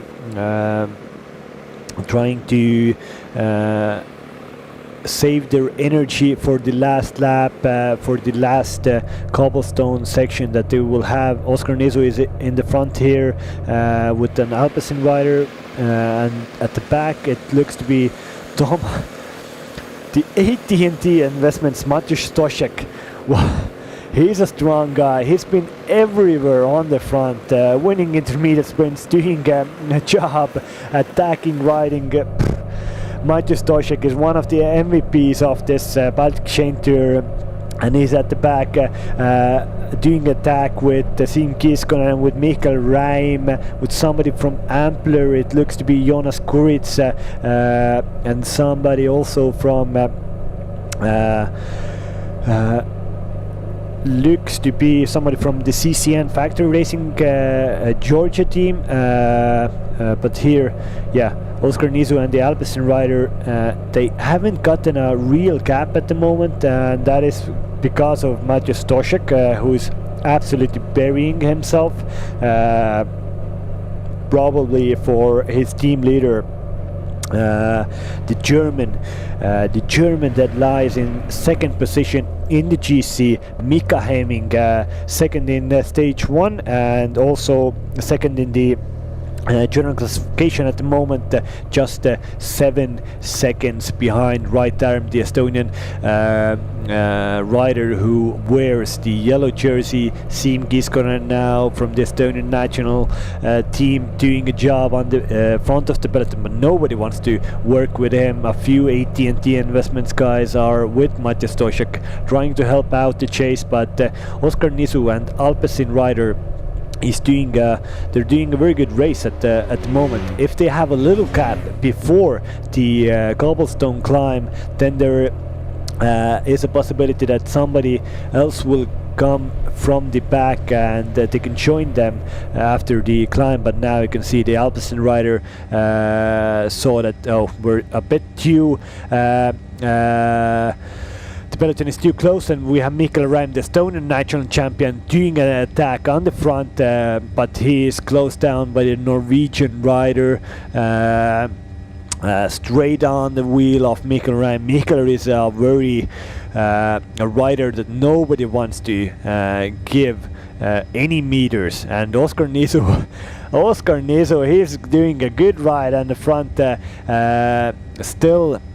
still a few 150 meters in front of the peloton. Now Alpecin doing another attack, Alex Cross from Ampler there, Gert Kivistik from peloton, and a line cycling team also joins the fun. They have 2 riders really near at the front at the moment. They are definitely going to do some more attacks soon. We'll see. Gert Kivistik now tries to go, no, just looks behind. Who's there? AT&T Investments trying to close the gap. This is the second time we go over the finish line, and the next time we're here we will know who's the winner of stage 3 Baltic Chain Tour 2022.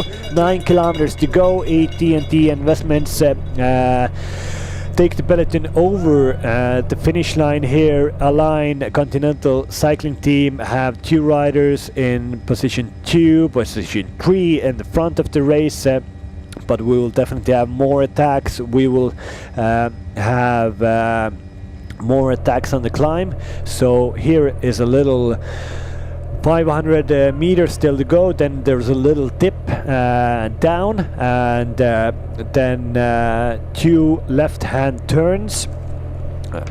Should be 2 left-hand turns, and then we have the cobblestone section again on Berna Street.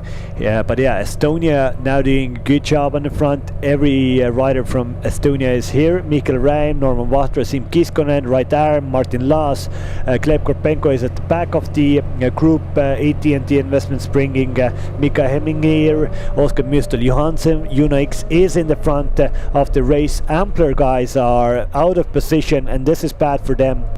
Mikael Räim burying himself for right arm. This is a little dip that I was talking about. When they reach this little descent, there's the left hand turn, and then one left hand turn more, and then we have the cobble section. This is the first one. The first one here is 400 meters until the next one. You have to be in position here. Estonian national team is in a perfect position. Norman Vatra now taking the turn on the front. Norman, right arm. Yeah, this is the left hand turn, and now we have the cobble section, the last one.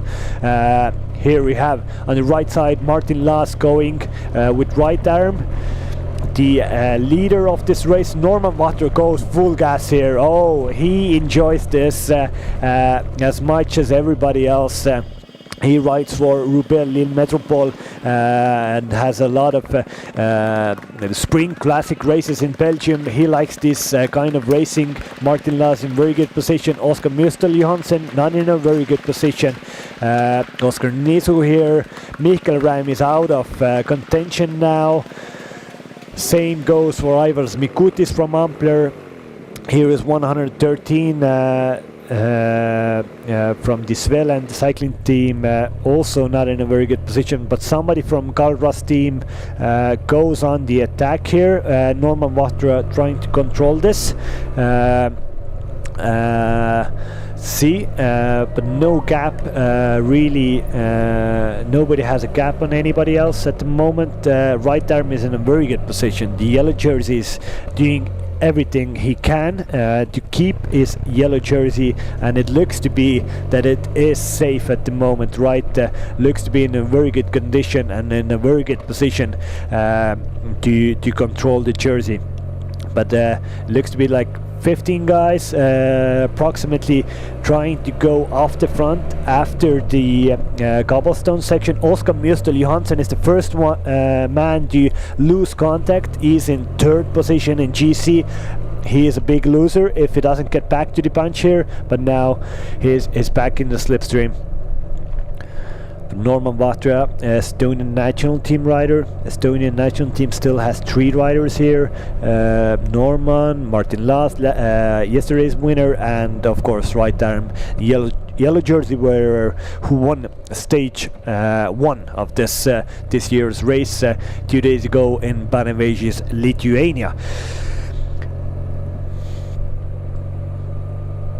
But I think now when the pace is okay, somebody from the Norwegian team now tries to go on the attack, and Mika Hemming is controlling this also in 4th position. He has some kind of a technical issue with his bike. Hopefully everything... Oh, he is talking to himself and the bike hopefully is getting everything good. But right arm sees this as a very dangerous move. He can't leave the second in GC go away, and he is closing the gap himself. But now, yeah, still dirty. Oh, up, and there's a crash. One rider from the Norwegian team just went a bit too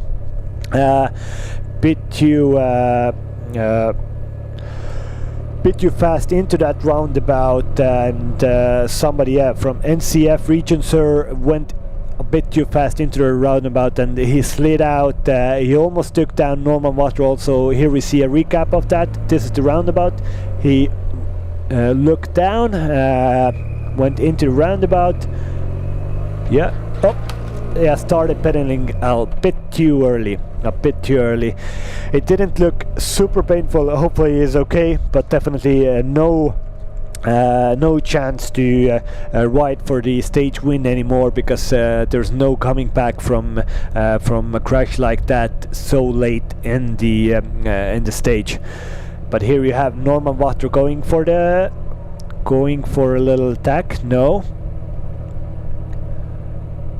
This is a perfect place for somebody to do a flyer. To do a flyer, it means that nobody has a lot of teammates, fresh teammates. So if somebody can come from the back with pace and go in the attack, this is the place to do it. Because then everybody is looking at each other, and you can get a 10-second cap very fast. And AT&T Investments, Maciej Stoszek did a very nice tactical thing. He came to the front with a few teammates, but he left the gap there, and now right arm yellow jersey wearer tries to close this gap by himself, but the AT&T Investments guys are trying to close his gap, try to not let the yellow jersey go. Oh, and this is a nice move.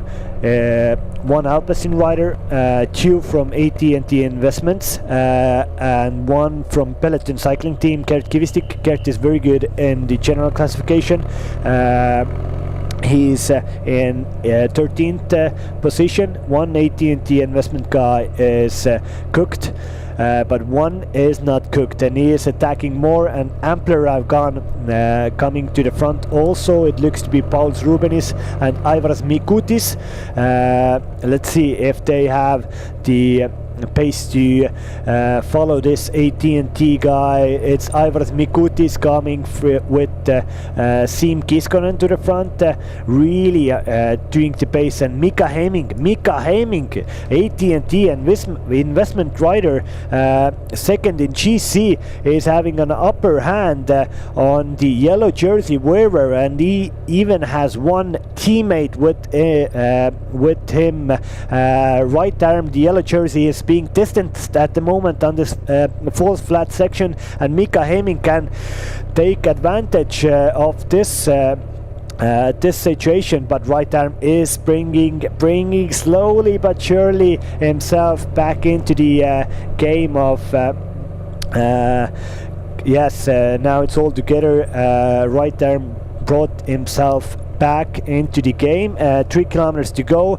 Aivaras Mikutis on the left hand side from Ampler, and there are a lot of tired legs here. You can see if somebody could do a little attack, it just might go, but there's not a lot of guys who can go on the attack at the moment. Mika Hemming looks to be in very good condition, but he is in the front first position of the group, and it's you can't attack from the first position of the group, because then everybody looks at you and everybody is in your back wheel in the matter of seconds, even in the matter of milliseconds. So there's no possibility for him to go in the attack.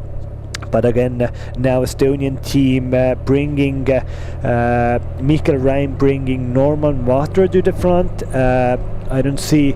Do they have also Martin Laas there? It looks to be that Martin Laas is in third position. Yeah, Martin is there. Yesterday's winner, Martin is in a very good position. 2 kilometers to go. Estonian national team have still 5 riders in the front. It's Siim Kiskonen. Well, AT&T Investments is leading out Mika Hemming at the moment, second in GC, but now the Estonian Pliu train, Pliu black white train is coming to the front. Norman Watra is doing some kind of a maneuver there. I didn't know what that was, but he made himself a little room there. But now Estonian national team is bringing themselves to the front. But Alex Krast is making a flyer here. This is a nice move by Alex Krast. Oh, this young Latvian is doing the race of his life. Alex Krast, fourth in the general classification, 10 seconds behind right arm. Well, that was a very smart, a very nice move, but only if the Estonian national team wouldn't have its whole team doing a lead out for Martin Laas, then it would be possible. But 1 kilometer to go, Alex Krust still has 1-2 second advantage. It's not going to be for Alex Krust, but a very nice move from him. It looks to be that Martin Laas is in a perfect position to also win today's stage. Very nice helicopter or drone shots of this group, but it's hard to say who's in position, but I think Martin Laas should be in third position. Yes, Singh is gonna leading out Norman Vatro and Martin Laas. Then UNAX riders, Ampler is in the front, Align Continental Cycling Team coming from the right, also Alpes into Königs guys. Will Martin Laas will be boxed, or will Martin Laas win his second Baltic Chain Tour stage in a row? Norman Vatra is bringing Martin Laas to the front. Who's going to start the sprint? UNAX going from the right, left Martin Laas. Alpes into Königs guys going. Alpes into Königs guys. UNAX rider raised his hand that he has won this race. Also AT&T Investment is raising his hands that he has won the race. I don't know who won the race, but that was a race. That was a proper race. We will get some confirmation soon who won that. It was too close to tell, especially from the front camera. Everybody was all across the road. I don't know who won that. There was 4 or 5 guys in the front of the peloton, but it looked to be UNAX that who won that. Martin Laas opened the sprint from right. UNAX came from left. Yes, UNAX, definitely UNAX rider won that sprint. I don't know the exact number yet. Now we have the unofficial results at the moment. Tobias Agard Hansen from UNAX, their development team, won stage 3 of Baltic Chain Tour. Last year UNAX also won stage 3 with Oskar Müstel Johansson. Unofficially Martin Laas is second, Thomas Sparta from AT&T Investments third, and Henry Hulik from Align team, from Alpes into Königs team in 4th place. He was third yesterday. Yesterday's second place Lars Rufaffer, and 5th Sam Gademan from Align. 6th Mika Hemming in 7th. Paul Rubin 8th, Artur Lehner 9th, and Estonian Ampler team in 10th place. But this is unofficial. It looked to be, I wouldn't say that Martin Laas was second. It looked to be that Thomas Sparta was second, but these are unofficial. I'm pretty certain that today's winner is Tobias Agard Hansen, but the next ones, let's take a bit of conservatism to their recap of this finish. Agard Hansen on the right hand side, UNAX taking a perfect line in that. Oh, he was really certain that he won. Let's see that from the up camera. Also Hansen from the left hand side, perfectly coming, perfectly. Maybe Martin Laas was still second. He had a really, he faded out in the last few meters, but Hansen had a perfect finish, and this UNAX, their development team, did a very good race today. Oskar Müstel Johansson here again. The unofficial results of today. Tobias Agard Hansen, UNAX, their development team rider, winning today's stage with the time of 4 hours 22 minutes, 186 kilometers. Was today's stage. Norman Water in 12th place, Niels van de Putte in 14th, Nizu 15th, Albin Stalberg There also Matthew Stoshek, the most active rider in 23rd position. Kurt Kivstik 31, but I didn't see right arm, the yellow jersey. Yellow jersey, 14th. It shows here, 40th. 5 seconds gap. This is, if that is true, then it just might be that right arm didn't lose his jersey. But if this is true, that right the last 5 seconds. In the end, I didn't see where right is was. It definitely wasn't in the first part, but if that 5 second is right, then he only has a 2-second advantage over Mika Hemming, and that means tomorrow's race is going to be very interesting.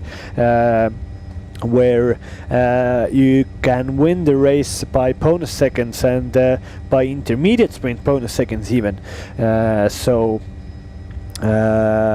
Well, it bounds to be a very fun last day of this tour. Tomorrow we will have a stage coming from Kurama to Tallinn. Tallinn is the capital of Estonia, so hopefully a lot of fans there also looking forward to nice racing near Tallinn in Pirita. But here still a few riders coming over the line. It looks to be Jesper Lindberg, who was in the breakaway for a long time, a Finnish rider. We should have some kind of interviews soon also, and also the award ceremony at some point. But yeah, this was a very interesting final, a very cool circuit near Valga here with a few cobblestone hills, and a very nice sprint finish at the end of the stage.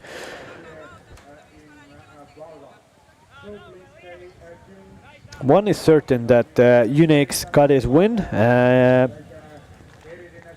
Right arm should be still, and this is the finish again. Unex, Tobias Hansen on the right hand side, Martin Lass on the left hand side. In second, a line Continental team riders in 5th and 6th. They were a bit boxed in, but they were really fast. You can see that on the left hand side, Lars Rufaffer, yeah, he came fast in the end, but yeah, just got a little boxed in.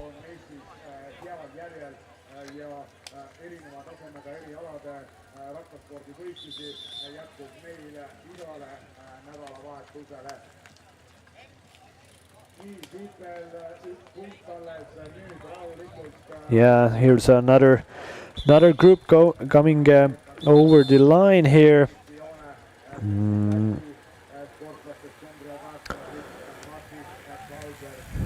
Baltic Chain Tour 2022 Stage 3 winner is Tobias Hansen from Unex, their development team.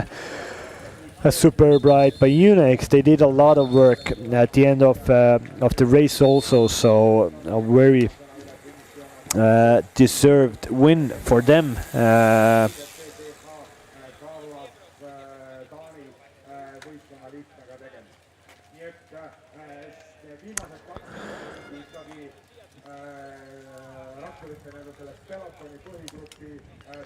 Tobias is nice. We will have the Tobias Agard Hansen in with a live interview with him in a minute. We will have the freshest comments from him from the race. A 22-year-old Norwegian rider for Unex Pro Cycling team. Sorry, but we will have him in a few seconds.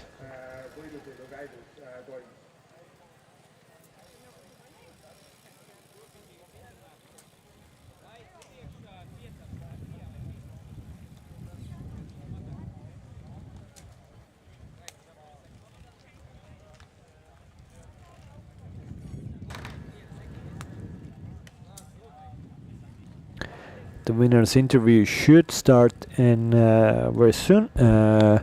We will have Tobias Agard Hansen from UNX, their development team, giving us the stage winner. yes, Tobias here we have Agard him. Hansen from UNX, their development team. Congratulations. How are you feeling? Thank you. I'm a bit tired. It's a long stage, but I'm really happy. So yesterday you had a fourth place, and today you won. You won against Pora Hansgrohe sprinter Martin Laas. It must be one of the biggest, if not the biggest, victory in your life. How did it happen? Yeah, it is probably the biggest victory. It was just a long stage, a bit stress in the peloton because of the crosswinds, and then at the end, like the small laps, that was quite technical with the cobbles as well. But yeah, I just believed in my sprint and took his wheel and believed I could at least get a good placing from there. And then fortunately I could sprint past him, so I'm really happy. Yeah, well, it all played out for you. Was this the plan also originally before the stage, that you're gonna be the leader for today and you're gonna win a punch sprint? Yeah, I was a sprinter for the day. We was a bit uncertain with the small laps, like how hard they were gonna be. If they were really hard, then I probably couldn't be with the best guys there. But I just managed to stay with them, and then the end was a bit easier because it was just more straight roads. So I couldn't get in the peloton and yeah, get the power to get the sprint. So. How big part or how difficult part was the cobble section of today's final lap? How did you enjoy this one? It was really hard. The cobbles isn't laying that good, so yeah, it was just going all out and almost just stopping the bike because it was so hard. I also got a little bit dropped both times, but just managed to stay with them, and yeah, I could get to the easier parts and recover a bit. Okay, well, enjoy your day and thank you for the interview. Thank you very much. That was today's stage 3 winner, Tobias Agard Hansen from UNX, their development team. He told that very hectic and long stage today because of the crosswinds, but well, tomorrow we will even have a longer day. But yeah, timed this effort perfectly. Very good teamwork from the UNX, their development team. Everybody in that team is doing a real job. Real kudos to the director sportifs there and all the staff that has helped that team. Everything is working perfectly there. But yeah, tomorrow stage from Kurama to Tallinn, more than 200 kilometers. Well, hopefully we will have wind, and then we will have a lot of fun tomorrow.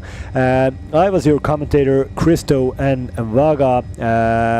Right arm stays in the leader's jersey. There will be a big battle tomorrow for the stage win and of course for the general classification lead of this race. Estonian national team have a few options, and everybody else is probably trying to attack them at some point in the race, especially AT&T Investments, who showed today that Mika Hemming is probably one of the strongest guys in this race. But yeah, I was your commentator. Hopefully you enjoyed the race, enjoyed me talking to it, and see you tomorrow. Thank you. Have a nice evening, and please ride your bike. That's good for your health.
So we have here right there, yellow jersey, still holding it for third day. Almost perfect day today also for Estonian national team, as you got second place with Martin Laas. First stage you didn't win, but I guess the yellow jersey is still goal number one and you're keeping this under control. Yeah, of course. A little bit disappointed that we didn't get the victory with Martin Laas, but yeah, it was because I had to do very, very big effort on the last uphill to catch the dangerous attack, and then I didn't have the legs to help him in the finish sprint. But yeah, second place, he got some seconds and he's coming closer to the top three. Would you say today was the most difficult stage so far, or is nothing special for you? So far it was the most difficult because of the final circuit. We had to go really full gas on the cobble climb, and yeah, it was pretty hard. So you have only one stage to go. How are you gonna play it tomorrow? Is it defense or is it the attack mode? Yeah, I think the best defense is offense, but we will see how the sport director makes the plan, and yeah, we'll see tomorrow. Okay, thank you. Thank you.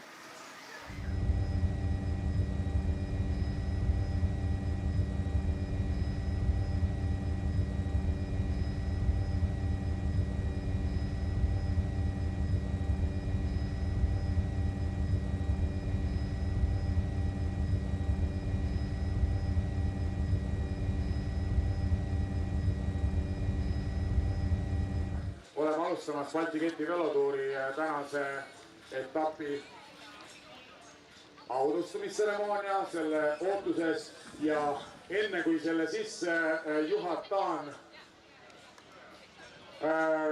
ma küsin üle, kas täna siin viibib härra Lembit Luiga? Härra Luiga, kas olete siin? Tulge palun siin kõneleja juurde. Meil on andmeid, et te olete lotovõidu võitnud hiljuti. Kas tohib siin selle teile üle anda? Palun tulge siia pjedestaali peale. Eesti Lotto esindajad on siin koha peal olemas, aga muutudes tõsisemaks, siis minu kõrval on härrasmees, kellel on olnud selline roll elus, et ta on õpetanud noori spordimehi. Lembit, olge nii kena, tõuske sinna poodiumi peale, sest teie olite Eesti noortekoondise õpetaja aastatel 1981-1985. Te õpetasite nendele meestele, kes kohe teie ette tulevad, matemaatikat, füüsikat ja keemiat. Lembitul on hiljuti täitunud 70 eluaastat. Palju õnne, Lembit Luiga, ja talle soovivad mälestuseseme üle anda Toomas Kirsipuu, Priit Piilberg, Sven Jõgila, Raido Niitka, Toivo Suvi,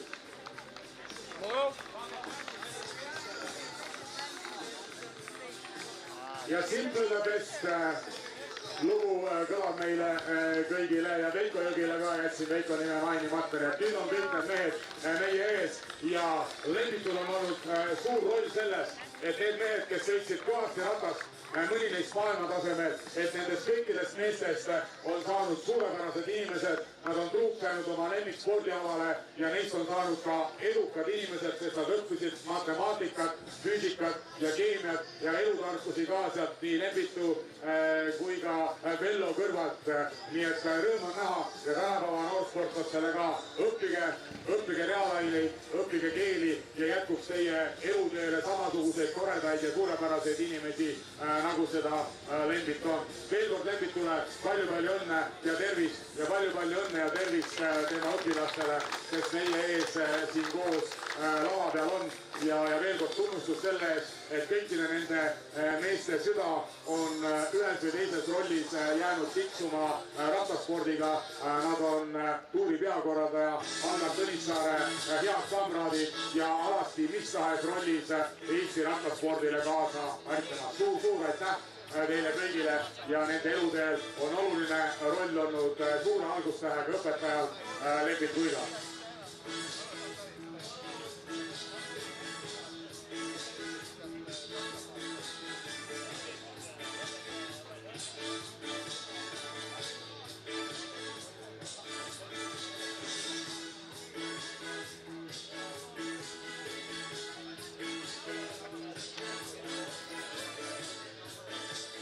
natukene veel kannatust, little patience please.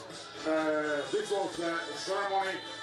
This gentleman, Lembit Loiga, is his name, and these were beginning of the 1980s when these gentlemen around him were young riders, very talented and gifted ones in Estonia, were coached by the coach Vello Ainsalu, and Lembit was the man who was the teacher who taught math, physics and chemistry in the training camps, which were very important, and all these gentlemen. Aga Eesti mehed on seal ja sealt on pikka finišit tegemas. Eesti mehed on praegu kotsasel. Vaata, et esimene ja teine ja siin meie ees vaatame praegu.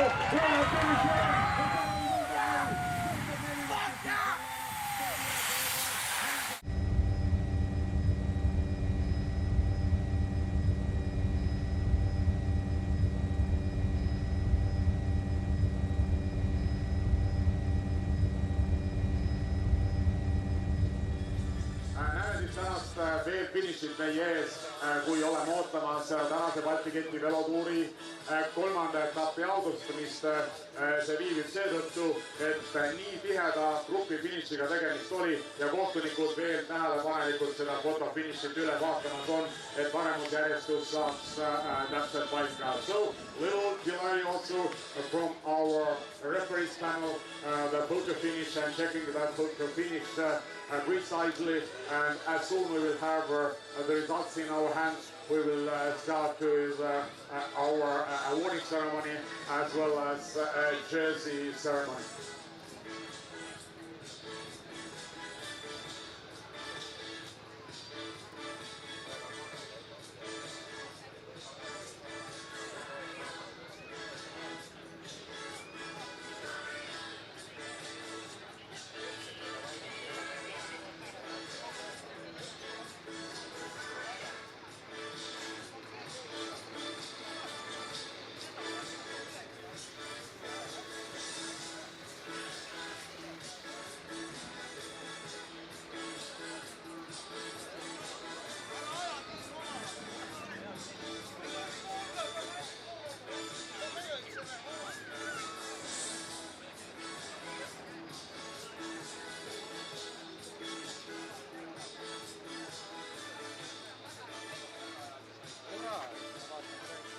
Nii, tähelepanu, kellele kuulub see mootorratas?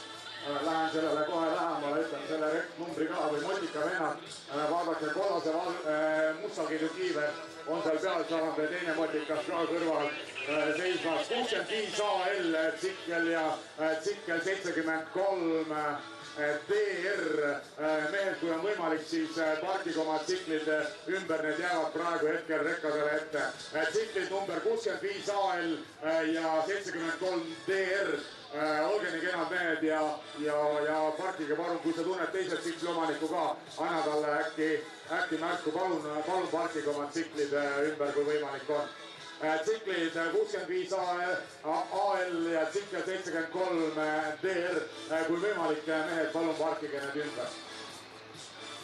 Aitäh teile, olete teie ka täna raske tööpäevad selja taha jätnud ja lugupidamine samuti teilegi. Suurepärast tööd olete teinud ja Eesti ratta võistlustel siis need motokohtunikud ja erinevad tsiklite rajajulgestajad, kõik kokku, kes on, teevad maailmatasemel suurepärast tööd. Me võiksime vabalt Tour de France'i või mõnda suuremat, selge. Marguse Mõtta. Argus Tulija, üks mees, kellest just juttu tegin ka, kes kuulub sellise suurepärasesse seltskondi.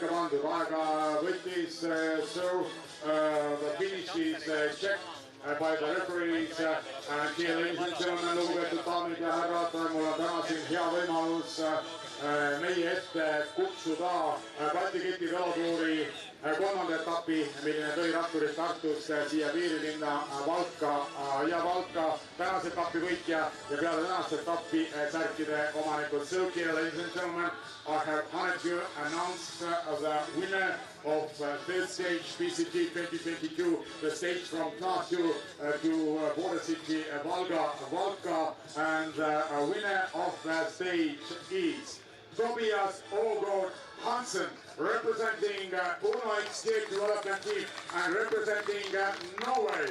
The winner of the third stage PCT 2022. Seega Baltiki velotuur 2022 kolmas etapp Tartu-Valga võitja on Tobias Ågård Hansen Uno Estate Development võistkonnas ja esindamas Norrat. Palju õnne ja võime etapi võitjapärja, tammepärja võitjale kaela panna ja samuti etapi võitja auhind anname selle võitjale üle.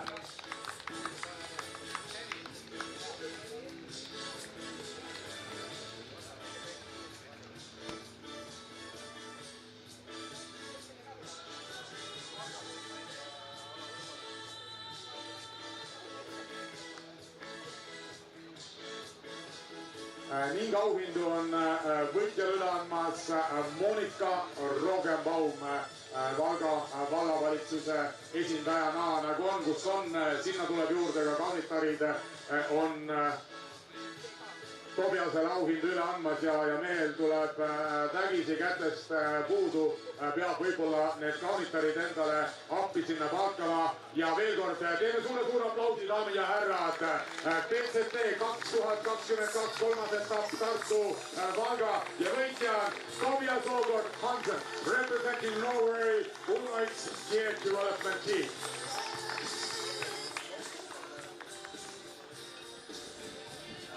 Jätkame siis erinevate kategooriatega ja kõigepealt siis kollase särgi arvestuses tuuri üldliidrina peale kolmandat etappi ja enne viimast etappi on jätkamas Rainer, Eesti rahvusmeeskonna liige. So yellow jersey and the leader in general classification, a member of the national team of Estonia, Rainer. Congratulations.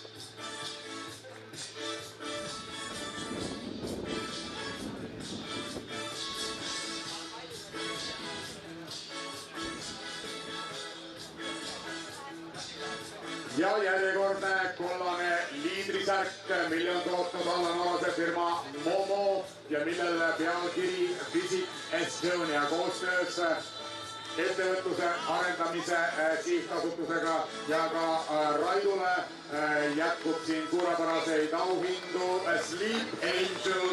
Nii et tundub, et unega enam Raidul probleeme ei ole. Seal on kvaliteetseks uneks kaasa olemas. So once again, Rainer, yellow jersey and leader in general classification.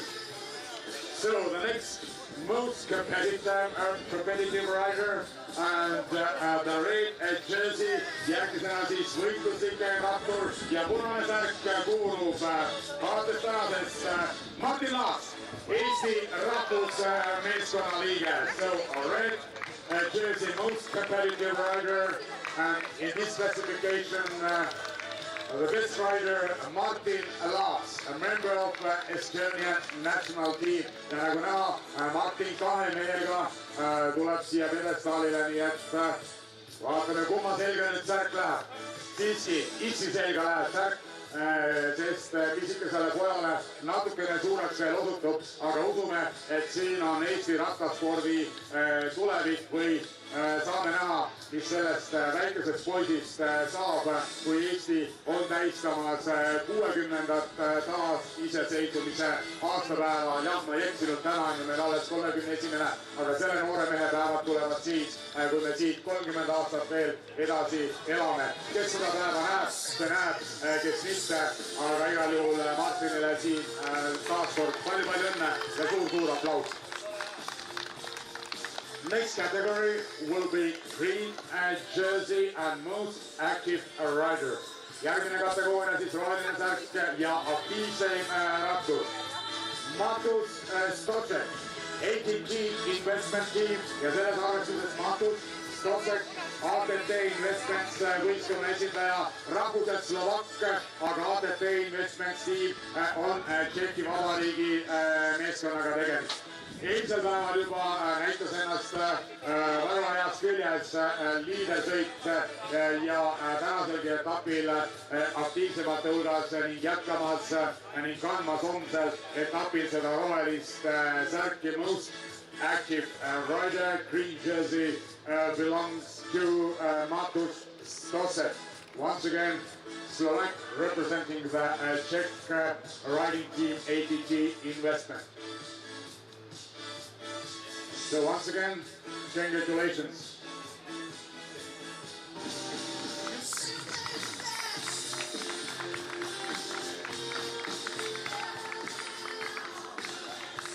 Next category, white jersey, järgmine kategooria, valge särk, mis kuulub parimale noorratturile and the best youth rider and white jerseys category after the third stage is member of national team of Estonia, Raitar, once again.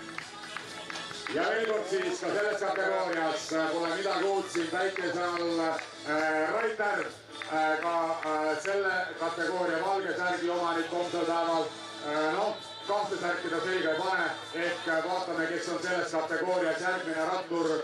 See on homsel päeval kandmas valget särki ja Raidu seljas siis homsel päeval kollane tuuri üldliidri särk on.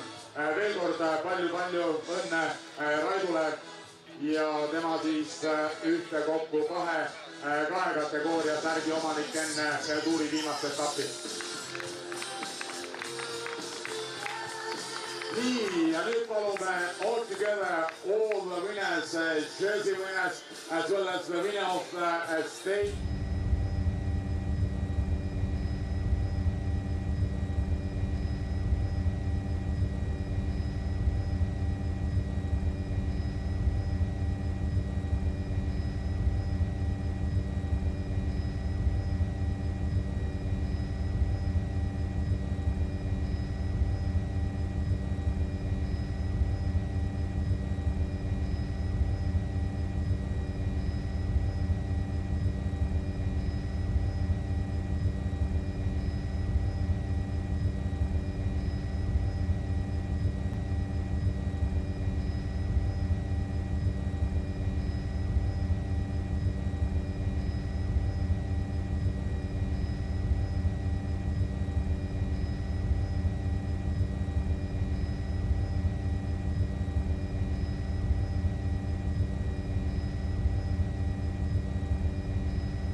Give me the mountains and bubbly streams, the flowers swaying in the summer breeze, the butterflies, birds and bees. That's the rolling life for me.